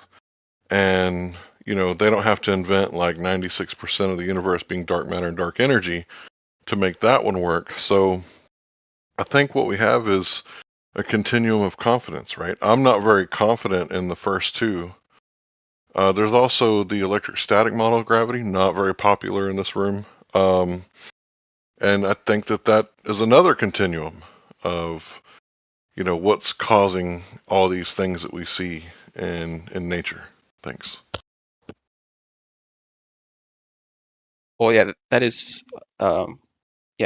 proof of the general theory of general relativity is, I'm not an expert on, but I think there's gravitational lensing, redshift, Mercury, and stuff. But just so you guys know, because before earlier I was talking about the change of an object's weight as it moves across the surface. I'm not assuming that that's even mass attracting mass or space-time bending. It's the only thing you need is just things are attracted downwards. It could be, like you said earlier, as a joke. You were kind of saying it could be fairy dust. Well, yeah, it could be. That doesn't factor into what I'm talking about. I know you didn't suggest that, but just in case people are confused.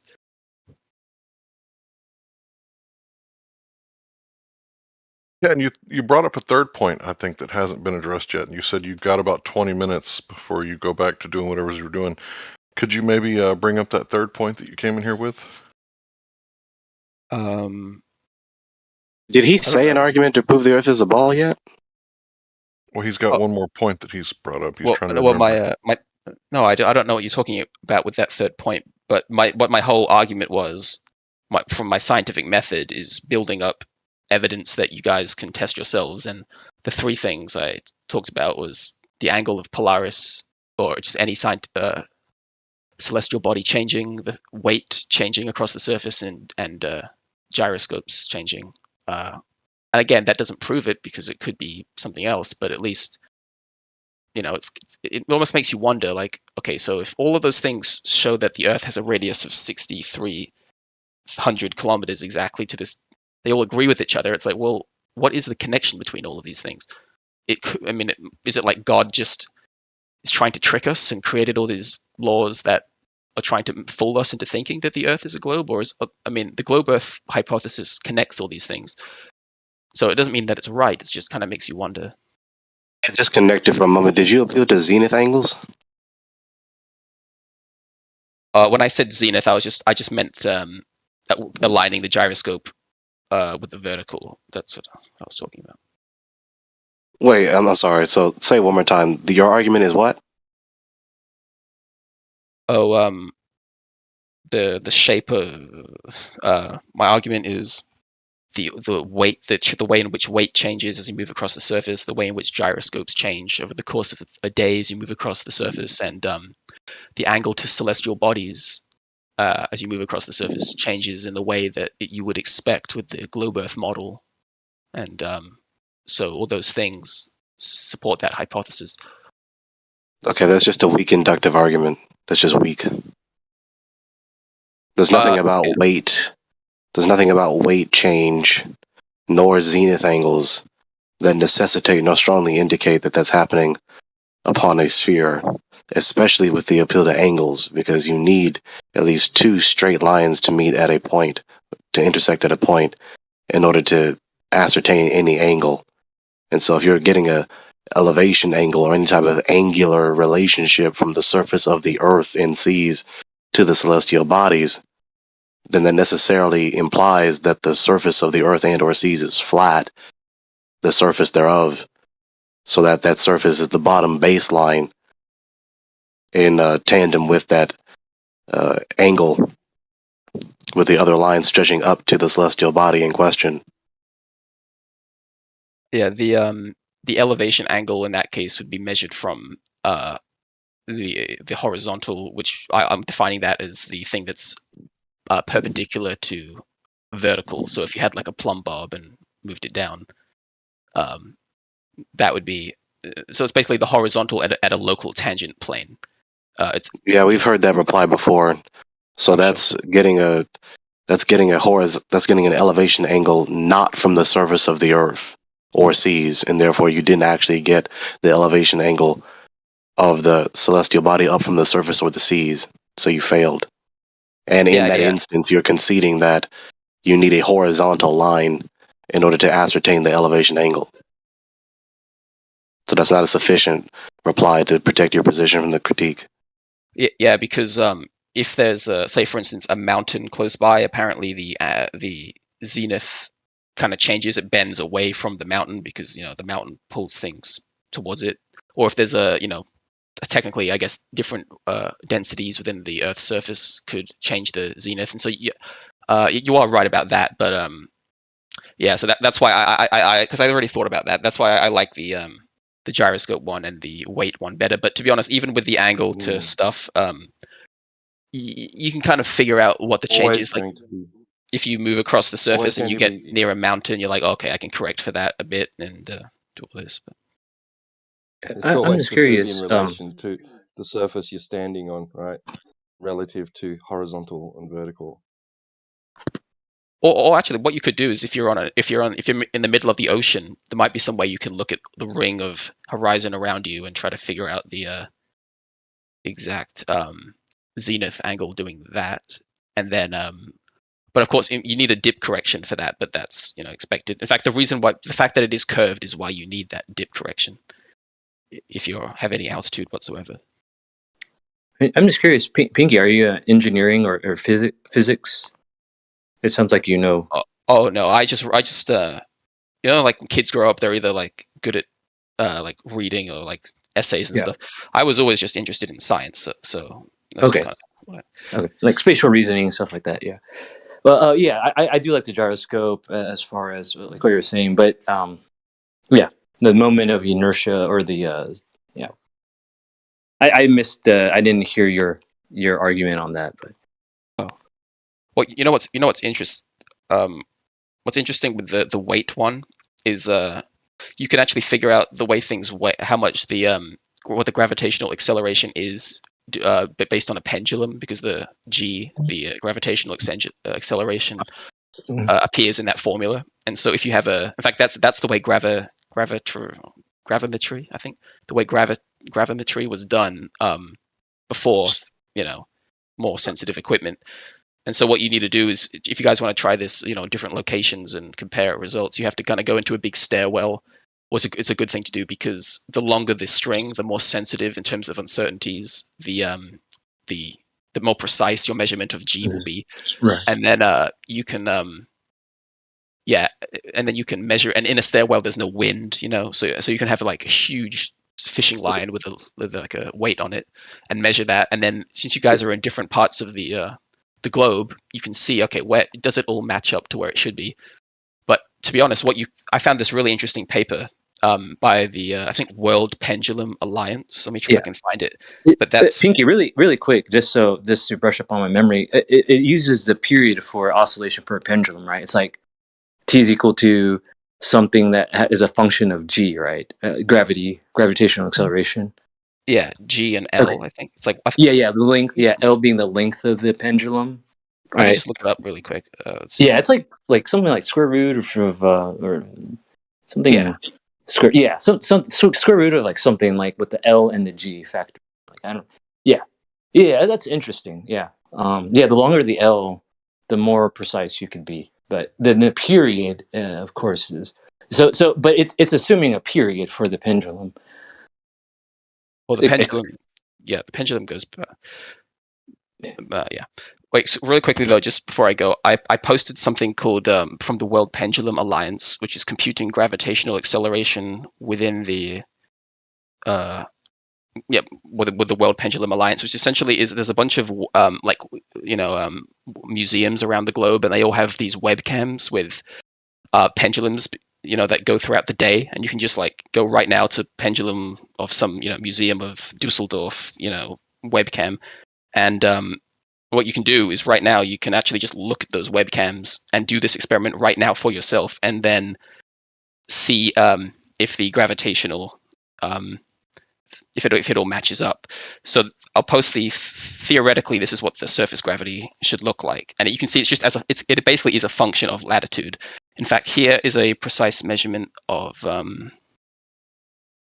gravity in Canada, and you can see that this is the gravity in Canada essentially matches to what you'd expect with this centrifugal change.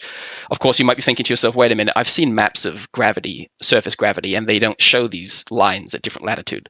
Well, that's because what they do is they actually subtract out what the theoretical value of those should be. So if you type in like gravity map on images, that's actually not what you'd expect. That's just surface gravity without the centrifugal force, because people obviously don't think that's that interesting. People want to see what's underneath the surface. Wait, so what are you appealing to now, since we already addressed the zenith angles? And that's not sufficient and self-defeating? Oh, I'm just talking about the gravity one. Yeah, this is so interesting. Thank you, Pinky. That's very interesting. I didn't know that existed. The pendulum locally located everywhere on the Earth, but yeah. I just want to say that you can't do an experiment by looking at something because you can't manipulate anything. If you're saying that the thing that's being manipulated is the location, then that proves that the location is the cause of the effect. Thanks. Yeah, and in the cause and effect prediction, if I move, then the location is is what you'd be changing. You're right about that. So it's not the spin of the Earth or gravity or whatever it is that you're trying to invoke. So previously I said that there's a difference between cause, meaning hypothesis, and cause, meaning the independent variable. So I think what so you're trying to divorce the hypothesis from the hypothesis test, which is what the experiment is? I'm saying when you say cause, are you talking about the independent variable or hypothesis? Because basically the hypothesis is that the Earth is a globe, but the if-then prediction is if I move across the surface, the weight would change according to this. If you assume it's rotating once per 24 hours. You can't divorce those two things. That's They're an affirming tied. the consequent fallacy. Sorry. Go ahead, bro.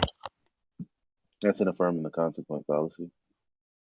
It is if I say that that's because it doesn't draw a definitive conclusion. It's just this suggestive, right? Yeah, but Pinky hasn't been saying that it definitely concludes it. He's saying that's the hypothesis. So, right, that's how they escape the logical fallacy. It doesn't prove anything then, so it's useless. Well, nothing proves anything. I think that's the scientific methodology. That's what it's limited to. It's not saying it's proving it's positive belief. It's just saying this is a hypothesis. If that's the case, then we expect this to happen. That's all it is.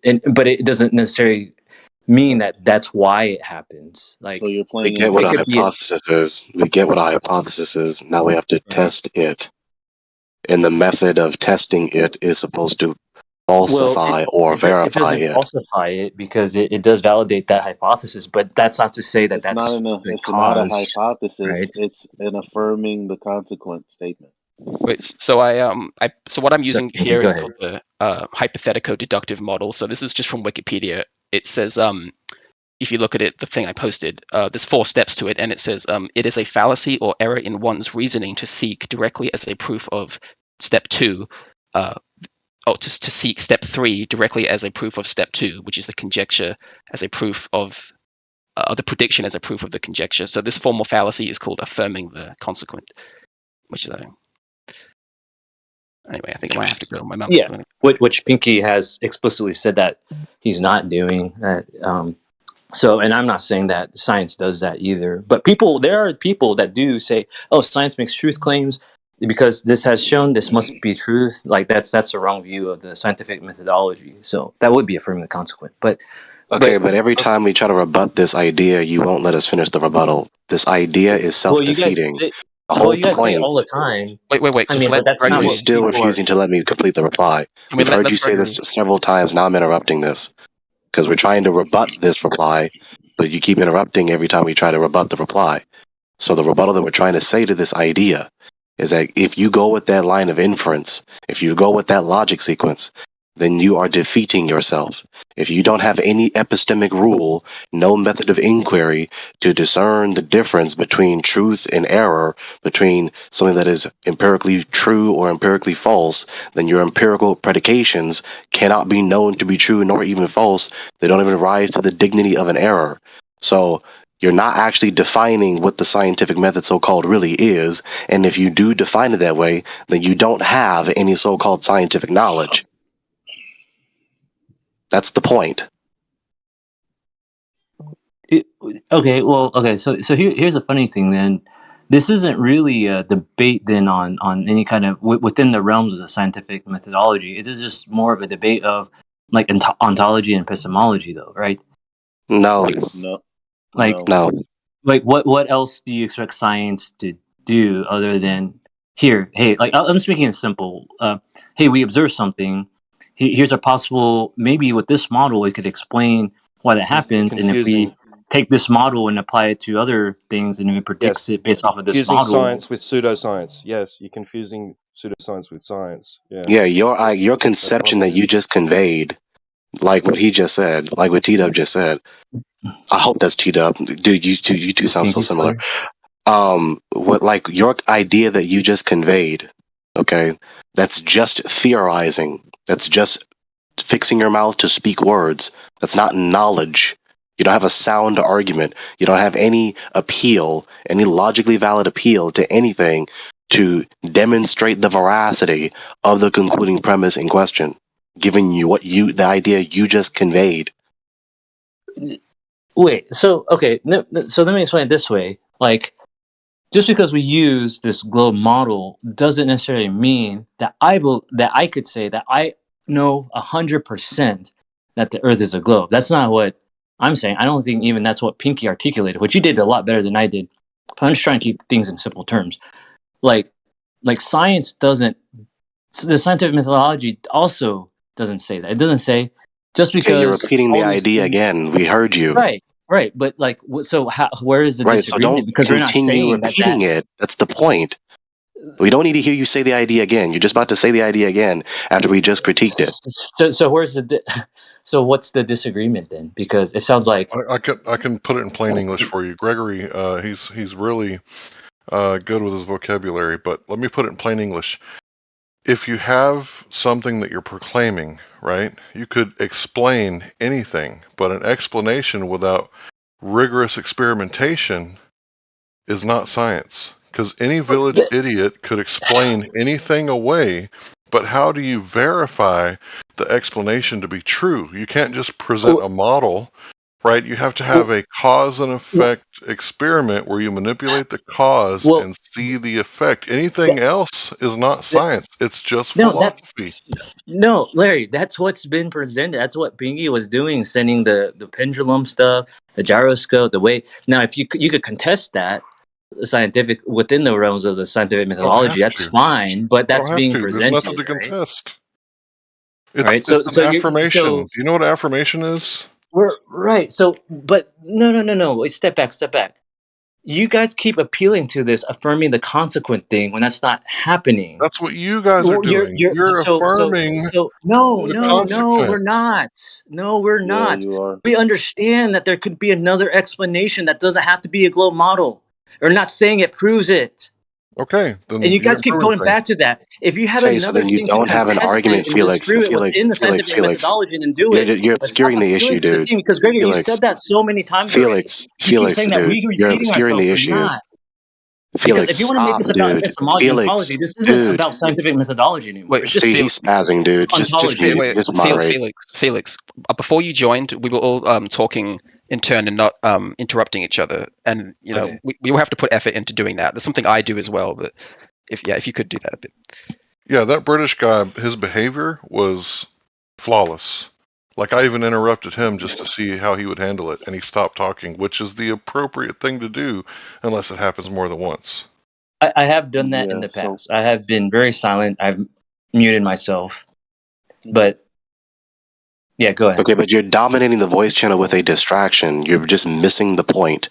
The point is, if you don't have an experiment for your concluding premise, which is the hypothesis, then you don't have any valid method of inquiry or epistemic rule to verify or falsify it. so the fallacy of affirming the consequent is when you draw a conclusion from a consequent that the antecedent is true. So if you're not saying that this is showing you something that must be true, then I really don't understand what you're saying, if anything. Exactly. Yeah. That's why we I keep mean, there's no telling you, point. if you say science doesn't prove things, a method of inquiry that is literally named after a English word, which is the anglicization of the Latin word, which literally means knowledge, then you don't know anything, and it's knowledge or science falsely so called. Also known as pseudoscience. Which, it's okay if you say that it's philosophy, but if you're presenting as if it is knowledge or science without the experimentation, because that's the whole thing. Science is really popular, and it's even older than 500 years, right? Even in ancient Judea, they had this saying where they said, test all things and keep that which is good. Right? Now, that's not exactly the scientific method, but you get the idea, right? So even they knew what pseudoscience was because Paul himself said that and then warned us about pseudoscience. Science falsely so called, he says. So this isn't a new concept. And the whole concept of having an independent variable being the only thing that you change is exactly what you expect a mechanic to do. If you have two cars, both won't start. One mechanic says, I have a theory it's a starter, that'll be $500, but it doesn't start. And then the other one replaces the starter fuse and it starts. One's a pseudo mechanic and one is a real mechanic who actually deserves $500 cash as opposed to a lawsuit. Can I say that all that is obvious and that I don't see anything that, like, yes, there are some Glovers that don't understand, and as equally there are, like, you know, flat earthers, but regardless, like, yeah, that's already obvious, Larry or whoever was talking, like, all of that is obvious. And yeah, so our goal here is just to be objective. We observe something, and then based off of that observed phenomenon, we come up with an explanation for it. Now, that explanation, it could serve to have good predictive power to explain other things. But that's how science works, right? We're always on this continuum, like you and Pinky have been saying, of confidence, right? And that's always changing. And so, you know, we went from Newton to Einstein, and maybe in that whole thing, that whole model could be wrong. Maybe there isn't this gravitational force. It's just maybe there's just three forces or something, like, you know, three fundamental forces, not the four that we have. You know, maybe so, like, that's the whole thing about science. And so I don't see why there's this argument about this affirming the consequent that I keep hearing over and over again, when I don't think the people that do understand science, which like Pinky has articulated and many others, like, why it keeps going back to that. Just argue like, Okay, so listen, we're about to tell you again. We're about to tell you again right now. If you say this logic sequence, any type of logic sequence that goes, if A, then B, A, therefore B, that's affirming the consequent. So if you say, if the Earth is a ball, then there would be gravitational pull, the Earth is a ball, therefore this gravitational pull is affirming the consequent. That's not an instance of verifying A nor B. That's not an instance of verifying nor falsifying either of the premises. Let me give you one clear-cut example. Actually, sorry. You go ahead, bro. You go ahead. I just want to get a couple of thoughts out. The example is actually if A then B, and what they want to do is say B, therefore maybe A. I'm not going to say it's definitely A, but maybe it's A. Where that versus, right, with the scientific method, A then B, right, or A then not B, drawing that conclusion via manipulation of an independent variable, where there is no other outcome except for one of those two things. That's it. And then they want to, but because they're not doing that, they want to project their fallibility over to and umbrella all of science, right, including the people that are actually doing the science and using the scientific method. And we saw an example of that a few hours ago. We actually had a Glober, Nephilim Free or whatever his name is, coming in and correcting his own side on what the scientific method is, and that the scientific is that method is that, and cause and effect is at the heart of the scientific method. Well, just to The respond to whole what point. just to Okay, respond to go what on. T Dub was saying, in terms of science should not be have a hypothesis, then we predict something, then try to gain evidence for that hypothesis. If you're just looking at if X then Y, and I do the experiment, oh yes, now I have some knowledge that if X then Y. What you're doing there is still science, but you're just you're getting evidence or establishing scientific laws, which are different from hypotheses. Like scientific laws are statements based on repeated experiments or observations that describe or predict a range of natural phenomena. So, like for instance, before Einstein, gravity was just a law of gravity. Newton himself says, "I make no hypothesis as to why this is causing it. I mean, why this is happening. I mean, no explanation, no mechanism. That would be absurd. But it is just a law that which is it seems to be the case that this is happening." But if you want to completely negate the whole hypothesis portion of science, you're missing out on quite an important part of logic, which is abductive reasoning or inferencing to the best explanation, or even just abstract thought. I mean, if you think about all the genius, all the interest in the geniuses that come up with things like Einstein and stuff, it's all like having an idea abstractly, like maybe space-time is a four-dimensional construct that bends, or maybe evolution, maybe this is happening. I have no proof of it, but maybe it is. But that's kind of like where the spark of it's an important part of it, like imagination and yeah. I don't Yeah, think, thanks, Pinky. Abductive reasoning. That's the missing word. So, I was thinking go of. go ahead. Go Just ahead. let Sorry. Elijah get in, please. Yeah, I don't think that if people knew that or thought that, or I don't think that they would. I don't think they would go with that. And when I say, I mean, because you're saying it's not evidence, it's just basically an idea at this stage. And I'm telling you, a lot of people would get upset at hearing that. I promise you. I know. Yeah, when I was saying it's just an idea, that was in the very beginning when you just come up with the hypothesis and you haven't tested it and stuff. But what we're saying is, just because you can't prove something 100%, if you've done thousands of different experiments, all attacking it from different angles, different phenomena, and it all seems to check out, that's not to say that science is complete. It's not, science isn't completely useless. That is still something. All of that evidence is still knowledge that you're gaining. It's the knowledge is, well, this experiment shows this, and this seems to support that, and there's lots of evidence of that. You don't know for 100% if your theory is correct, but as you get ever closer towards it, yeah. We know that the construction of the statement is in affirming the consequent, though. So if you go out to have a more detailed description of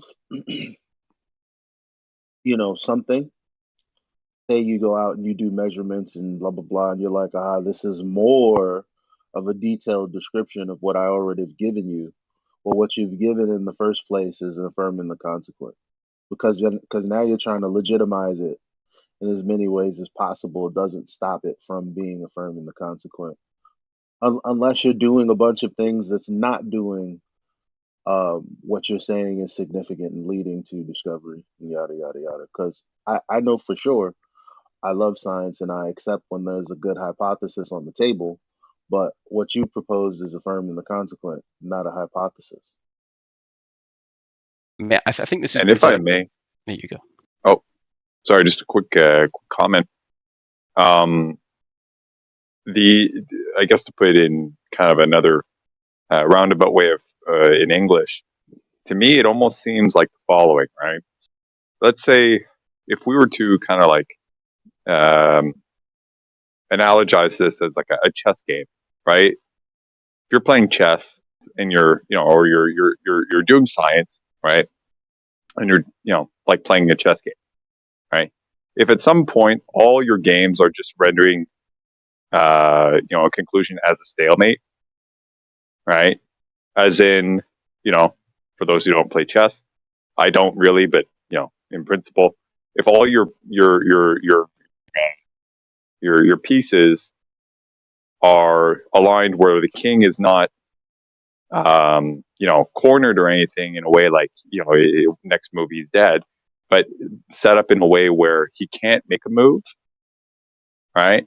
If all the games end up turning into that, I mean, it kind of changes the rules of the game or changes the purpose of the game, right? So if science is kind of turning into we're going to, put out all these ideas and trying to corner our conclusions to be like, oh, well, some phenomena cannot be anything else but X. We can't prove it, but we've cornered the situation such that that's all we can use to describe it.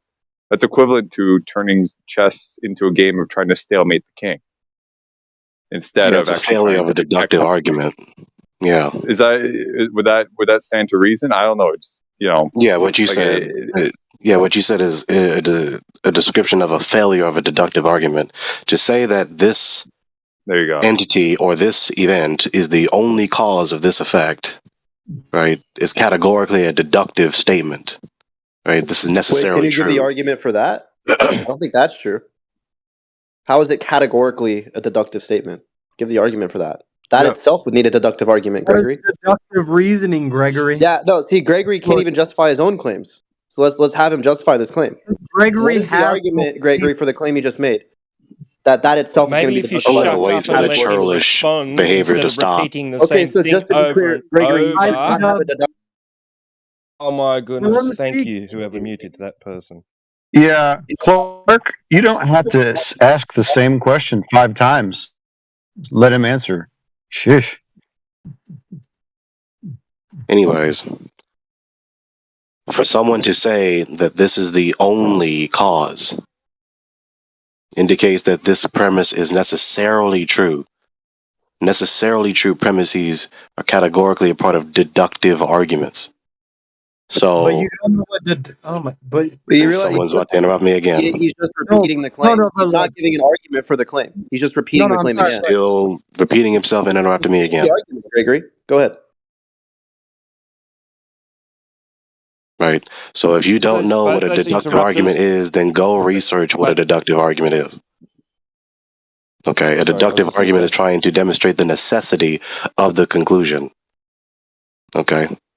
So when you say that it's only A that is the cause of B, that is to imply that there is no other cause that could cause the effect. It is only this single cause, in principle. So what I'm saying is categorically correct. It's beyond controversy. So if you're not familiar with these categories of argument, it's not my problem. Just type in stanford.edu, type in argument next to that, and you will find the article on argument. So as I was saying, that's that half of the statement that I'm trying to complete. And so in the case of causation inquiry, aka the so-called scientific method, This is not a matter of deductive reasoning, unless you actually isolated the single cause, right, and tested every other cause. But of course, that is obviously outside of the circle of human ability. So what we can do at best is a strong inductive argument. We can isolate the variables as much as we possibly can, but we know full well we cannot make any concrete particular isolated in a vacuum to be totally out of contact with all other matter, of course.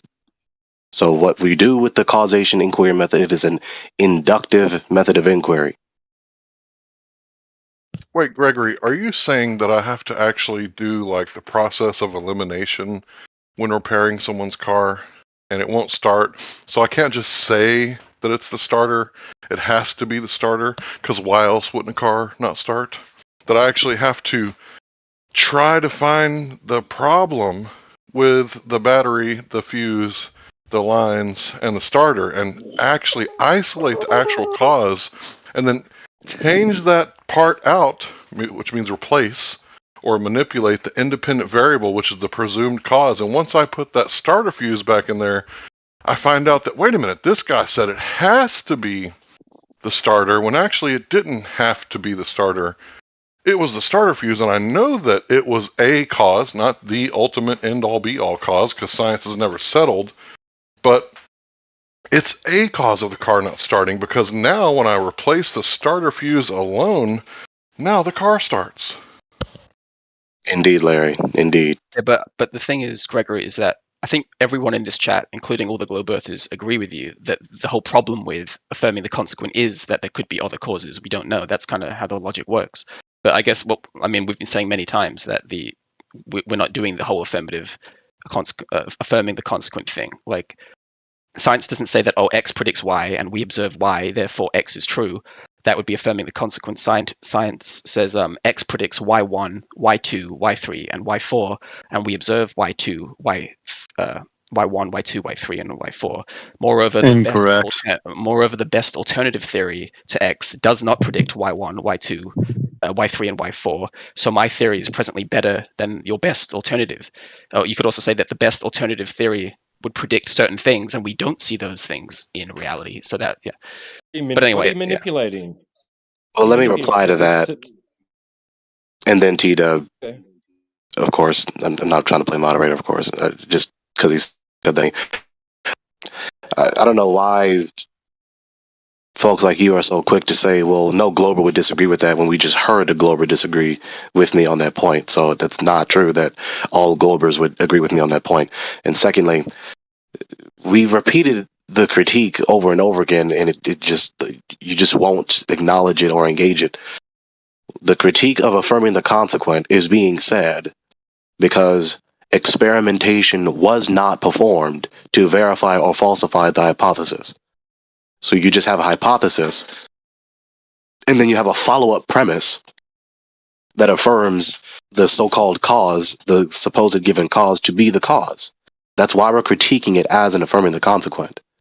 Now, what you then explained with all those other subsequent sentences, sure, but that's why we're saying it's an affirming the consequent. Eli explained it thoroughly. He completed the explanation, and you people keep saying it's not affirming the consequence. So, of course, if you keep reiterating the very premise we're critiquing, why would we say anything else except the refutation to it?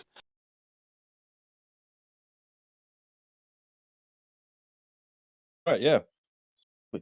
Because your prediction is going to be based on manipulation of an independent variable. Yeah, that's Established true. Cause and effect. Yeah, so yeah, the prediction is based on, if I change X, then Y. But the prediction comes from the hypothesis. But just to reiterate, of course, I think maybe you guys all know this, but I agree that would be affirming the consequent to say that the hypothesis is therefore true. But but science doesn't really do that. And if you're going to say that, then the science is useless. No. I'm sorry. No, because that's not what science is. I told you that you didn't provide a valid hypothesis. What you provided was an affirming the consequent statement. That's all you provided. You're saying it's not an affirming the consequent. It's what we do in science. No, it's not. A hypothesis is an if this then that statement where there are control variables as you test the independent variable to get the effect to the dependent variable. I What mean, it's you're right there in the talking word about is an hypothesis, epistemology of hypothesis. It's a hypothetical statement. Yeah, so I guess maybe what's happening here is I have a different definition of hypothesis to you. I'm saying the yes. hypothesis is the explanation, not the if-then statement. The if-then statement would be like the prediction based Well, on that's just categorically conflating two different things. Oh, it's just a different. I mean, if you look up the hypothetical deductive model, you'll see. I mean, I posted a link to it. You'll see that that's kind of just the way it is. If we have different definitions on stuff, by the way, that doesn't mean that Well, anyone's being it's not intellectually that. It's dishonest. just it's not. I mean, everything that I said is in textbooks. Everything I said is in, the current curriculum in universities. It's just that what you're saying is also in universities for hypothetical physics or theoretical physics. Okay, sorry to interrupt. Let's for real, but like, then can you explain what you think like science and academia is like, how it's presented? Like, Well, I just are you did. saying that the methodology I just did. Okay, so just to understand you and may perhaps others in here think that the way that science, quote unquote, is carried out in academia, for example, they are inherently affirming the consequent. And you're saying the way that they're performing science is not how science should be done, or are you saying the methodology of science itself No, is what I being said. affirming the consequent? Well, what I said was that the epistemology that I laid out is utilized and noted in academia, and so is the one that he's laying out for theoretical physics. So they're both purported to be um, methods to get to the bottom of the truth. But what we're talking about here is if all you're talking about is theoretical statements that can't really be tested and there's just an explanation, then all you're doing is affirming the consequence. So my epistemology doesn't do that. Yours does. Like I said So earlier with yes, the sorry, yes, bro. they are. If they're making statements, if P then Q, Q therefore P, yes, each and every one of them, yes. So like I said earlier with the fairy dust, right? It's just as viable scientifically, which is not viable at all, that fairy dust is the reason that things go down, like your cell phone. And yeah, that was a joke, and it was kind of a jab at the whole theory of gravity, but think about it like this. They say that the moon's gravity is what causes the tides. I'm saying that it's the sunlight that's causing the tides. So how do we determine which one's which? Well, in a lab setting, which would be natural science, you would turn off one or the other and see if the tides persist when one is turned off. If you turn it off, like the sunlight, and the tides are still happening, then you need to test the moon. So you take away the moon's gravity and it still persists. Neither one of them was the cause. Does that make sense? But theoretical astrophysics, you can't manipulate the heavens. Thanks. Larry, I perhaps I understand you're trying to simplify this, but like that's like a way over. I mean, it's quite obvious. I mean that is what science, as you're perhaps trying to convey in a very simplified manner. That's what science is doing, and it has been doing. I mean, that's been, like you said, part of our civilization and as rationalizing, reasoning beings to do. So yeah, the question is like we can't affirm the consequence. That's like right. Yeah, I know. these things are happening simultaneously. So you're claiming that it's what we do to advance society. No, you don't affirm the consequence to advance society. You'd have to. You could give an example in which affirming the consequence was helpful somehow, but again, the affirming the consequence isn't a proof of anything. That's what the other guy's been saying. So you have nothing to validate or justify your position. So I have to go now, but I just want to say really quickly to Larry and Gregory and pretty much actually everyone else, it was really nice to talk to you guys. you guys are Yeah, good yeah. What's your name? interlocutors. Pinky Bandinsky. Not my real name, obviously, but Yeah, obviously. Yeah. Hey, nice yeah. to meet you, Yeah, Bandinsky. You did really well today, by the way. Oh, Thank thank you. My pleasure. Also. yeah. Yeah. Thanks, Pinky. Very cool Yeah, stuff. yeah, nice to talk to you too. Anyway, I have to go, but see you guys later. Peace, Yeah. bro. So yeah, thanks, Pinky. Have a good one. Have a great day. Yeah, I mean that guy So was like can we come to monster. the conclusion on this point? So if you don't have an experiment concerning a causation predication, right, or a hypothesis concerning causation, then it's just a hypothesis that's not been verified nor falsified.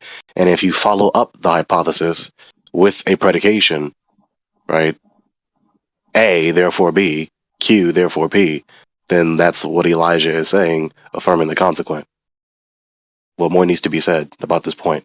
Well, I could wrap it up, I think. What we have here is a causation, correlation, conflation.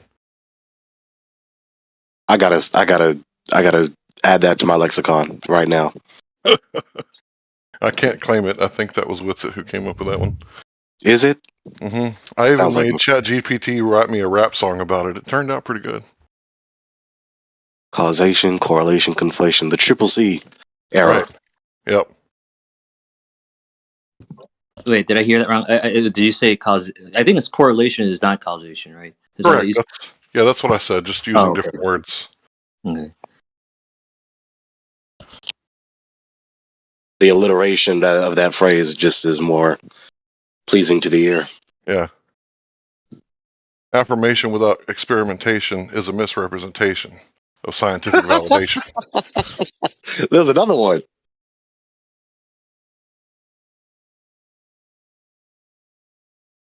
Yeah, that's white boy rap right there. You know, it's not very complex, but man, does it ring true, doesn't it? Felix is going to be a flat Just say earther that soon. again. Affirmation without experimentation is a misrepresentation of scientific validation. Yeah. So someone mentioned my name. Oh. Yeah, I said Felix is going to be a flat earther soon. Well, I don't. I honestly I don't we've care been, either. Like I'm not. I don't like. Usually on Discord, I'm not. So belief is one thing, right? But and I keep that separate. So to me, it's actually inconsequential what my belief is as to the argument, right? So I'm just interested in the argument. But it is. I am I genuinely tried to interested. tell somebody. I tried to tell somebody that yesterday, and it became a big argument because I said there's a difference between belief and knowing. But here's the thing, Yeah, I mean, right? look, Like, now I have to say this. If you have an argument without a belief, then that's an instance of argumentation without an affirmation of a predication. There's a difference between a belief without knowing and belief with knowing. How about that? Yeah, I mean, Right. to a You certain degree, beliefs have a cannot know certain without believing. like, but like for example, I'm a Christian, but I could easily argue from an atheistic perspective. No, But see, when I you have no problem. you see how the rhetoric shields your consciousness from what essentially is the same thing. So you're saying, well, I leave that stuff separate, but when you say, well, I have a hypothetical that I it can't prove, and I'm not really trying to prove because that's not the point, then ultimately it's the same exact system. Well, I'm just kind of speaking to my own peculiarity as an individual. Like I'm so like someone said I'll become a I definitely can defend the flat Earth position, but if I if I understand more about its arguments, like I have no problem with that. And I have corrected other Globers, by the way, who have said something that I was like, oh, that's not correct in terms of the physics that I understand it.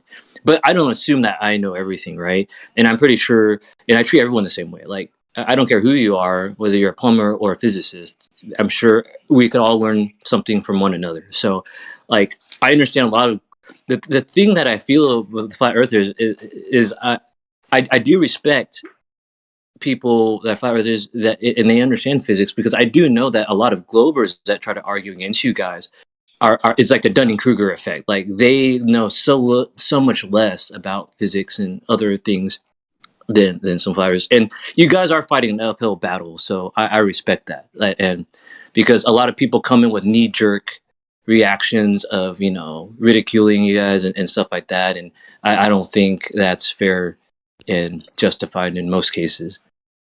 It's not I an uphill commend you battle for for me. acknowledging that.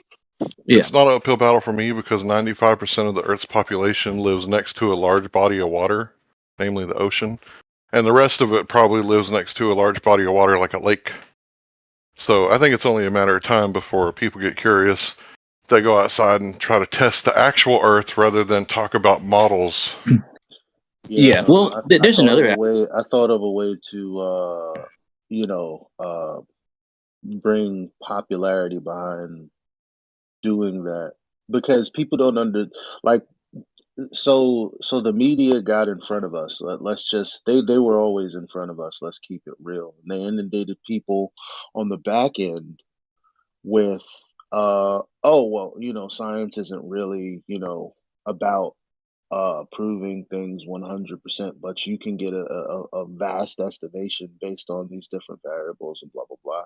So people are currently working off of that operating system. So because of that, when we say no, you can actually definitively, prove that what they're saying is false, because there's an actual claim on the table that's an objectively true statement, supposedly.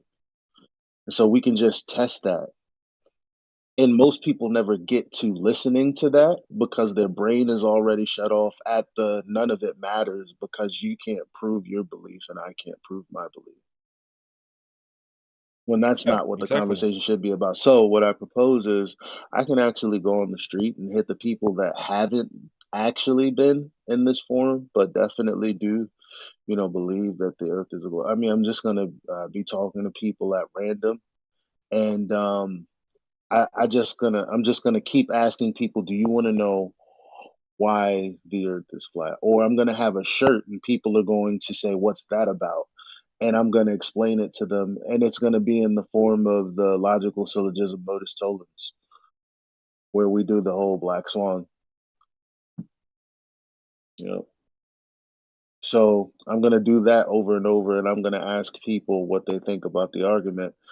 I guarantee you that they're not going to come up with like, well, there's a second horizon, there's multiple. They're going to do what most people who are genuine do, and they're going to basically say, that is interesting. What has other people who have actually had this conversation said? But at that point, like the entertainment portion of it will be done, because I'll only be looking for people who have not been exposed to this form of coming to the conclusion. And I just want to expose my audience to that very real encounter. And we rarely get that. So I want people to have more of that. Very good. Very good. Yeah, one of the main points that of us being here is to ask people how they know Earth is what they're being told it is, and what they accept it to be, the spinning ball in the vacuum of space. If you're not making a knowledge claim about that, Yeah, TW, I would up like in the to air. comment on that. It's Yeah, up in the air. I think that's a good thing to do, because a lot of people have a belief or have a conviction about something without truly understanding where it comes from, right? That's one of the other things that why this flat Earth concept appealed to me, because it was one of those things that would break drastically one's worldview. And I think I had another Christian friend that started presenting it, and I understood, like, say, for example, the book of Genesis in a totally different way than he did, but it's like, oh, this is a pretty novel thought, so I'll explore it. But yeah, anyways, whether so to me, it's just more interesting to see, like, me to observe this kind of interaction, because I'm seeing, like, okay, how much, like, what we believe, like, do we actually understand why we believe those things, why we think that way? For example, people think if you date someone, if you're like a 30-year-old dating like a 16-year-old, oh my goodness, that's pedophilia. But people don't understand, like, 18 is just an arbitrary age. I mean, in fact, adult could have been 14, it could have been 13. It could have been 25. And then there's age of consent varies from nation to nation. But like, there's a knee-jerk reaction, right? When he's like, "Oh, this 30-year-old's dating like a 17-year-old. That person's not even 18. That guy's a pedophile, right?" So like, there's a lot of that Well, right now, dude. Well, this is right? why we don't it's much easier if you can get the person who's listening to you to disengage arguing or asking about worldviews, because that's not what this conversation is about. This conversation is about there's a very real claim on the table to geometry. This is what they say you would expect. Also, if you know the math, you know also that they're saying that this is what you would expect. But at the very least, if you're not good at math, you can, we can point you to Well, dozens of citations in literature yeah. that will tell you that this is what they Is that expect. good? And Well, then well, you can go let's be out, for real. and then Yeah. you can go Is that out. very good? I'm sorry. What am I telling you right now? Can you explain it? Because I'm talking to you, so I'm trying to convey a message. If you don't understand it, I must restart. Okay. So my point. Let's No, be for stop. real. No. Yeah. What am I telling you right now?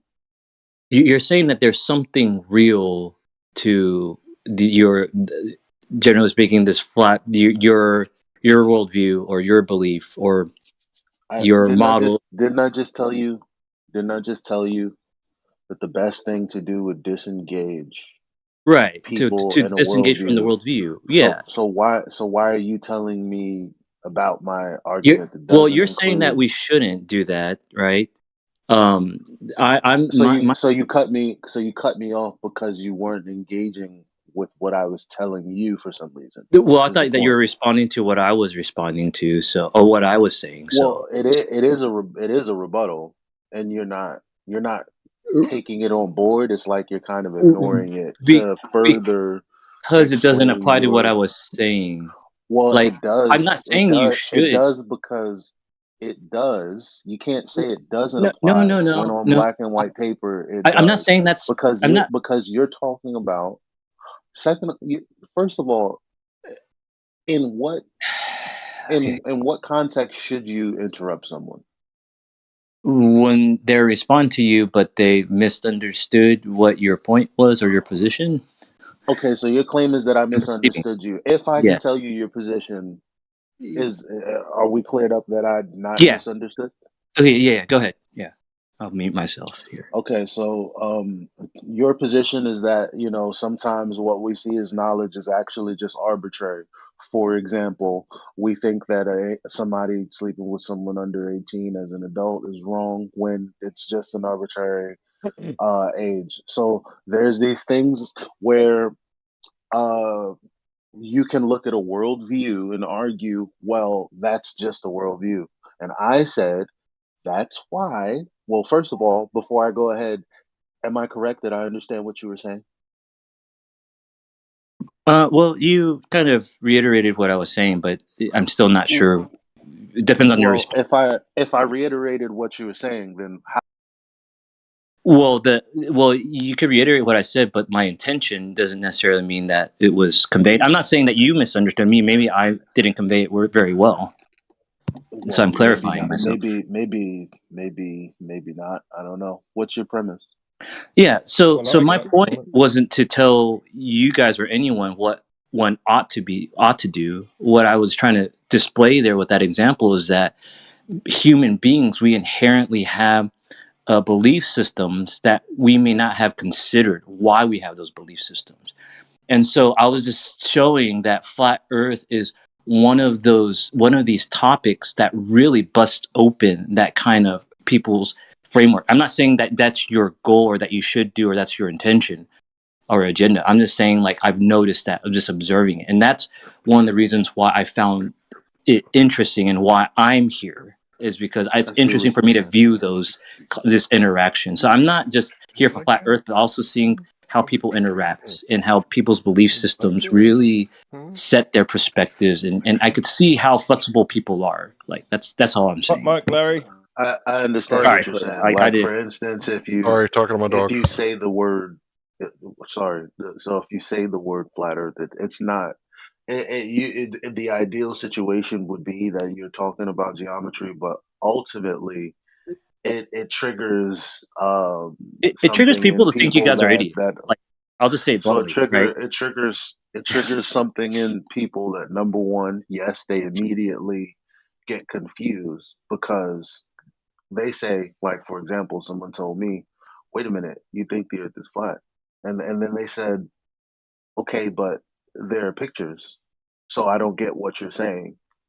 Meaning, if you're dead serious right now, and there's pictures. You now look like a retarded person to me, because then we start talking about all these other things that don't have to do with geometry, and so it's like, yeah, unfortunately, there's a very large part of people where, because of their worldview, certain words come up, and it kind of puts that worldview and some semblance of themselves in danger. Like, they literally feel in danger. Yeah, yeah, they could have like emotions that arise, or just thoughts that arise, but they don't necessarily understand where they come from or why, right? So, like, someone says flat Earth, like for example, I'm sure many people hear flat Earth and they'll immediately be like, "This guy's crazy," right? Or "This guy's ridiculous." What this guy? But then they themselves don't have any deeper understanding of physics or why they believe it. They've just been told that, right?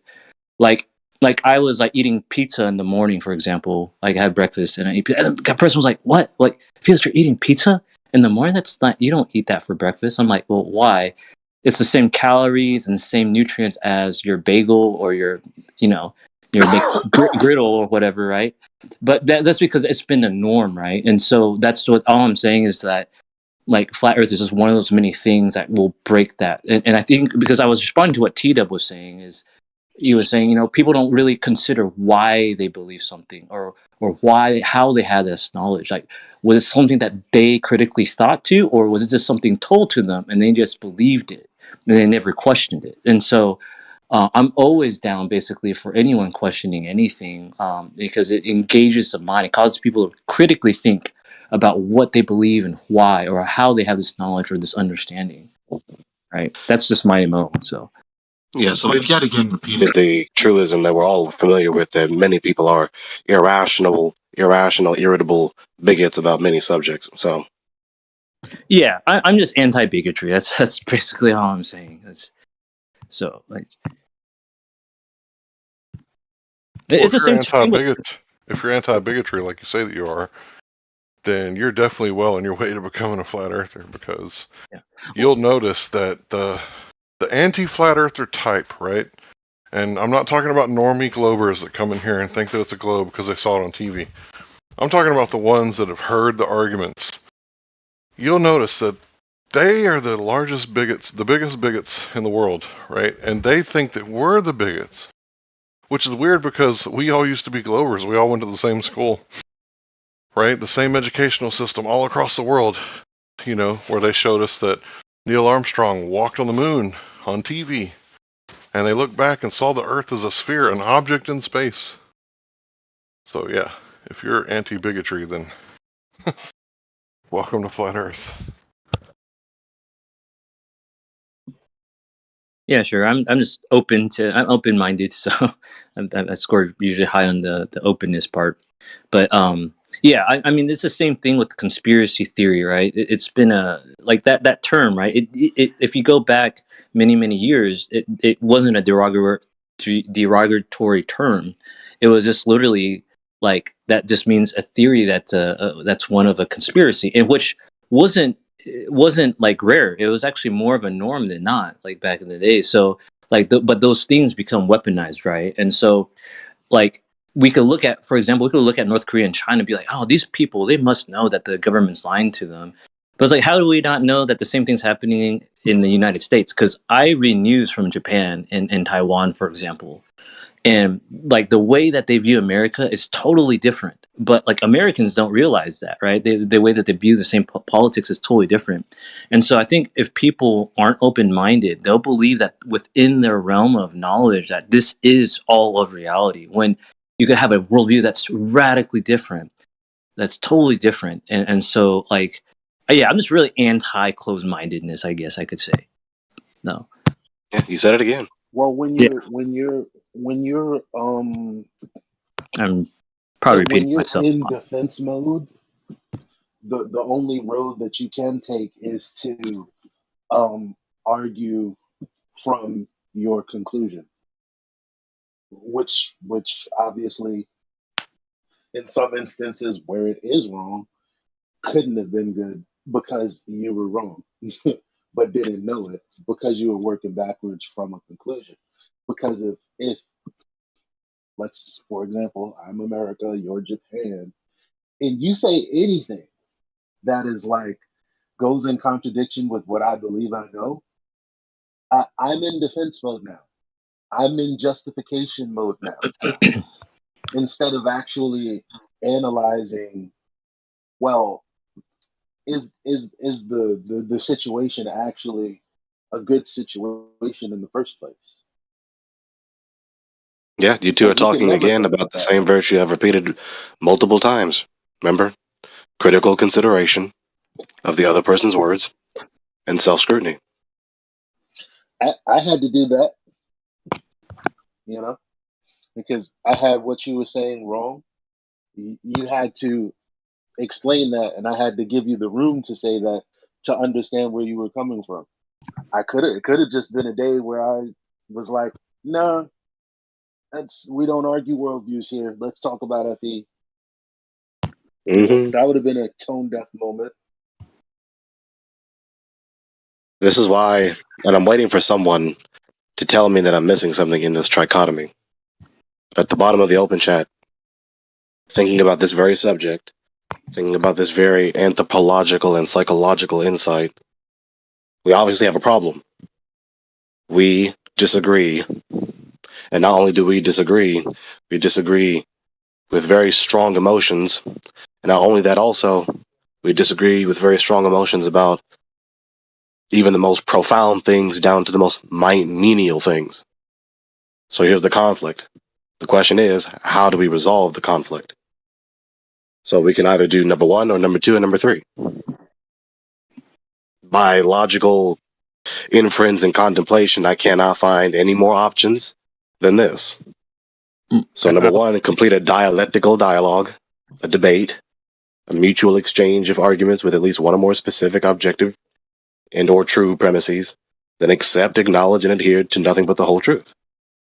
And if everyone did that, there would be no disagreement, there would be no conflict, there would be no debate. Perfect world. Or number two, all parties are annihilated, or one party is left standing without anyone else left alive or existing to contend against. Right? If there's no other party to fight against, then there is no fight. Or the conflict just perpetuates forevermore, and it doesn't end. I pick number one. Okay. For me, I guess I would pick number three because out of what I believe is likely to be the case. Well, I'd also pick number one because well, in my argumentation, you can tell because I'm talking about, logic and premises. So with a syllogism, you have two premises and a conclusion. So all we're saying is at least bring that to the table to be considered. But people say, well, I don't have to dance to your beat of the drum.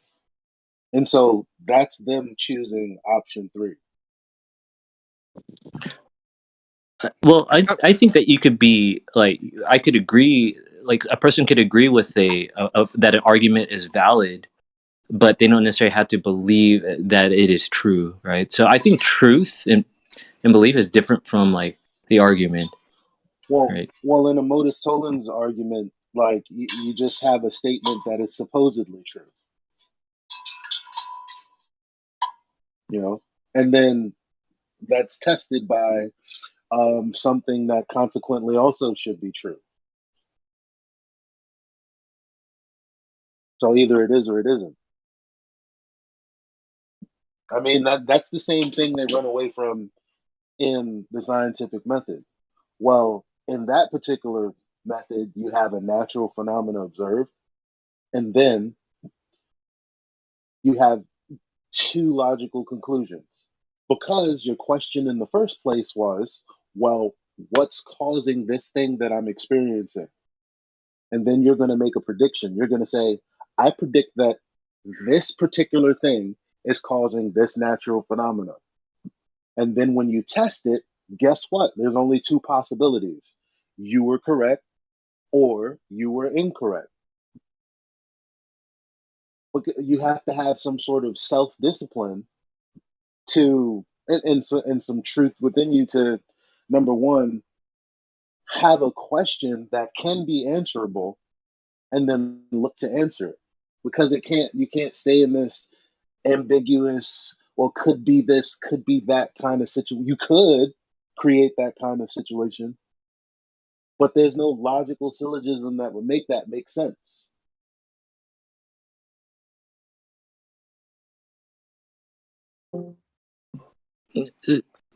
I guess like the argument itself could have a premises, but the question is how valid those premises are, right? So while so again, I think that we are like on a continuum of truth. Like we can't like.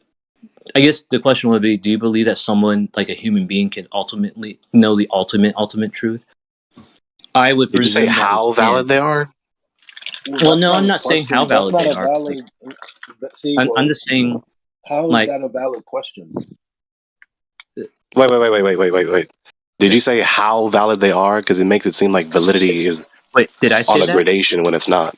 Did I? Who are you talking to? Me or let's be for real. You, Felix. I don't. Did I say how valid they are? Yeah. Maybe I misspoke. Like I'm saying, do you think I'm saying an argument can be valid, but the premises could be good, but the question may be okay. Yeah, maybe I did say it. I was saying maybe the question may be on maybe I should have said the truth of the premises. Like, and the question is, can one know the ultimate truth? Well, Like, those if we things. can't, then this But debate will that's go on a forever, right? no. That's just no, because there's Okay. no there's if there is an ultimate truth, we wouldn't be working off the basis of. I'll tell you this: we didn't come up with an ultimate truth to live the lives that we live. Like not one singular ultimate truth that kind of adjudicates everything else. That's not what happened. That's not what we do. That's not how we deal with things. So it's like I don't even know what that has to do with a set of premises that may or may not be true.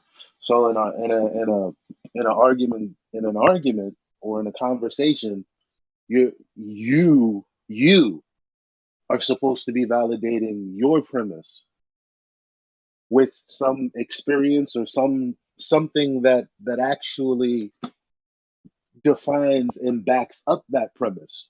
Because if you don't have that, you end up in things like affirming the consequent, where you don't actually have a valid, well defined premise that's proven. So you either have a valid statement about something, or you have a statement about something that can't be validated. Yeah, so that's what I'm saying. Let's be for real. You mentioned a syllogism, right? You could construct a syllogism, which is based off of premises and then a following conclusion, right? And a person can say that is a good, valid, solid argument. Like that is a perfect syllogism, but they may not have to agree with the premises, right? No, that's not how. That's not. That's not how it works. It's not Okay. like, for example, modus tollens is not for you to agree with the premise. It actually challenges the premise. Okay. Well, let me help. The Let me help. truthfulness. Yeah, go ahead. Yeah, let me help. Felix's reply wasn't saying that the interlocutor's agreement is a logical prerequisite for the soundness of the argument.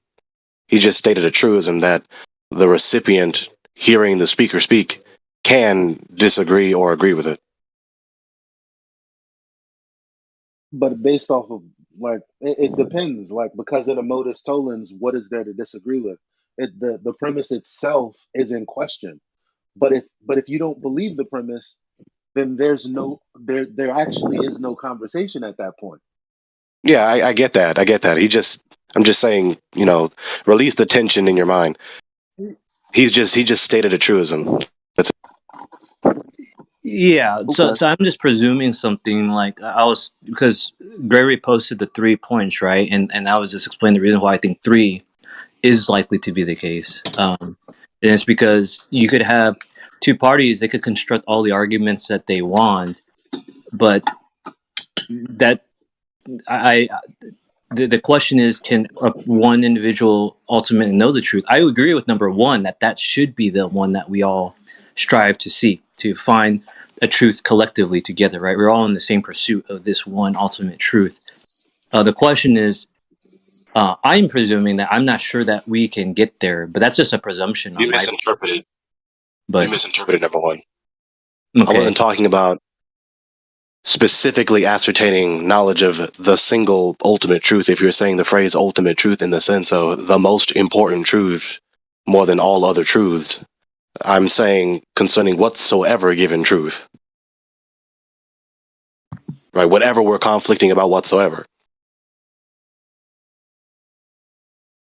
Oh, okay. Well, yeah, no. So what I'm saying is that to yeah, okay. Maybe I am. Let me read it again. Good man. All right. Good man. I guess the last thing that you're saying, adhere to nothing but the whole truth. Like maybe we have a different idea of truth here. Yeah, I just said whole truth in the sense of whatsoever given point of disagreement. The whole truth concerning whatever point of disagreement. Okay. I guess I was looking at it more meta because I think that It very much applies to the more important truths. Very much. That's why I said we disagree on everything from the most profound to the most menial. okay. Yeah, so I think even then taking what you mean there, like the most profound, and that's why I asked, let's be for real, like do you think an individual could ever obtain the ultimate truth? And I'm presuming, of course. Okay, so you presume yes. I'm just skeptical of that. So that's just my belief, right? That's not justified on anything. Again, this is like a premise. Didn't you say you're a Christian? Yes. I believe that it's within God's power, not within an individual human soul, and I believe it's a conglomerate, which is called the church. So I believe that as individuals of one body, all being connected to Christ, we ascertain Christ in the ultimate truth. I believe that Jesus Christ is the ultimate truth. So But in terms, whatever that means, right? Because I was in the same. That's why I responded the way I responded earlier, because I like what Gregory is about to say is likely going to be true, but I did think that you were saying there's an ultimate truth in the sense that only the creator, if whatever you were thinking, I would have thought that only the creator would know that ultimate truth, and that's why I said we can't based on what I thought you were saying. I thought, well, that's not achievable. So why, like, I mean, but what we can do is know, truths about things that people say now and here. Versus like. Mhm. Yeah, I was talking about the truth of reality, like as far as us observing like the reality that we exist in, right? So I believe by faith that the answer to that would be to seek the Creator God, and I believe that to be Jesus Christ. But as far as like within the scientific method and as in our ways of understanding what God created, I don't know that we can ever know. And I could reference, in the scriptures in the New Testament is where it says we know in part and we see in part. And I believe that to be the case, that we only know in part and see in part, but until Christ comes back, then we will see fully. So right now, I believe, and that's part of why I said I don't think man can arrive to the truth with their reasoning faculties, right? Like and so I think it's a meaningless and foolish endeavor to talk to atheists because our minds are limited. Our minds are finite. Well, you're making You're making an So unnecessary separation and confusing yourself. no, You're making I an mean, unnecessary separation and confusing the, yourself. well, it depends on what you define truth. I'm saying the truth of reality as ascertained by our mind, right? Like Yeah, that is humans, very simply, to be consistent, just logically consistent on its face and consistent with the Lord's revelation in the sacred scriptures, humans can know the ultimate truth, given the revelation from the God, given the self-revelation from the God. yeah. Well, I'm correcting myself. So when you talked about the truth and in the context of flat Earth, right? I'm speaking in regards to the essence of reality. So like that's what science is doing, right? That's what we're doing in science and existing in this world. We're You understanding mean you this you universe. mean you mean mechanically, like here's the manual for exactly how things were made, like Yeah. in So Genesis, like yeah. in Genesis. You mean? Yeah. So let me give you a background that might explain where I'm coming from. When I No, was a no, no, child, no, no. Time out. right? Wait a Okay. minute. Before you get there, Okay. you mean like, I don't know. For example, like in Genesis, like the Mhm. entire creation story of how things came to be and how our reality is a reality. Are you saying that's, well? I'm not. I don't want to put words in your mouth, but that's sufficient for me. Is it not sufficient for you? Yeah. So okay, this will answer your question. I promise you. So the backstory on my is like when I was younger, I did believe in God, but I was super interested in science. I just wanted to know how things worked, and I was obsessed over that. And then I understood that okay, I've always known God, and I always believed in God, and so my goal as a kid, even as a 7-year old, was to understand. I thought that if I could understand, I want to understand how God created these things. That was just my goal, and it has been as a child. So I was just trying to understand how this world was created. And so, as went to school, I got into physics, and then I wanted to be a physicist. I ended up doing engineering because it's more practical. But I mean, that still desire has been the case. And so I've sought God That's and I what sought confused the me, brother. sciences, and I noticed that there was no way for man, like for me to make that bridge between science and God that I could see, as far as I could tell. Yeah, But that's the wrong method of inquiry. Yep. right. Well, that's what I Yep. That's discovered. why it So, was. Gregory, let me finish. So, I had a spiritual experience that solidified my belief in God. So, as time went on, I was becoming more and more doubtful because I was using my mind. I was reading the Bible every single day on top of all my literature and science and math and all that stuff. But then I had a spiritual revelation. Like God granted me a spiritual experience that gave me a revelation. So now I know there's a difference for me.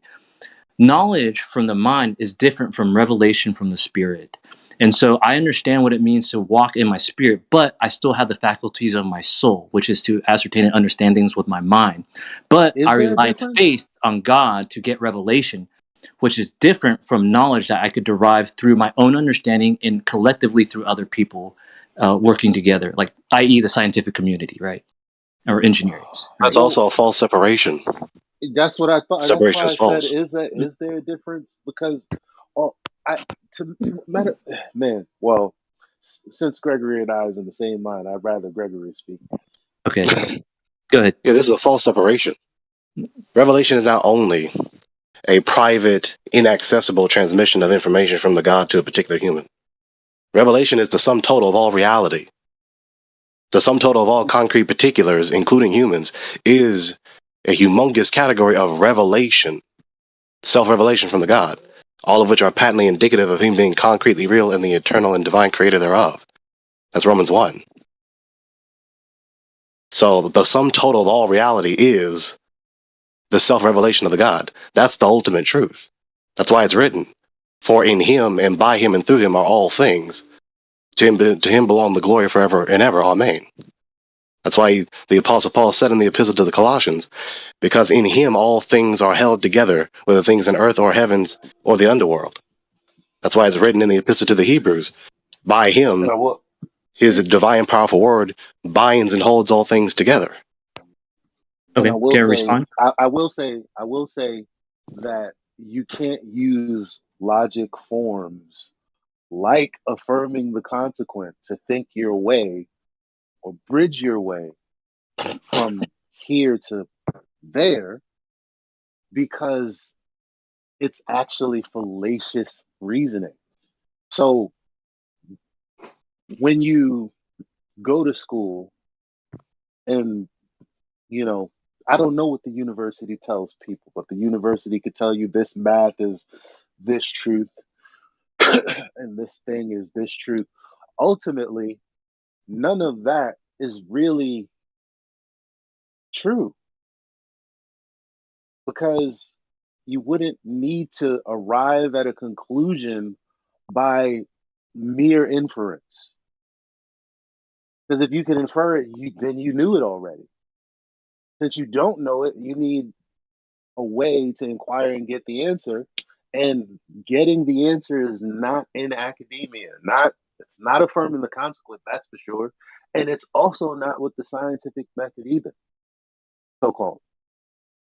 And the last passage to really complete the point is the Apostle Paul's words in Acts 17 when he's speaking to the Areopagites, which were the leading philosophers, the leading scholars of the day in the first century. That's why he said to them, "In him we live and move and have our very existence." So you're appealing to the wrong method of inquiry, and you made a false distinction between revelation and empirical inquiry and empirical. All things are the sum total of the God's self-revelation, the ultimate truth. Okay, can I respond? So I guess I'll start out with the question here. Like, Gary, do you think that the scientific methodology can ascertain God Himself alone? Just the scientific methodology alone? No, categorically, it's not that type of. First of all, it's not an argument. It's a method of inquiry, and this method of inquiry is not trying to ascertain. Right. It's not trying to ascertain direct self-revelation in the sense of the God speaking or in the sense of the God performing paranormal miracles, but Right. it is inquiring into a specific category of His revelation, which is the instances of causation, which are inductively indicative of His concrete reality in His self-revelation. Okay. So, right, you agree that there's a different category, right? So you a moment ago said I had a false separation. What I'm saying is the same thing. There is a different category, right? So there's a different category. So I'm not saying that man can't know God, but it's through the regenerated spirit. But in the terms of academia and in a secular sense, right, we are studying the universe. We are within the created universe. We are the created. We are the created, and we're studying the creation. But No, I but believe, like I was saying earlier, no. that there's a limit. Wait. Let him finish. Let him finish. Yeah, thank you.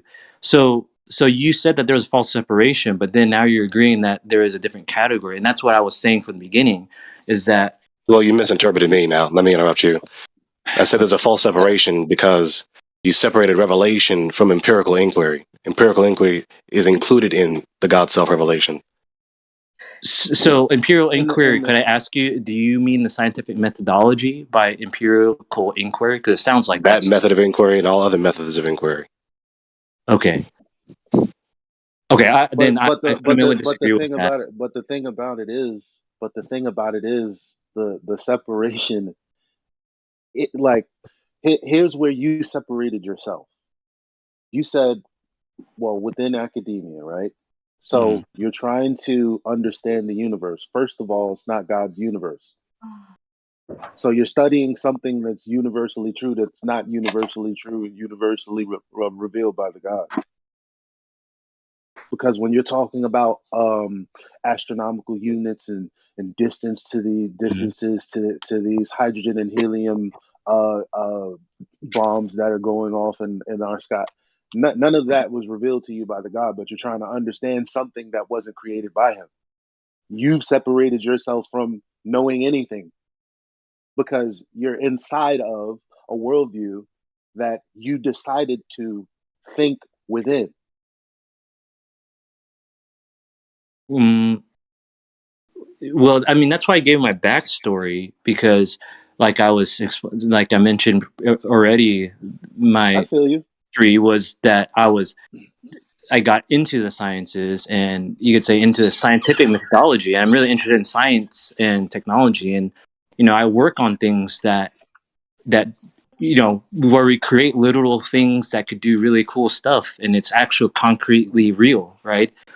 But that knowledge I didn't get from like reading my Bible. It got from studying math and physics, right? And so, like, I'm not sure what Gary's trying to point out here, because and where I fundamentally disagree what we're is trying to point out is, although it did nice things like you just pointed out, it's not going to get you any closer to the ultimate truth. right, and that's what I agree with. So there's a difference. That's why because this false separation, which I don't think is false. I think there is a difference between spiritual revelation and like knowledge derived from the scientific method with our mind. That's That's what a he's different saying. thing. Listen again. I'm saying that I haven't found a way to reconcile. That's what he's saying.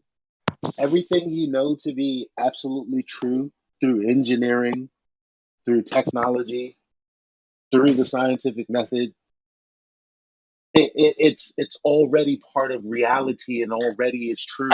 I know, I agree with that. So there The thing is that no. But you're saying that there's a separation between knowledge from it and knowledge from God when they're both from God. no, I agree. Yeah, that let me they're just both clarify my not. word. Let me just clarify my words to you, Felix. Let me just clarify. Okay, go ahead. It is a false separation in the instance. You don't remember. It is a false separation in the instance when you separated empirical facts that we've asked from his revelation. That is a category of his revelation. It is not a false separation to distinguish empirical inquiry and empirical known facts from other types of his revelation within the some macro category of his self-revelation. Again, in Romans 1, the sum total of all creation is patently indicative of him being the divine and eternal creator thereof. Right? In him, all things hold together are bound together. Yeah, can I respond? So again, I forgot to mention also, in him are stored the treasures of all knowledge and wisdom. The Apostle Paul talking about Lord Yahushua, Jesus, again in the Epistle to the Colossians. So all methods of inquiry that we humans do, and all empirical knowledge that we possess, is all stored up in him. It all derives from him. It's all those truths are eternally grounded in his mind. All these empirically detectable things are existing because of him solely. okay, can I respond before you keep? So, Gregory, trust me, I already got all of that. Colossians, Christ is the all in all. Through him and for him were all things made. So I don't, and you shall know the truth, and the truth shall set you free. And then later it says, and if the Son sets you free, you will be free indeed. So again, I believe that Jesus Christ is the truth, right? Still a question about that for me, and that's from a spiritual revelation belief. But I'm not separating. So I'm not saying that what I'm studying through this means of engineering. Let Felix finish. Go ahead, Felix. Yes, thank you. So I'm not saying that what is created, like Romans 1, you keep talking about the general revelation that man has, right? Through knowing God, through things that were made. Again, I had that as a kid. I still have that today. And I'm so curious about what God created. I'm just saying that the tools that we have to ascertain this physical realm without the Holy Spirit is limited. I think man has a general revelation. I agree with that. That's different from that's different from special revelation. So now we're getting I agree with that. Right. So there's a difference, right? You would agree that there's a difference between general revelation that all man has and then special revelation, right? Sure. Yep. Right. At least how right. So John Calvin articulated it, of course, which is the true GR and SR. Wink, wink. Okay. So again, I am still in that endeavor of understanding God's, how God created these things. And I do believe that many theories point to God. For example, string theory, everything God spoke things into being. And what are words? Words can be interpreted as a vibration, right? When we speak, we're vibrating the air and we're hearing, right? Same thing. In the beginning was the Word was with God, and the Word was God, and the Word became flesh and tabernacled among us. So string theory, hey, what are things? Beyond a cork is a vibrating string. Whoa, that sounds like it's a sound, right? So again, I'm not saying that this empirical inquiry is like something different from God. No, I believe that God is the creator. When I say God is creator, he's saying creating everything, including our ways of, including not just the physical realm, but things beyond. And again, all I'm saying is that we see in part and know in part. But at least right now, we could use, this what God has given us with the mind to ascertain things. I'm just not sure when and if it's even possible in this age to use this scientific methodology to ever prove God, right? I don't think that there is I don't think that's a question for science. And so that's how that's separate. I'm not saying that God isn't the I mean, creator of it's all things. I'm just saying it's a self-evident. separate thing that's from a human mind. It's Yeah, I agree with that. So in Yeah. summation, so we can actually move forward, you're just acknowledging the fact that any and all empirical facts are only categorically inductively indicative of the God being concretely real. Of course, it doesn't necessarily indicate any God. That's just a fact of logic. So of course, it isn't only empirical appeals that that the Lord's people had ever used to justify believing the concrete reality of the God, especially demonstrating the necessity of that conclusion. There are other categories of argumentation, a priori categories of argumentation, as opposed to only a posteriori categories. Yeah, of course. Right, because and just to clarify, expound, our scientific methodology is based only on what we can observe. But because we are finite, our limitations of what we can, our observations are limited. Right, we can't see beyond the Planck scale. We can't perceive things billions light years away. How that could be? Like we're in our minds are even limited in terms of thinking in extra dimensions. I mean, if you think Einstein's tensor metric is hard. I mean, there's string theory suggesting, M theory suggesting 11 You're kind of just dimensions. repeating Right. the point we just agreed on. So Right. Well, I'm just clarifying. So, like again, we agree. I don't think that there is a disagreement here. It's just use of our words and what we mean by what we're saying. Like, so it's clarified now. So there we have it. Great. Okay. All right. I'm good. Yeah, all empirical appeals and all empirical appeals in an argument are categorically inductive. That's it. There's nothing more to it. And there's another word, abductive. That's also a good way to put things for theory in regards to theories. Yeah, there's that also. For God. For God, what are you guys talking about? For God. We were talking about sounds like God. One of the points in the trichotomy of the consequences of conflict.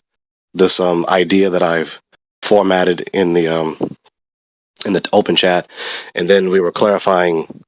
I was clarifying what I meant by number one in that trichotomy to Felix, and then he mentioned the ultimate truth, and then we started talking about the ultimate truth, and of course the ultimate truth is going to be obviously relevant to the God, and we clarified exactly what is the nature of the ultimate truth, and what is the nature of the God and His self-revelation, and what types of categories are in that self-revelation. Oh, okay. Any chance we could get back to flat Earth? Like 0.02%. Oh, of course. I wasn't intending to get into the theology nor philosophy for that matter. But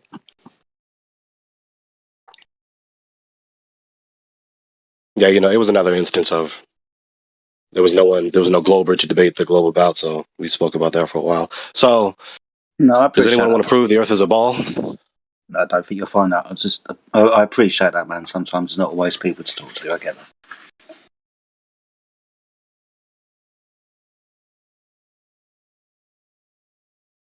Floor is open. Anyone wants to prove the Earth is a ball? no, it's good talking to you guys. I'm Argument. gonna head out. My pleasure, Felix. Hit me up. Hit me up anytime. All right, you guys take care. Right. Oh, see you later, Felix. I was just going to say hello to you, but yeah, hope to see you again soon, Felix. Yeah, definitely. Jedi, let's be for real. Thanks. Bye. I like Felix. He's pretty cool.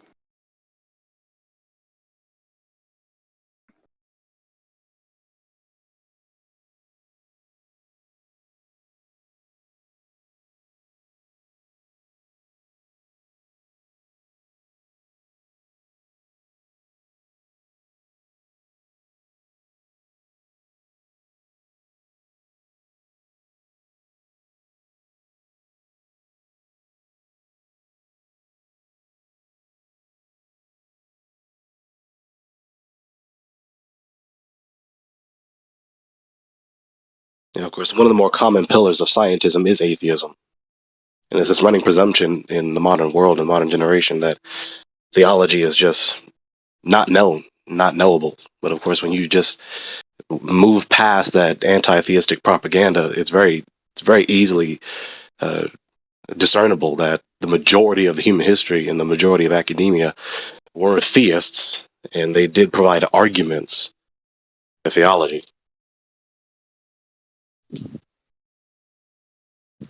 A priori and a posteriori. So it's nothing more than anti-theistic propaganda to make it seem as though theology is just utterly negligible and inconsequential and nothing is known about it. It's not the case. It's just not an honest representation of theists.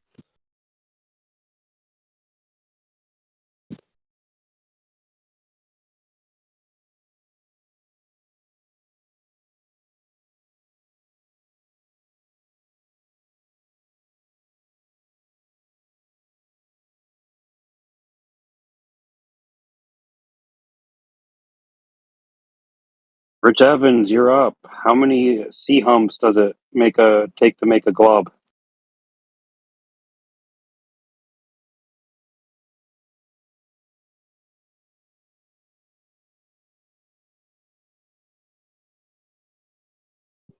How many what does a what before it does what? How many sea humps does it take to make a glob? Ah, there we go. Cheers, mate.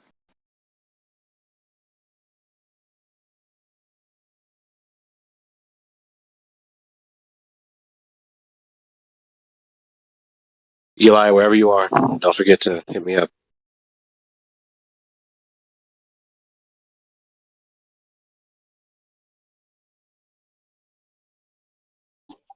I got Sometimes you. I think Eli, oh, there you are.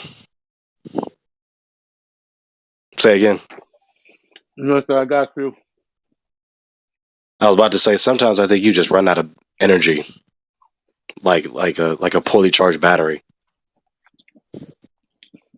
For sure. It's hard to speak in the environment that I'm in. You're not at the house? I am at the house. Oh, well, doggone it. You can't speak at the house, you So can't speak nowhere. so is everyone else. Oh, there's too many people around. I mean, well, it was my feeling to just kind of, stay as private as possible because of, I didn't feel like doing it. I didn't feel like doing the whole, so the earth is flat. What do you mean? I didn't feel like doing it. Yeah, you didn't feel like being bothered with the contention. But ultimately, guy wanted to play Call of Duty. My name is Flat Earth Guns on Call of Duty. So he's like, what's that about? And I was like, don't worry about it. And then he says, do you believe the earth is flat? And I was like, well, it measures that way. He said, no, I'm saying, do you think it is? And I'm like, well, it measures that way. And it, it was over. It became a big row. And I didn't want to expand on that. I didn't want to go into it, but somehow it progressed into, well, it just, at the end of the day, it was like, you're telling me what to believe by saying that you know this. And I'm like, no, I'm not. I'm Just when I think I got out, they pull me back in. I'm just saying I have information on things that I've done. He's like, yeah, but that's your opinion. I was like, well, I don't know if measurement is opinion, but okay. And I love that like, reply, don't you? Well, that's your opinion. Yeah. Is acknowledging that I believe what I believe is supposed to refute me? yeah. I guess I could have just said yeah and left it at that. But it was like, Because you're a smart aleck, you think of replies like that. So, well, I mean, however, it didn't go over well here though. Like, and it's these encounters that make me more relatable. Shut up. Because relatable because Oh, Like when I deal with real people, I'm like, okay, well, I have to figure out how to deal with it in the real world. I can't deal with it like on Discord uh huh. because obviously, Right. so it's like, how do I resolve this here? With And folks standing in my vicinity, not just in a remote distance. so I mean, but it's crazy because it's like he was like, no, I don't care about the opinion. The whole point is I'm saying it is an opinion, and I was like, well, you're saying it is, and I'm just saying it's not, and you don't want me to justify how it goes beyond being just an opinion. Yeah, it's not a mere opinion. Yeah. And he was like, we're not talking about that. I don't care. And I was like, well, then stop telling me or asking me this malformed question of it like because I'm telling you what I'm telling you, and you're not just going, oh, okay.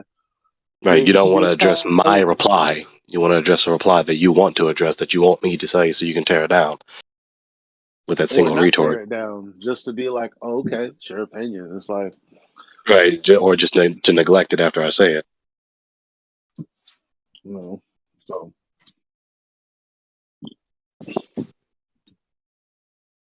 I mean, again, that's an instance of being, like I just said earlier, that's an instance of a person being an irrational, irritable bigot. yeah, look for sure. And my friend responds, well, there are pictures. Ugh. And I was like, yeah, there are. Yep, there are pictures. Doesn't equal photos. But I don't know what I was doing to inflame the situation, but I was doing it, and I was trying to just not. I was like, yo, let's not. No, you inflame the situation in their eyes because you didn't categorically and emphatically denounce flat Earth as a damnable heresy. Right. Exactly. Because that's the point. It's like, well, there are pictures, so okay, stop saying that. Like, you mean it's just like a little, like a hypothetical game you play in your mind? Like, no. Like, how do you do? Like, how do you? You the only thing you can say is, well, I have what I have. If you're not interested in that, then let's not talk about it. What's wrong with that reply? There's nothing wrong with the reply.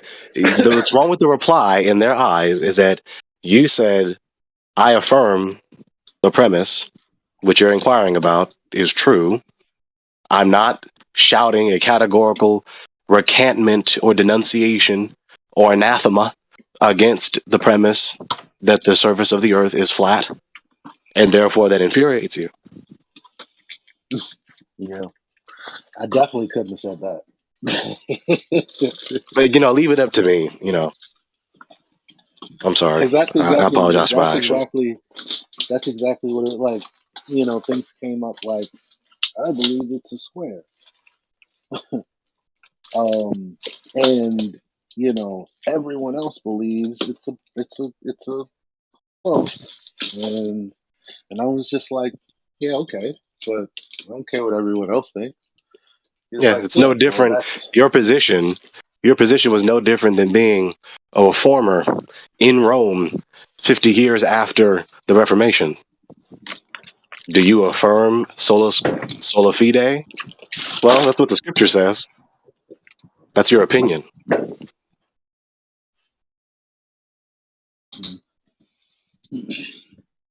no. Mm, yeah, it didn't feel. I mean, it felt as usual as it could, except for the fact that for a moment or for some moments, uh, I felt hurt because I well I did okay. Well, obviously Eli is still Eli. So when I said that I measured it, you measured the whole earth, and I said, well, I measured what I measured. But I mean, in order for you to hear what I'm actually saying, you just have to listen and see what I have. But if you're not going to do that, you can't kind of like put words in my mouth. Um, and he's like, so you measured it, and I was like, well, I can put money on it. Like he's like, so it's your measurement versus others. I said, except I guarantee you, no one else has a measurement that is going to go against my measurements. Like it's not a measurement is a measurement. I guarantee you, you can't come up with one. Like I put money on it right now. Like there's no one Not them apples. just because you think someone out there has to be measurements. I'm like, no, there are none. Other than the ones that I've made, like, but that doesn't confirm or conclude that the Earth is a globe for sure. Like, Yeah, that's another instance. That's another instance of someone just emphatically and devoutly taking a given premise for granted, which is an instance of a controlling premise in their idea. It's just this controlling premise that is just incorrigible. It's just beyond scrutiny. so my friend says, no, say what you're saying. And I was like, well, he doesn't really want to know. So me trying to tell you while he's here is kind of like not a good idea. And she's like, just tell me. And I'm like, all right, you want to hear the argument? Well, it's a modus tollens, it's a logical syllogism. If the earth is a spirit, the radius 3,900, get the fuck out of here. Yeah. You condescending me to putting out all these numbers and shit. Like I don't want to hear. I was like, you. Yeah, you don't want to hear what you asked to hear. You, and you asked me. Second of all, were you condescending to me when you were like, "But there are pictures. There's scientists everywhere." Was that you condescending me or no? Like I mean, because I didn't ask you. Hey, Gregory, asked can you me. prove God? So you recognize the passage, right, Eli? Before you go into this, Eli, can you raise your mic volume or something? They're saying it's really low on the Do you guys mind if YouTube I chat. debate Gregory? I raised your volume all the way up here, but for the YouTube, What did either you you have to say? go in and like raise your master volume. Yeah, I wish I What could. did you say? Did you just Maybe tell this me to works. hush? If this works, let me Yeah, know. it's fine, Eli. It sounds the same. We understand, Eli. We also understand you're at home with people around you, so you're not being the loudest. So we get it, man. Other people just have to shut up and listen to you. It's fine. All right, So who wanted to? who's ready? Who's ready to debate? Into the break. I want to debate Sir Gregory. I see what's in the. I see what you put in the open chat break. Yeah, bro. Gregory, why are you dodging me, sir? Am I louder? Did this work? Yeah, I hear you, Eli. Yeah, but is it Gregory's louder than running from before? me.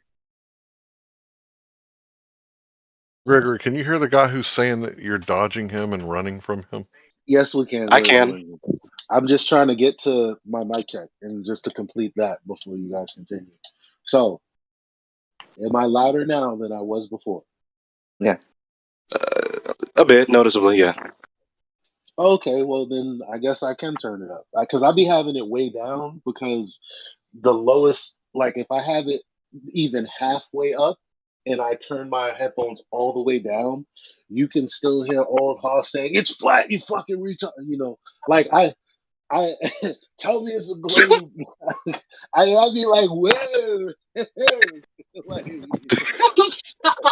you can't hear it, man. I It's could my be like that headphones. too. I could be belligerent too. All right. Anyway, hopefully that solves it for everyone. Yeah, I was trying to say this in reply to what you were saying earlier. You recognize the passage at the beginning of the Epistle to the Galatians from Paul? Have I now become your enemy because I told you the truth? Yeah, man. Oh, yeah, man. See, it's all there, and it's like It's all you there. pick on that, and I'm like, hell nah. I want to hear that centuries old. I want to hear that shit. I want you to tell me some shit that was told mad long ago, cause I know I ain't the only one dealing with the dumb shit. Or how I about this know. one? How about this one, directly relevant to what you just mentioned? Fools despise wisdom and knowledge. They abhor it. They congeal and viscerally react against it. Mm-hmm. It was, yeah. You know. But you know what? You know what's crazy? Thinking about the Bible is the only thing. Like, as I was gonna say earlier, it bothered me for some moments. But then I thought, well, just because this is my friend, like obviously that's why, I'm having feelings. But ultimately, not even just like just my experience with you guys. I've heard so many stories, and then I have stories of my own from the beginning. They don't happen so much now, um, where people that we love just misunderstood. So why would I be upset with something I know is a misunderstanding? I have to keep it real with myself in the sense that, well, they don't care about the truth. They don't want to hear it. But that's not the same as them denying me or actually disproving or saying that what I'm saying is wrong. Because they may be saying that, but I already know that if you're not listening to me, you're not hearing what I'm saying, that you're not really refuting me, you're having something else go on inside that I can't control. And that's It just becomes a patently part of reality. obvious. Right. After it becomes patently obvious, and you know full and well that they are bigoted against this point of truth or that point of truth or this subject or that subject, then it's no longer at all any good to continue to emotionally trouble yourself. Yeah.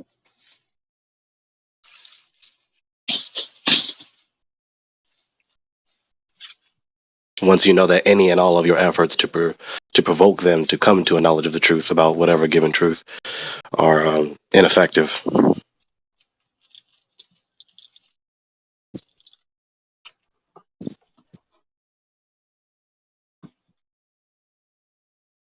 I just don't About understand like why. If you say I've measured it, like the first, it's weird because you would expect people to be quiet, listen intently, and go, "Show me that shit. Tell me exactly what you're saying. I won't interrupt for the next 10 minutes because I need to understand this shit." You know what I mean? hmm Like hmm that. That's where I be at with it. and that's a rational expectation for a person of pious character and wisdom.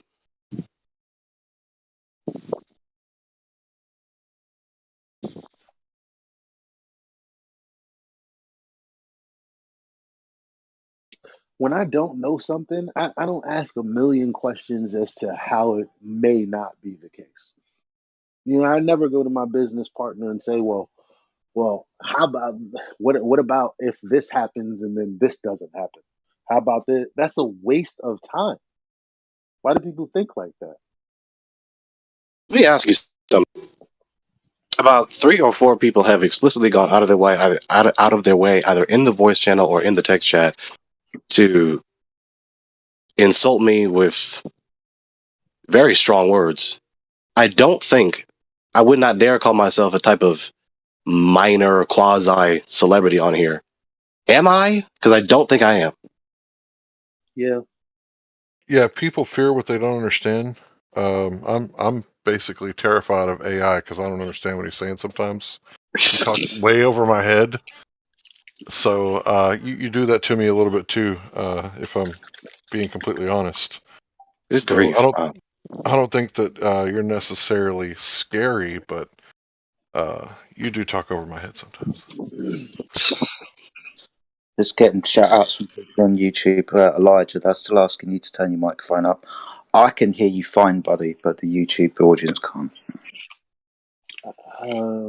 So you gotta buy better speakers. Well, I don't know. There's If you nothing I can do can about it. yours down as well, I don't know. Just read the chat room. I'm just a messenger at the moment. I mean, tough cookies. More incentive to get in here because people can hear me just fine in it. Well, there you have it. I don't want to hear any more about it. So I don't want to hear nobody about it. What am I gonna do with 2 more kids? I was just going to ask, is anybody else scared of AI and has trouble No, understanding it sometimes? it's not artificial intelligence. As long as we understand it's not actual artificial intelligence, we'll be fine. Oh, It's just not artificially intelligent, dude. I'm talking about AI Ardent. Oh, him. Oh, yeah. Very scared.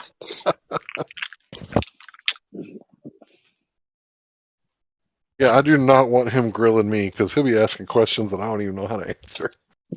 But I said, but You I see, you think goofed that, up, right? Like, Larry. You said the word scary, but the actual definition of the word is not actually conveying the word that you meant to say. Nigger, nigger, nigger, nigger, nigger, nigger, nigger, nigger, nigger, nigger, nigger, nigger, yeah, nigger, nigger, yeah, nigger, nigger, nigger, niggers. Crit is a nigger. Crit is a nigger. Crit. yeah. I see that. You know, like because if I don't understand something, either you're lying or I don't know enough. So, those are two useful things to know.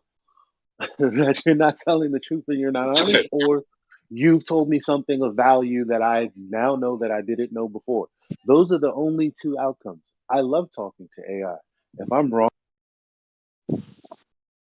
My impression of AI was not anywhere near the best, but that's what I was doing. If My it didn't get volume might have across, been low because my headphones just died. Maybe you are that's sounding Now greater there you now. go. He sounds fantastic. Who the fuck's that, man? Wow. Stay right oh, there. so Don't you guys stop were right there. Don't being move. nice. Now you're like, wow. Yeah, stop right there. Don't move. Don't change nothing. Well, now I've lost headphones, and so I'm ready to go. I'm ready to go part 2, baby, with my team at my backside. I got y'all on speaker. No, I'm just kidding. I think somebody was challenging Gregory just a few minutes ago. No, Yeah, we he's got his gone. mic. Oh, he left. I guess he stuck a feather in his hat and called it macaroni. He thinks you were avoiding him.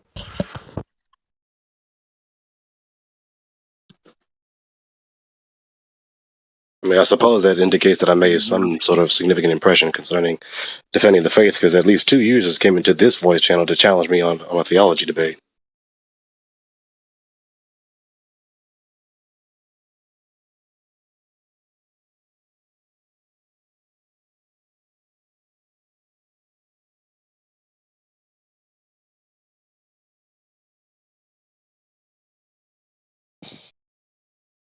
Yeah, that's how I took your conversation with Felix. It was like, okay, well, this is how to reach this person, So it was like, it's flat Earth related, right? Because how to reach him. Yeah, we got to that subject because, like You're I said speaking earlier, in, when I was talking to not AI, Jedi, when I explained to him why we were talking about the subject, to talk about it backwards, we talked about that because we were talking about um, ultimate truth, especially him being a Christian, us both believing the Bible, so that's related to the God, of course. And of course, we talked about that because he was interpreting the first the first option in the trichotomy in the open chat, if it's still there, because he misinterpreted that. So that's why we got onto that. And we got onto that because Felix and Eli were talking about the best logical and tactically logical approach to resolve the conflict when we come into conflict with anyone about any subject. So that's how we got onto that.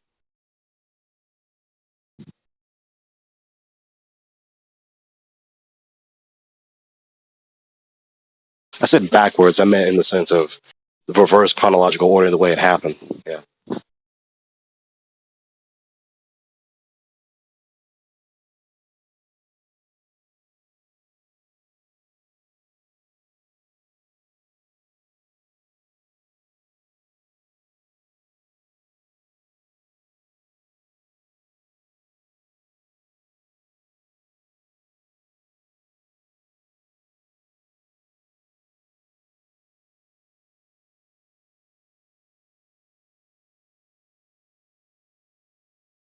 I mean, the ball earth was born out of philosophy. I think it is wonderful, though, now that we have, things like spirit levels and rulers, which don't have such a philosophical bias anymore.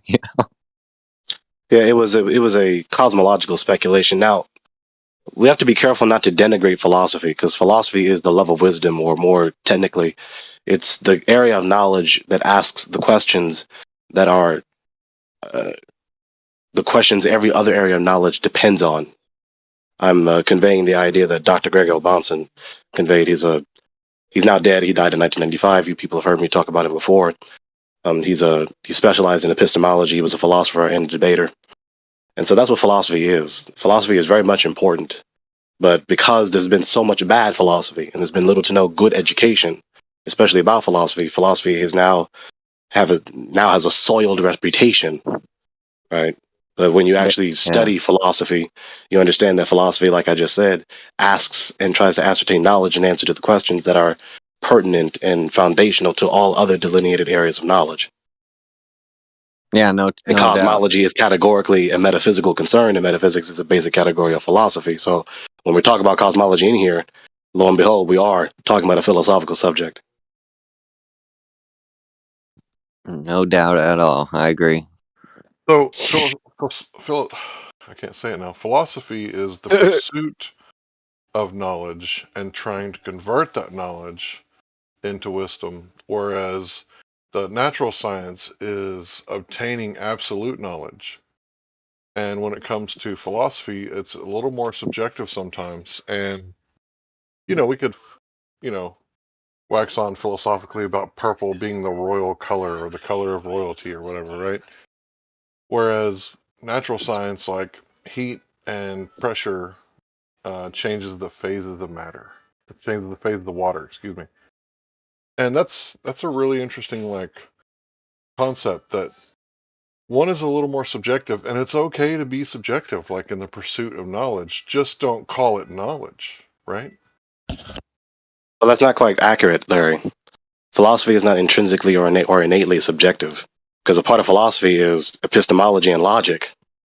Logic is a basic category of philosophy. Now, of course, logic, we're studying how to think and argue soundly. That's obviously not a mere subjective appeal.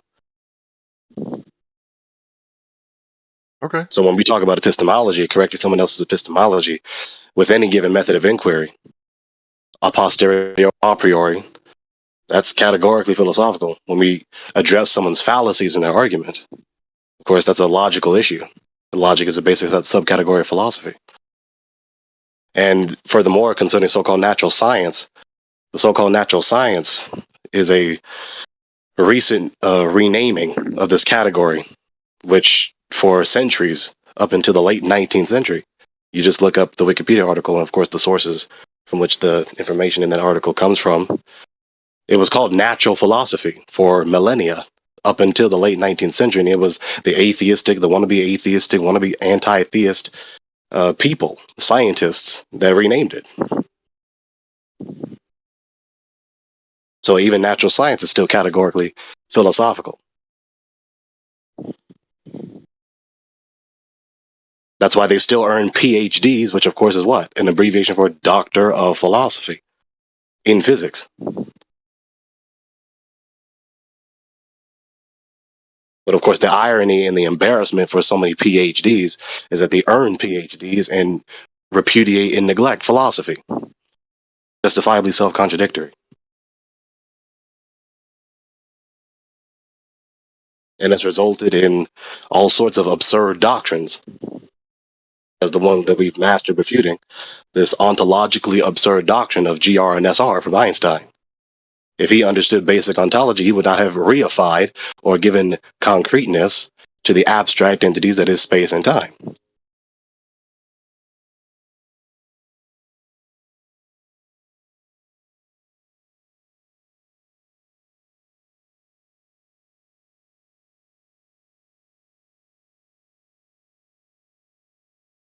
As inconvenient as it may be for some, a part of knowledge is systematizing and categorizing various categories. This type of knowledge, this type of argument, this type of method of inquiry, etc., etc.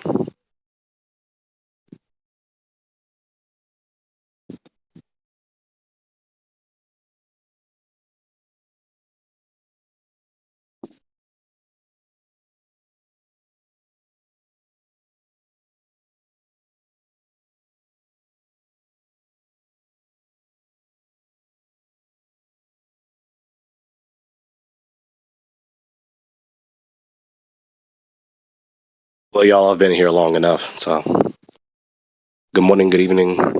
I'm saying it wrong. Get it right. Good morning, good evening, good night. Good morning, good evening, good afternoon. I'll get it right eventually. I've said it so many times. Why am I butchering it now? Good morning, good evening, good afternoon, and good night. There we go. It helps to think before you speak, you know. Even I get tongue tied. Peace, y'all. Peace. Can I show my dick?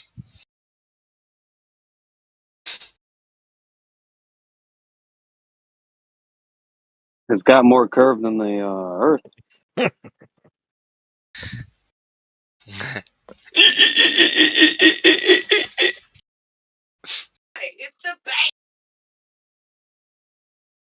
I think I muted the right one. His name was Saint something.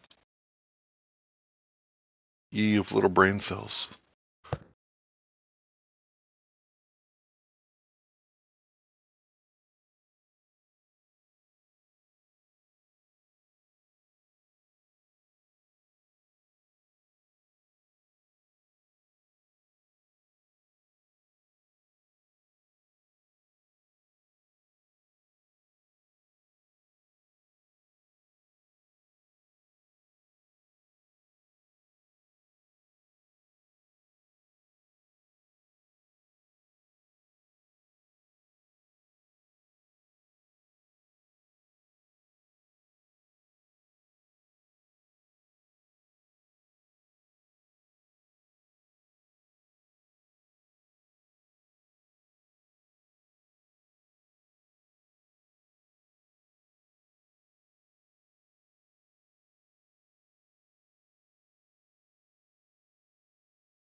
Sean, how's it going?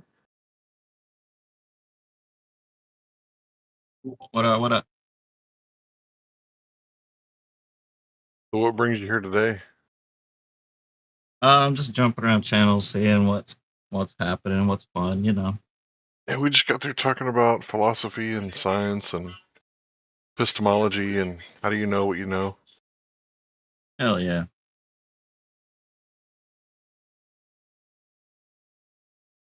So how do you know that you live on a spinning water ball? I don't know, man. I'm not sure. Good answer. But I would assume if you lived in the 40s and you made it to 1969 as an adult and you couldn't afford a TV, you would believe it because you heard it on the radio. But since you are older than that, you believe it because you saw it on TV. And just like the Mars Attacks radio program, a lot of people believed it without really verifying it. And I kind of think that's where we're at today. You might believe the official narrative of 9/11, or you might have seen Anchorage, Alaska, Fairbanks, Alaska, with their report on it, where they said that what the NIST said about Building 7 is completely incorrect. So I guess you could believe what you saw on TV, or you could, look into it and try to check things out and see why you think what you believe is true, or why do you know what you experience is true. Google Gaga.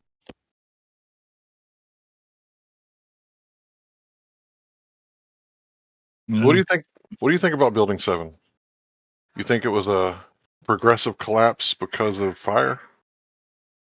No, it was a CIA building.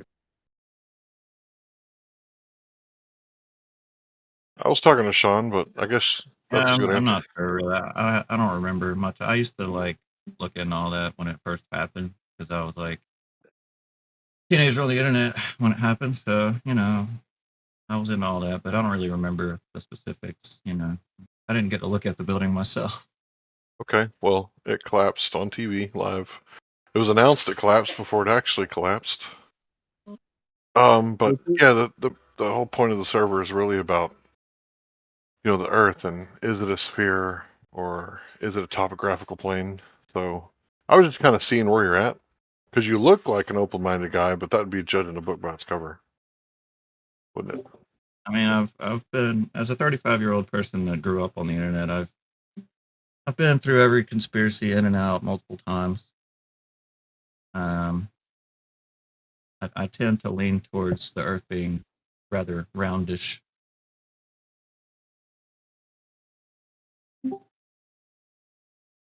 Kind of Well, like I this, mean, actually. go ahead. Kind of like this thing.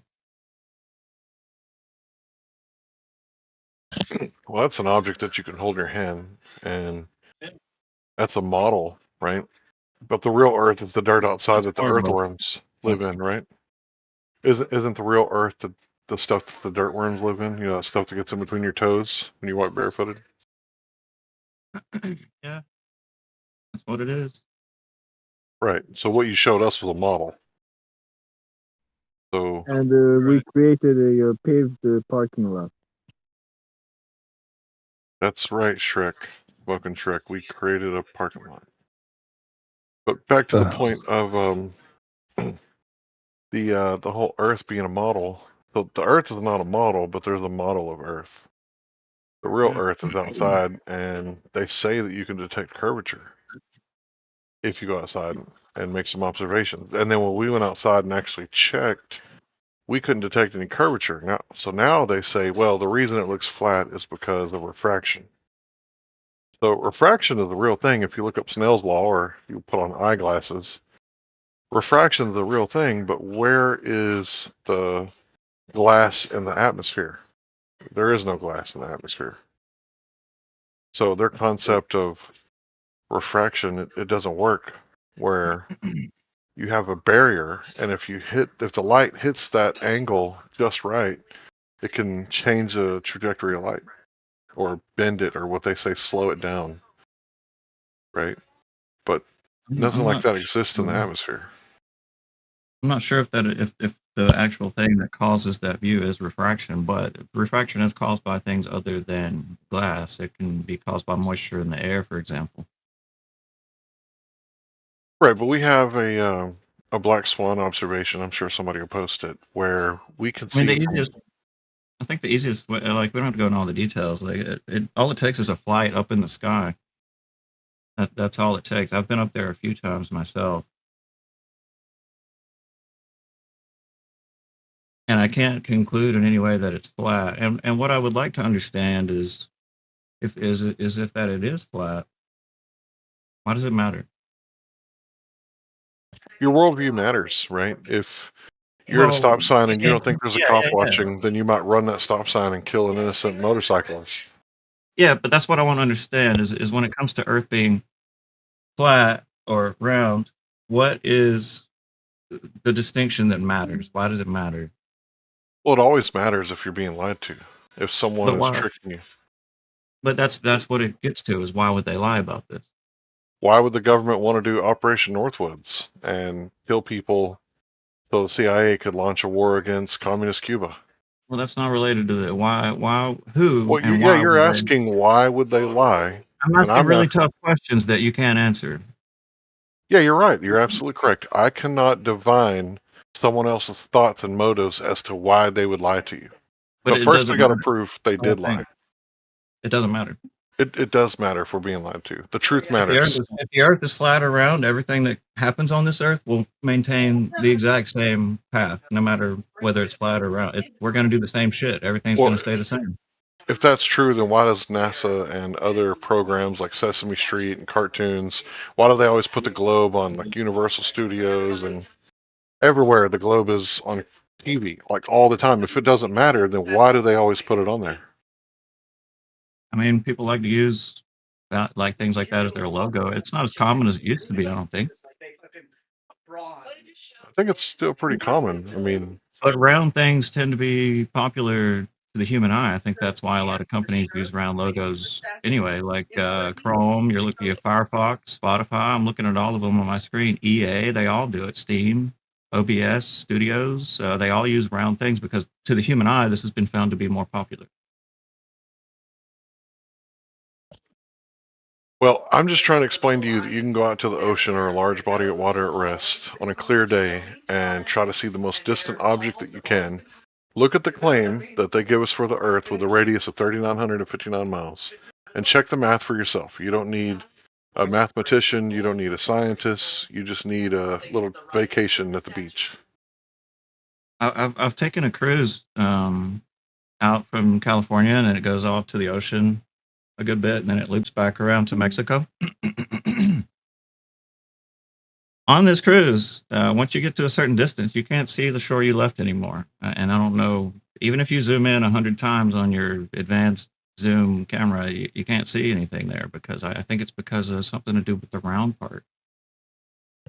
I would just consider that optics. And there was I think it was Berkeley. I think they did this thing where they showed that when you have a larger aperture, it decreases the convergence. So they did 2 laser lights and they pointed it at this camera and they decreased the aperture. And because of the Rayleigh criterion, you could only see, you know, 1 laser light. And they increased the aperture and it stopped converging as much and it diverged into 2 separate laser lights.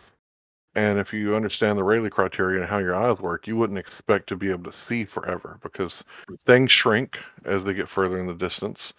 And your eyes can only pick up so much because you have limited aperture. So yeah, you can pull out a telescope and see a little bit more, a little bit better, but eventually, like you said, you know, you can't pull it back in to view.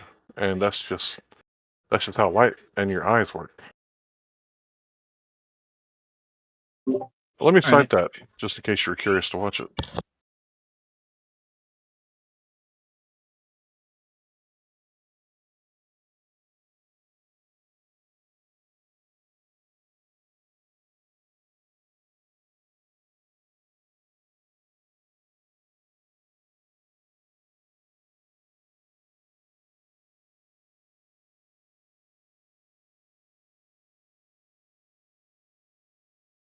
Caring about the truth or living in the lie?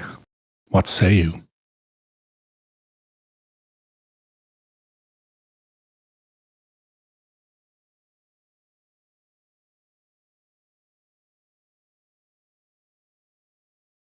Take your time.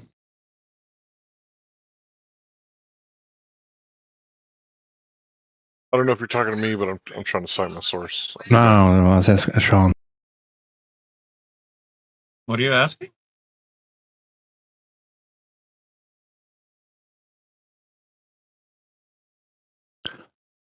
Caring about the truth or living in the lie? Which one? I've been fighting for truth my whole life.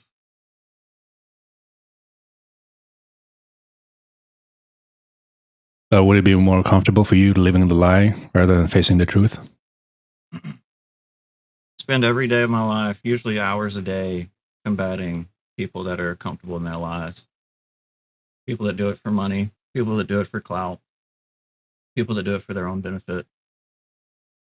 That's what I do as a hobby. So I was wrong about the university. It was Brigham Young. So I'm going to go ahead and post that now.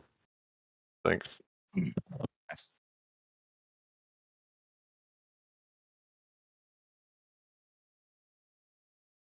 I got a timestamp on there so that you can skip all that extra stuff. So at 1:10:25, it starts the presentation.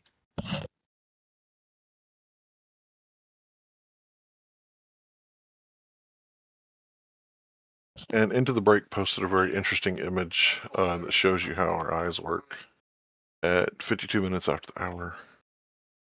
It's a long corridor overlapped or overlaid with a image of the horizon. And it kind of shows you how everything kind of shrinks into the vanishing point, or what we call the Rayleigh criterion. Both of the what I posted and what he posted absolutely go together. Help people understand what the horizon is.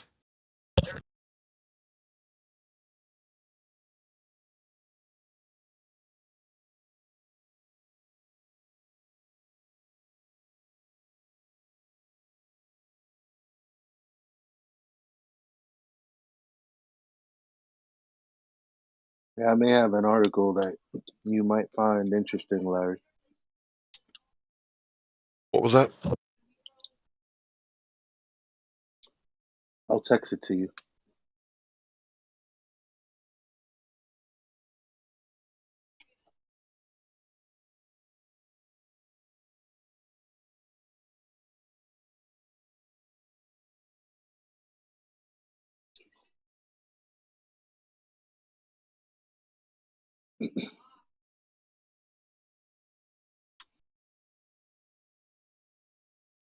You have to give me a second. I'm not close to my computer.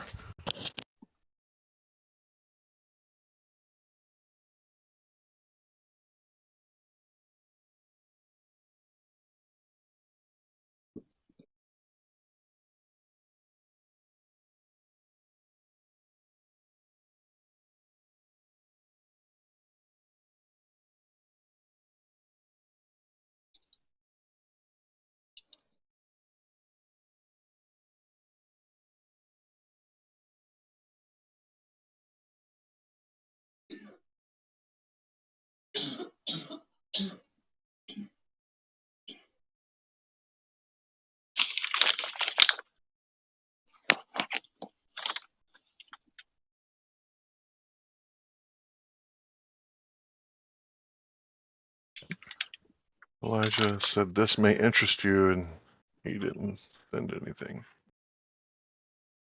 Oh, he said he's gonna DM you. Oh, okay, here it comes.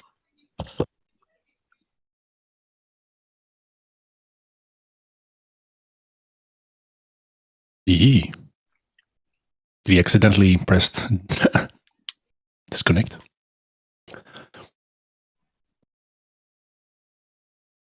Was the guy who was talking about that he challenges people's fucked up worldviews or whatever?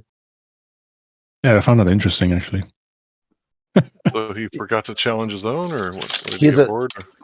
he called a Karen. How about just leave people alone?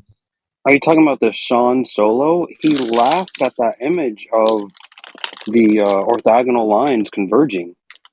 You know, the parallel in reality, but orthogonally converging due to perspective. He's really laughing about that. Weird.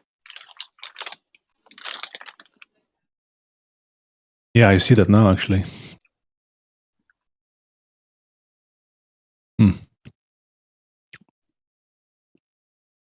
I guess he didn't want to get educated there. Oh yeah, KEK fast.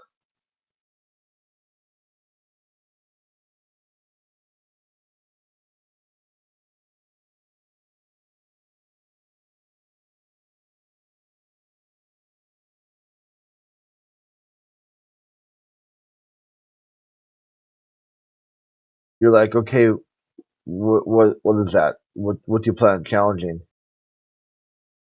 I'm going to just react to all your photos with KEK. Huh.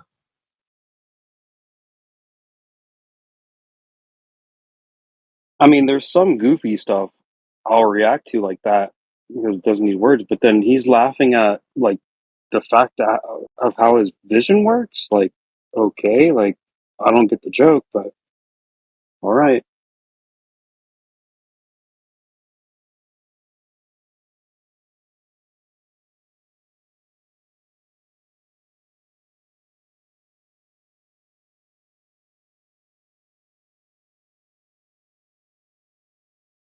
This one's pretty funny about the boats all dipping below the horizon.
Vestibular visual.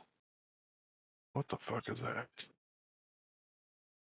I want to look that up. I don't know what that means.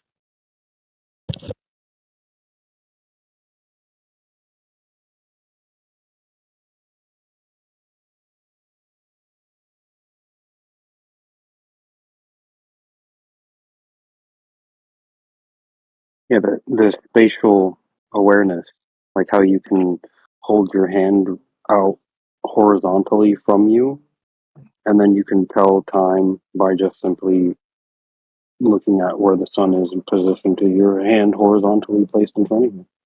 Like you yourself are a spirit level.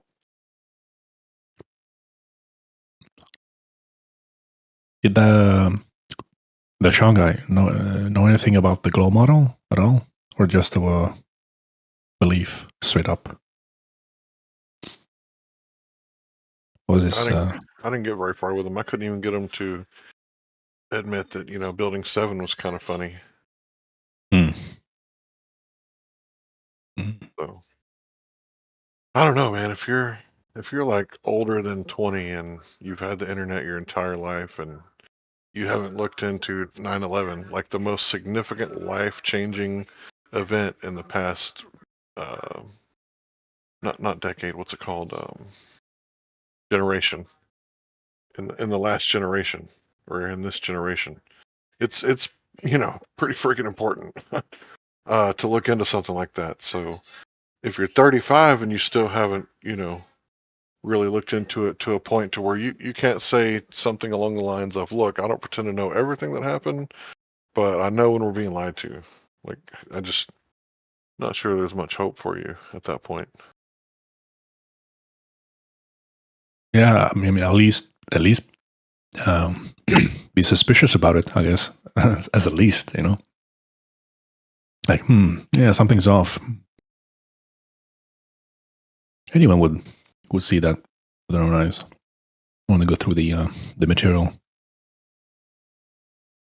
Yeah, if you do, like, let's say 3 to 6 months of research on 9/11, right? That means you find like as many different documentaries, as many different, articles, whatever you can find about it. Like, you shouldn't come away telling people you know exactly what happened. You should come away and say, look, I don't know what happened, but I know that the NIST report is lying, the government is lying, the official narrative in the news, it's all mainstream Mockingbird, monarch mind-controlled media. So, I don't know what happened, but I know that they're lying. And that's just extensive research. Now, exhaustive research, anything over 5 or 6 years, you might be able to tell somebody what actually happened or what you think actually happened.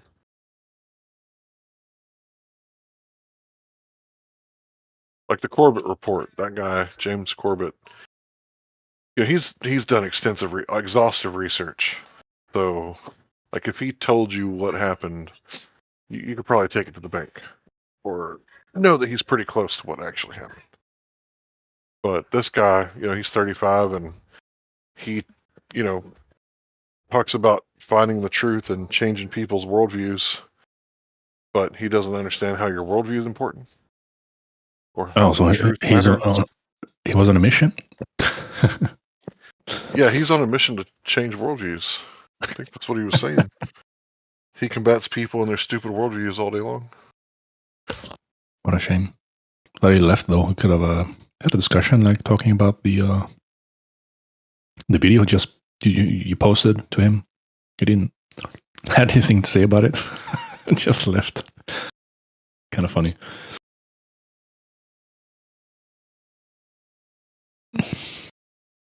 Yeah. I think he was biased or something. Most likely.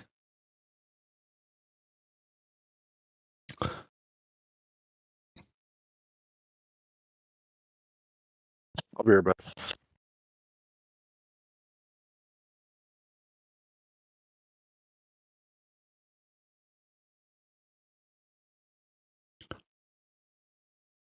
Hey, Crystal. Nice to see you coming around once in a while. How's it going?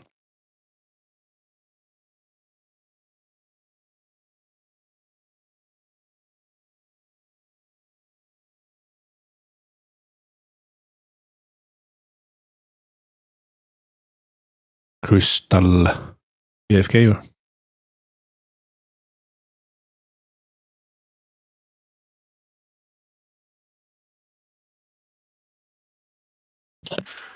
All right. I love that turtle surfing dog you got there into the break. That's pretty cool. Yeah.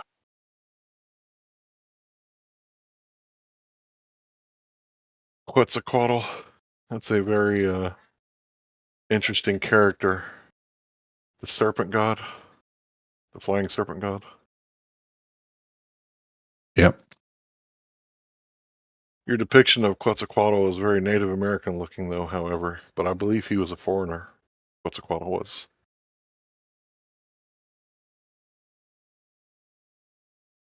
Well, there are different depictions of him, I guess, or the serpent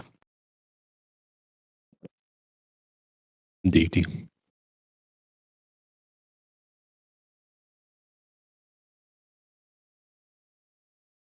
Where are you from, Quetzalcoatl? I know I've asked you before, but I can't remember. Are you a Norseman? Yeah, Sweden. Gotcha. Very good. So what's the climate like over there? Getting kind of humid, right? Hot and heavy. A little bit chilly. It's what is it now?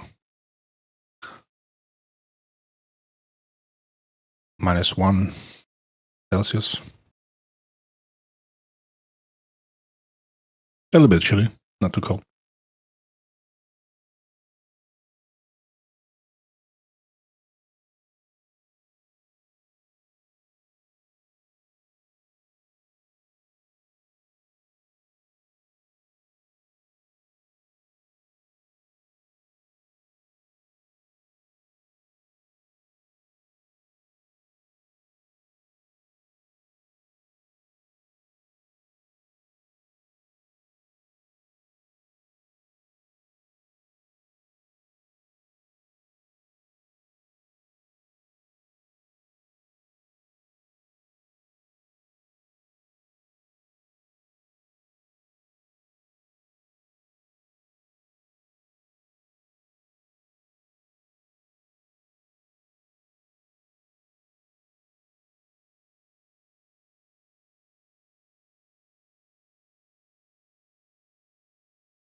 So I got some Swedish blood in me somewhere down the line. I saw when I traced my lineage back.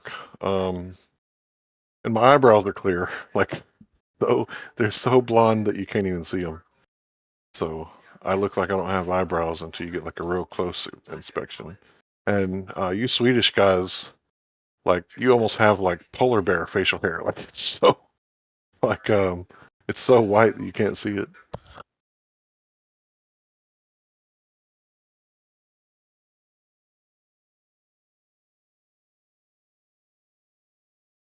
What's that Swedish UFC fighter, the one that fought John Jones? Can't remember his name. I don't watch UFC. Oh, okay.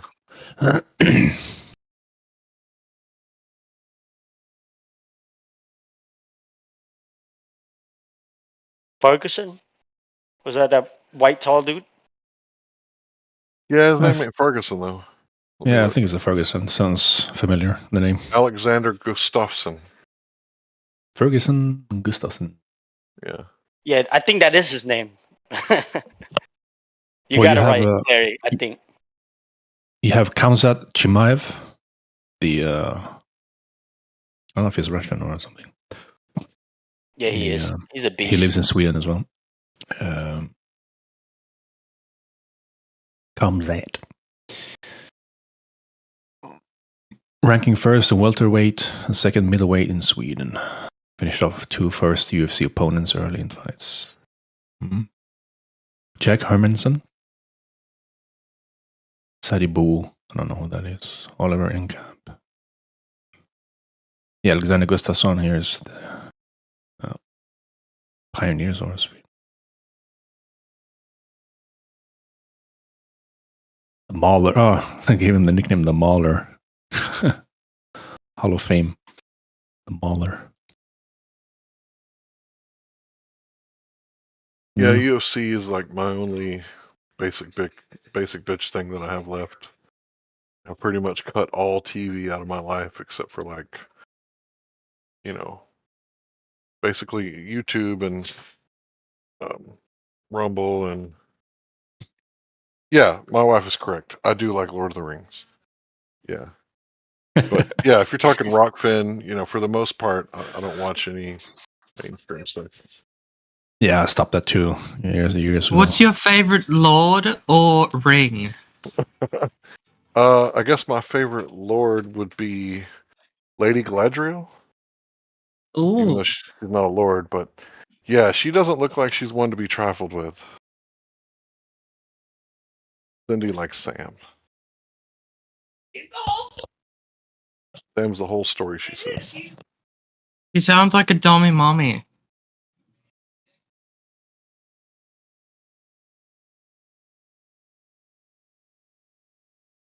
Larry, who did you pick last night for the belt?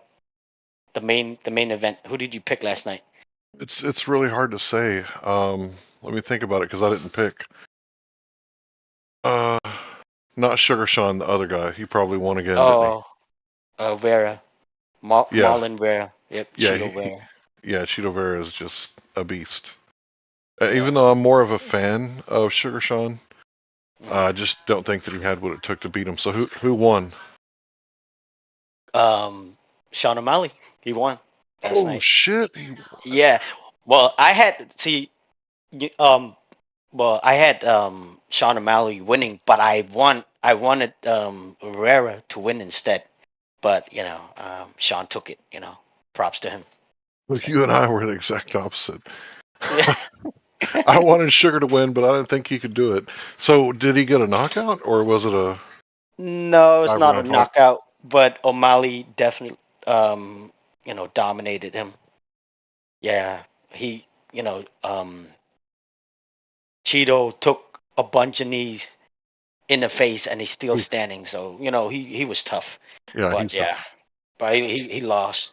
And last night I had MVP Michael Winnipage. I had him winning too, so that's the win right there. And I had Poirier against that French dude, and Poirier win, so he won. So that was good. The card was stacked last night, so. Yeah, I didn't watch it. So I don't ever watch like pay-per-views when they come out.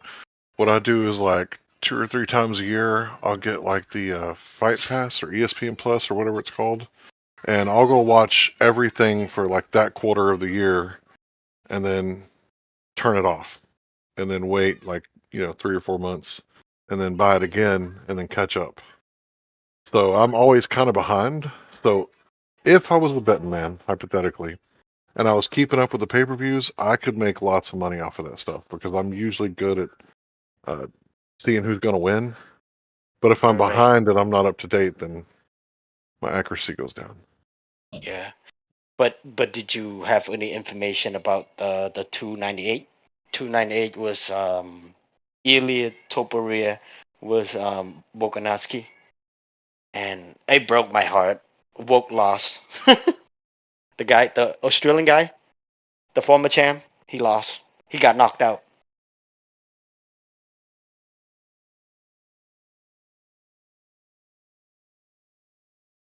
That was kind of sad.